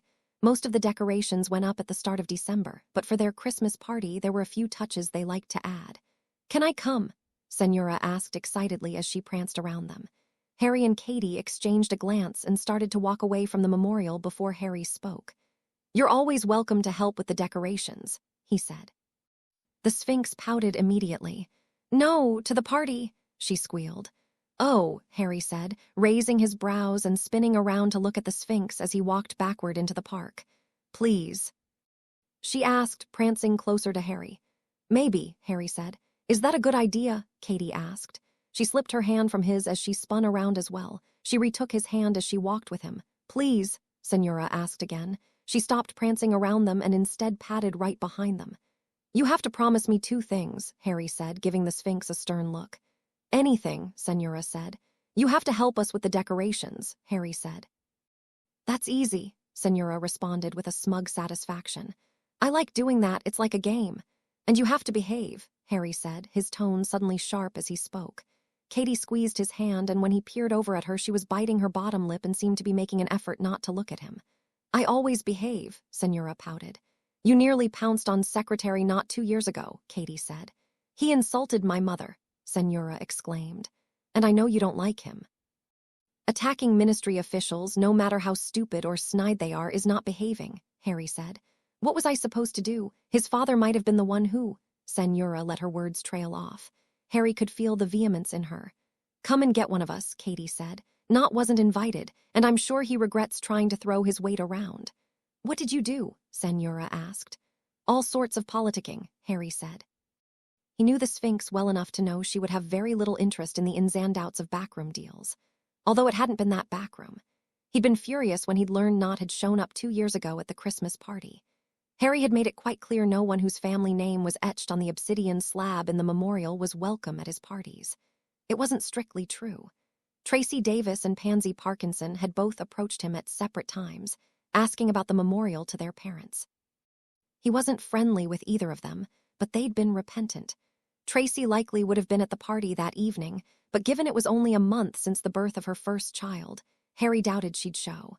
But no one else from any family on the memorial had approached him, and as far as Harry was concerned, they would never be invited to the park. For anything.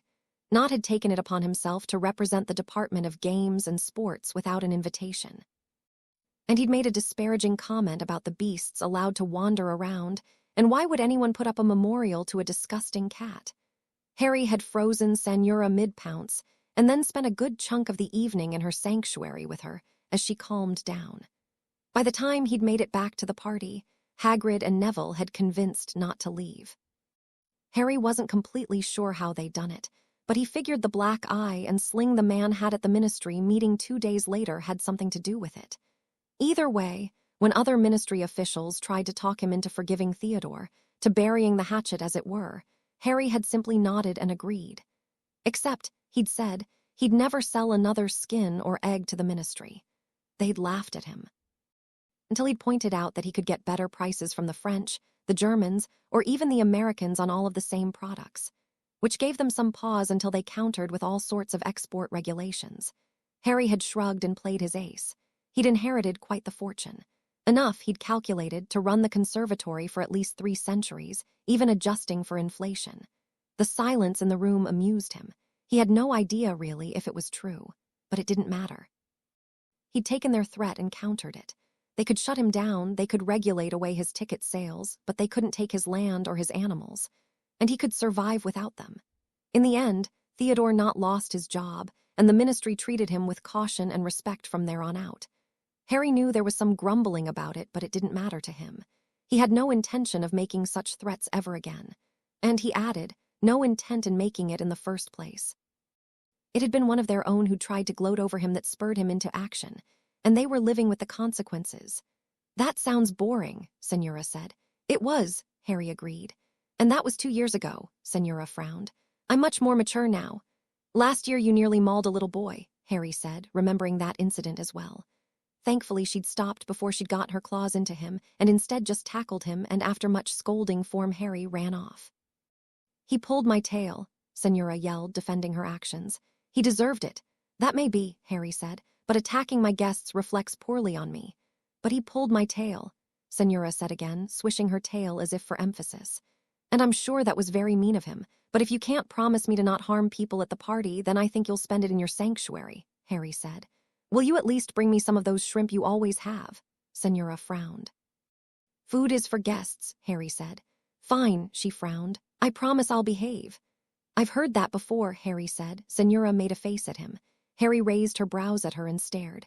After about 30 seconds, she sighed and hunched her shoulders. I really promise I won't do anything mean or violent and I'll be a perfect guest, Senora said. Well, that's a problem, Harry said. Why now? Senora frowned, stomping her front paws in annoyance. Because this is your home as well. You're a host, not a guest, Katie said. Really? Senora giggled.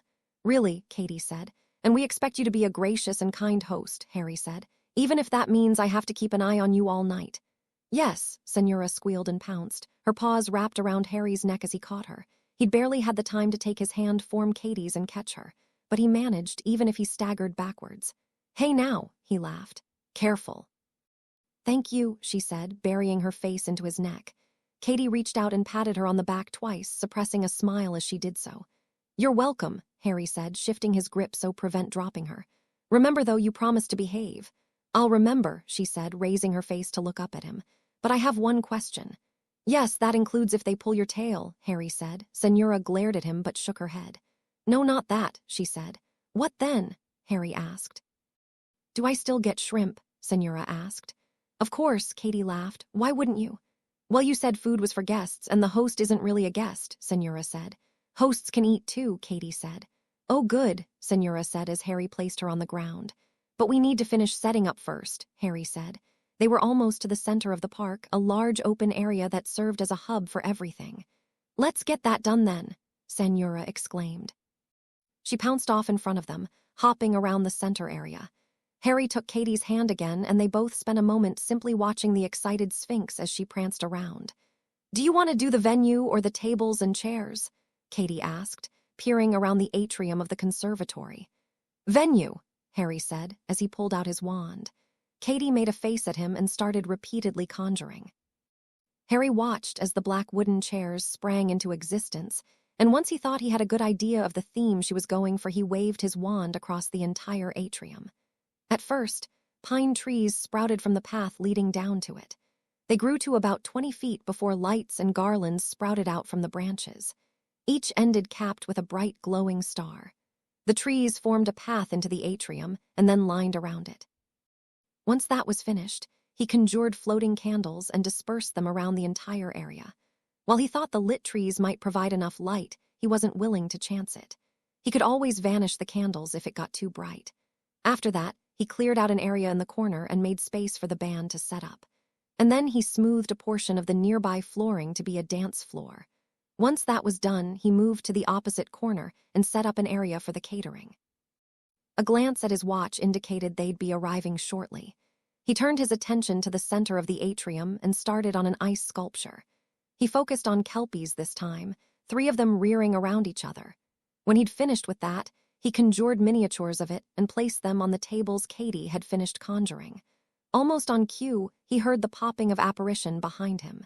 He turned to see 6 elves standing there. 5 of them quickly moved toward the corner he'd created for the food, and the 6th beamed at him. Mr. Harry Potter, sir, Dobby yelled. Dobby thanks you for hearing us once again. No problem, Dobby, you guys do great work, Harry smiled.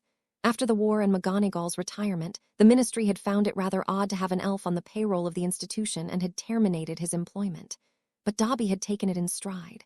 After all, he'd exclaimed, free people got fired. It was one of their perks. Harry hadn't had the heart to argue with him.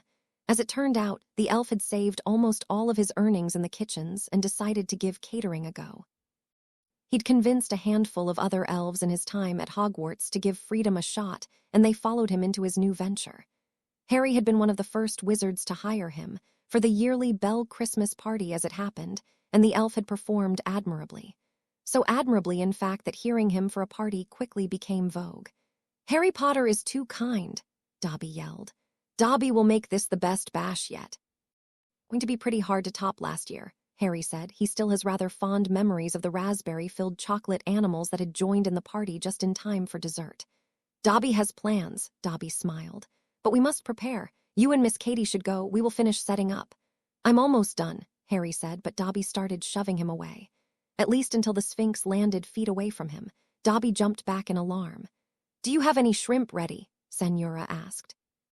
The food is not ready until the party starts, Dobby exclaimed. Senora pouted. Please, she begged. Senora, Harry scolded. What did I say about behaving? That was only for at the party. We're not at the party yet, Senora argued. She has a point, Katie laughed. But we should leave Dobby alone now and freshen up. Even Senora could use a bath before the party. Do I have to? Senora pouted. Yes, Katie said. But you can come with us and use our tub and as many of the bubbles as you like. Oh, bubbles, Senora giggled. She pounced over Dobby and started toward their home. Harry and Katie followed after her, their hands joining once more. Once they'd arrived back at home, it only took about 15 minutes to get Senora into the tub in one of the guest baths and to convince her to yell when she was bored and not to pad through the rest of the house covered in bubbles. Harry doubted she'd listen. He peeled his shirt off as he stepped into his and Katie's bedroom. He tossed it into the hamper on the floor of the closet. He turned toward the master bath and saw Katie standing in the doorway. She'd changed back into her fluffy robe and nothing else, and she'd left it undone as she leaned against the door. When Harry saw her, his first instinct was to move toward her. She stepped further into the bathroom, and he followed. The lingering scent of the potion gave him pause as he entered the bathroom once more. But she'd kissed him and begged him to try again, and deep down Harry knew he couldn't resist. Later, after he'd finished dressing in the most stylish black dress robes he had, he waited for the girls in the kitchen. Bounding footsteps down the stairs alerted him to when they'd finished getting ready. Senora pranced into the kitchen, a navy blue bow in her hair and her fur otherwise brushed to perfection. She pranced around, doing her best to not knock over anything with her swinging tail as Harry paid her glowing compliments. Katie followed moments later. She also wore black, this time a little black dress with speckles of silver on it that blinked like stars as she moved. She had diamonds dangling from her ears, her diamond on her left hand, and the silver charm bracelet on her right wrist. She'd left her hair down, falling in gentle curls down her back. "You look lovely," Harry said. She stepped up to him and kissed him. "Thanks, I feel lovely," Katie said. She twirled for him before he reached out and hugged her. It was a chilly evening, but a warming charm took care of that, at least until they made it back to the venue. Dobby had set up warming charms on the area, so Harry deactivated his own as he entered. The elf had gone all out on the decorations. He'd added even more trees and lights than Harry had, along with more lighting around the atrium. And he'd even set up an area in the corner with all sorts of games for the children, including artificial kelpies for them to climb on and slide off the back of, and one very put-out-looking elf making sure no harm came to any of them. "Harry!" Hagrid boomed as the Potters entered the atrium. Harry smiled to himself. It wasn't like the gamekeeper to be anything other than early. Senora pranced forward and hopped around the giant. "Hi, Hagrid." She giggled, "Hello, little lady." Hagrid gave the Sphinx a warm smile. "Hey, Hagrid, how's the castle?" Harry asked. "As lively as ever," Hagrid said as more guests started to approach from the gift shop that housed the Floo. "Nothing you can't handle, though, I hope," Harry said. "Course not," Hagrid responded. "No one seems to get into as much trouble as you used to." "I assume that's a good thing," Harry said. He heard someone yell for him and turned toward the direction of the new arrivals. "I should let you greet your guests," Hagrid said. "I'll take first crack at the food."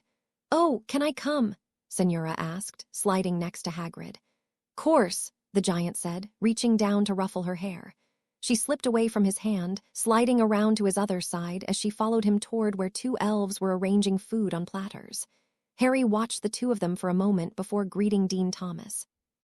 And then a brief exchange with Susan Bones about how things were going with the Comet Broom Company. After he found himself insisting to Dennis Creevy that the photos he'd allowed the man to get of the Snidgets were not really a big deal at all. And then it was on to other ministry officials, business acquaintances, employees, donors, and everything in between. For every person that approached him, another approached Katie, and they found themselves in what felt like a never-ending stream of admirers, associates, or spouses, doing everything they could to be charming through it all. At some point, he'd managed to grab a glass of wine from an elf wandering through the party. Just in time for the head of games and sports to once again apologize for Theodore, not all while attempting to convince him that he should allow a couple of Snidgets to be sacrificed for occasional league match for the nostalgia of it all. Katie saved him from Azkaban when she claimed that one of the songs that started to play was one of her favorites, and she had to dance to it. They only spent a few minutes dancing before it was back to it once more. Harry did his best to pay attention to everything going on at the party, most notably where Senora was and if she was near anyone that she was likely to snap at. He was only a little surprised that she kept her promise and was clearly on her best behavior.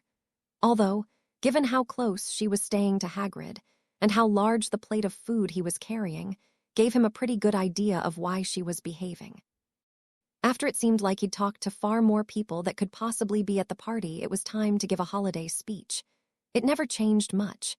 He rambled on, thanking people for coming and for continuing to support his sanctuary. He talked briefly of what happened at the end of the war and how he'd earned his freedom. But he always asked for a moment to reflect on those who'd sacrificed so much for the war, including the founder of the conservatory. And then he ended it with a few words about the holiday, wishing everyone well and thanking them again for joining him on that evening. The speech always ended with applause that he wasn't fully sure he'd earned, but he raised his drink to them anyway, before rejoining Katie in the crowd of people. She was busy talking with Healer Patel of St. Mungo's. Harry overheard the words surrogate and granddaughter as he approached and had a good enough idea of what they must have been talking about. He nodded at Healer Patel as he approached. The woman was now the number 2 of the hospital in general and liked to keep in touch. In return, Harry made sure her orders for the hospital were always fulfilled first, regardless of general demand elsewhere. The woman smiled at him as he slid an arm around Katie's shoulder, said something about going to chat with one of her colleagues. "Great speech," Katie said, leaning against him. They swayed slightly to the music, despite not being on the dance floor. "I think I gave the exact same one last year," Harry said. "Either way, it was a great speech," Katie said. "Thanks," Harry said. He closed his eyes and kissed the top of her head, enjoying holding her in his arms and the fact that his responsibilities for the evening were concluded. "Did you know Hermione is here with a Balacastle bat?" Katie asked. "When did that happen?" Harry asked. "Presumably sometime in the last year and a half," Katie responded dryly. Hermione worked in the Department of Magical Transportation and was part of the blanket invitation Harry extended to most of the ministry. She hadn't attended in a few years. In fact, he hadn't seen much of her in years. She tried to apologize after the battle, and honestly, Harry hadn't wanted to hear it. And after that, he and Katie had left. She tried to approach him a couple of times, but the timing had never worked out well, and he'd blown her off. It aided him, a bit, but nothing with Hermione and Ron ever felt right. And he was so busy running the conservatory that it was always so easy to make excuses for anything else. "Cheeky," Harry responded, while doing his best to not roll his eyes at her. She shifted both of them around until Harry saw Hermione. His first thought was that she'd lost weight and that she looked healthier than she had a few years ago during her relationship with Ron. She was smiling as she twirled around with a taller man, keeping up with an up-tempo dance with a smile on her face. But as the song ended, they made eye contact. There was a pause before she slipped away from the man and started walking toward them. "Hello, Harry," she said as she walked up to him. She paused for a moment before adding, "Hello, Katie." "Hello, Hermione," Katie responded. "Hi," Harry added. You I," Hermione started. "You throw a splendid party," the man she'd been dancing with said as he walked up behind her. He reached out for her hand and took it, giving it a reassuring squeeze and a gesture that felt very familiar to Harry. "Thank you," Harry said, then in an attempt at ice-breaking added, "You hit a mean bludger." The man thanked him as well and gave him a grin, but the conversation stopped then.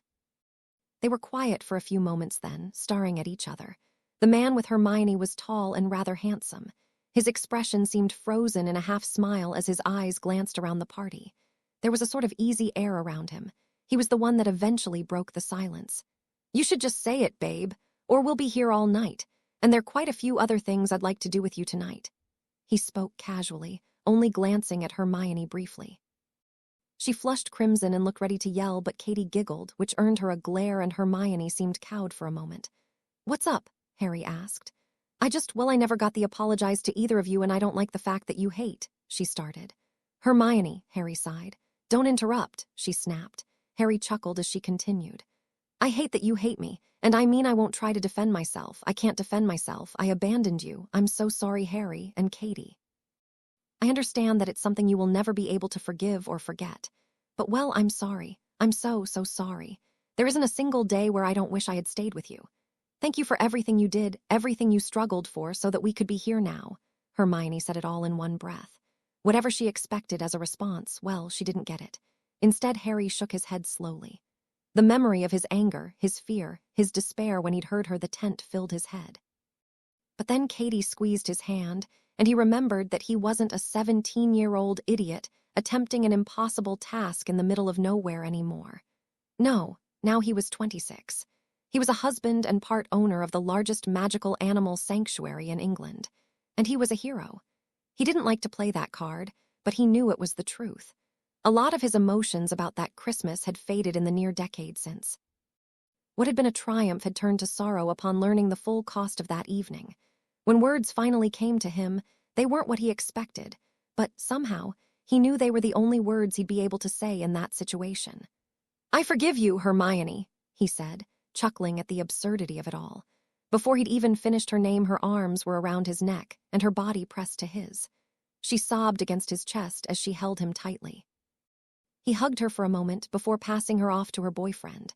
When she emerged a few moments later, her makeup was stained and her hair had somehow become even frizzier. "Ow," he teased after a moment. "You've been working out. He makes me run with him," Hermione scoffed, but her expression quickly turned playful and Harry suspected that it hadn't been her boyfriend's idea. "You look great," he said. "Thanks," Hermione responded as she let her arms slide off of him. She took a deep breath before continuing. When I heard you were married, and that Ron and I didn't even warrant an invitation, Hermione sniffled as she tried to compose herself. It was just a small family thing, Katie said before Harry could comment. She took out her wand and conjured a compact before offering both items to Hermione. The younger witch took them and took a moment to fix her hair and face. Tell me about it, she asked as she handed Katie her wand back. Of course. But I'm more interested in this, Harry said, gesturing to Hermione and her boyfriend. How about we grab a drink and you tell me how this happened? I'm game, the man said. He gestured to one of the waiter elves, and moments later they each had a glass of wine as the conversation started in earnest. The foursome talked for hours.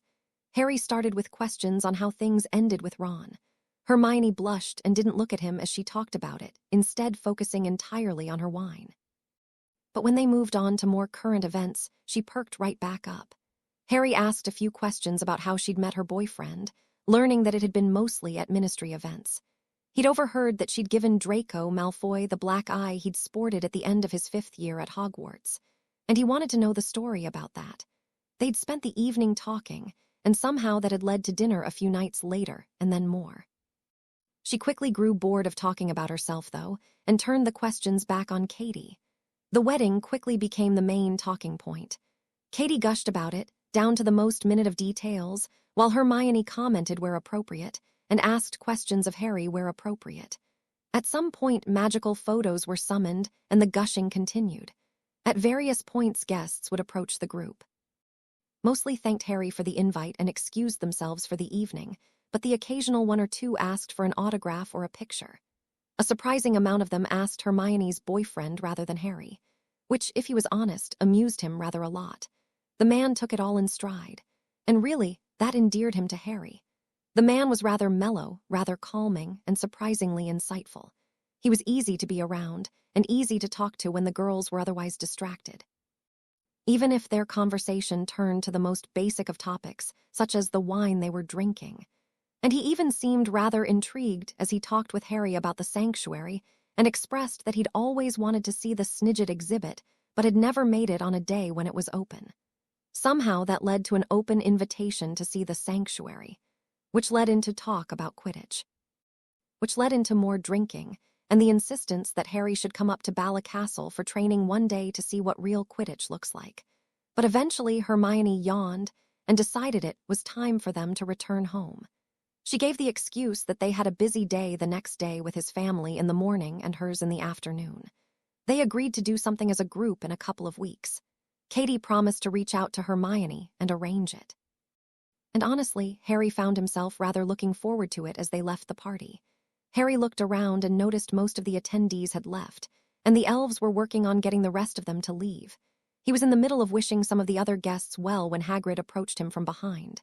He turned to see the giant a few steps from him, cradling a sleeping Sanura in his arms.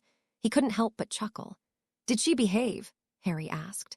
"Like a princess," Hagrid said. "That could go either way," Harry said. "I'm not going to have any surprise visits from solicitors in the next few days, or the ministry telling me I can't have her loose around non-subhumans."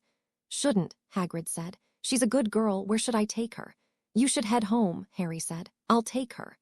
"All right then," Hagrid said as he handed the Sphinx to Harry. "You mind if I take a barrel of that mead with me?" "Go right ahead," Harry said. "If Dobby throws a fit, tell him I said to bill me." "Thanks for coming, Hagrid," Katie said as she slipped next to Harry. Hagrid beamed at her and nodded.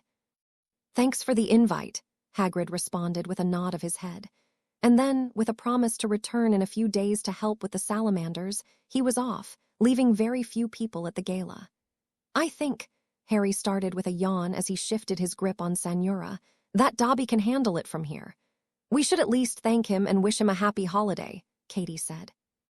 Harry nodded, and they did just that, spending 5 minutes chatting with the overexcited elf before Harry used Sanura as an excuse to cut the conversation short.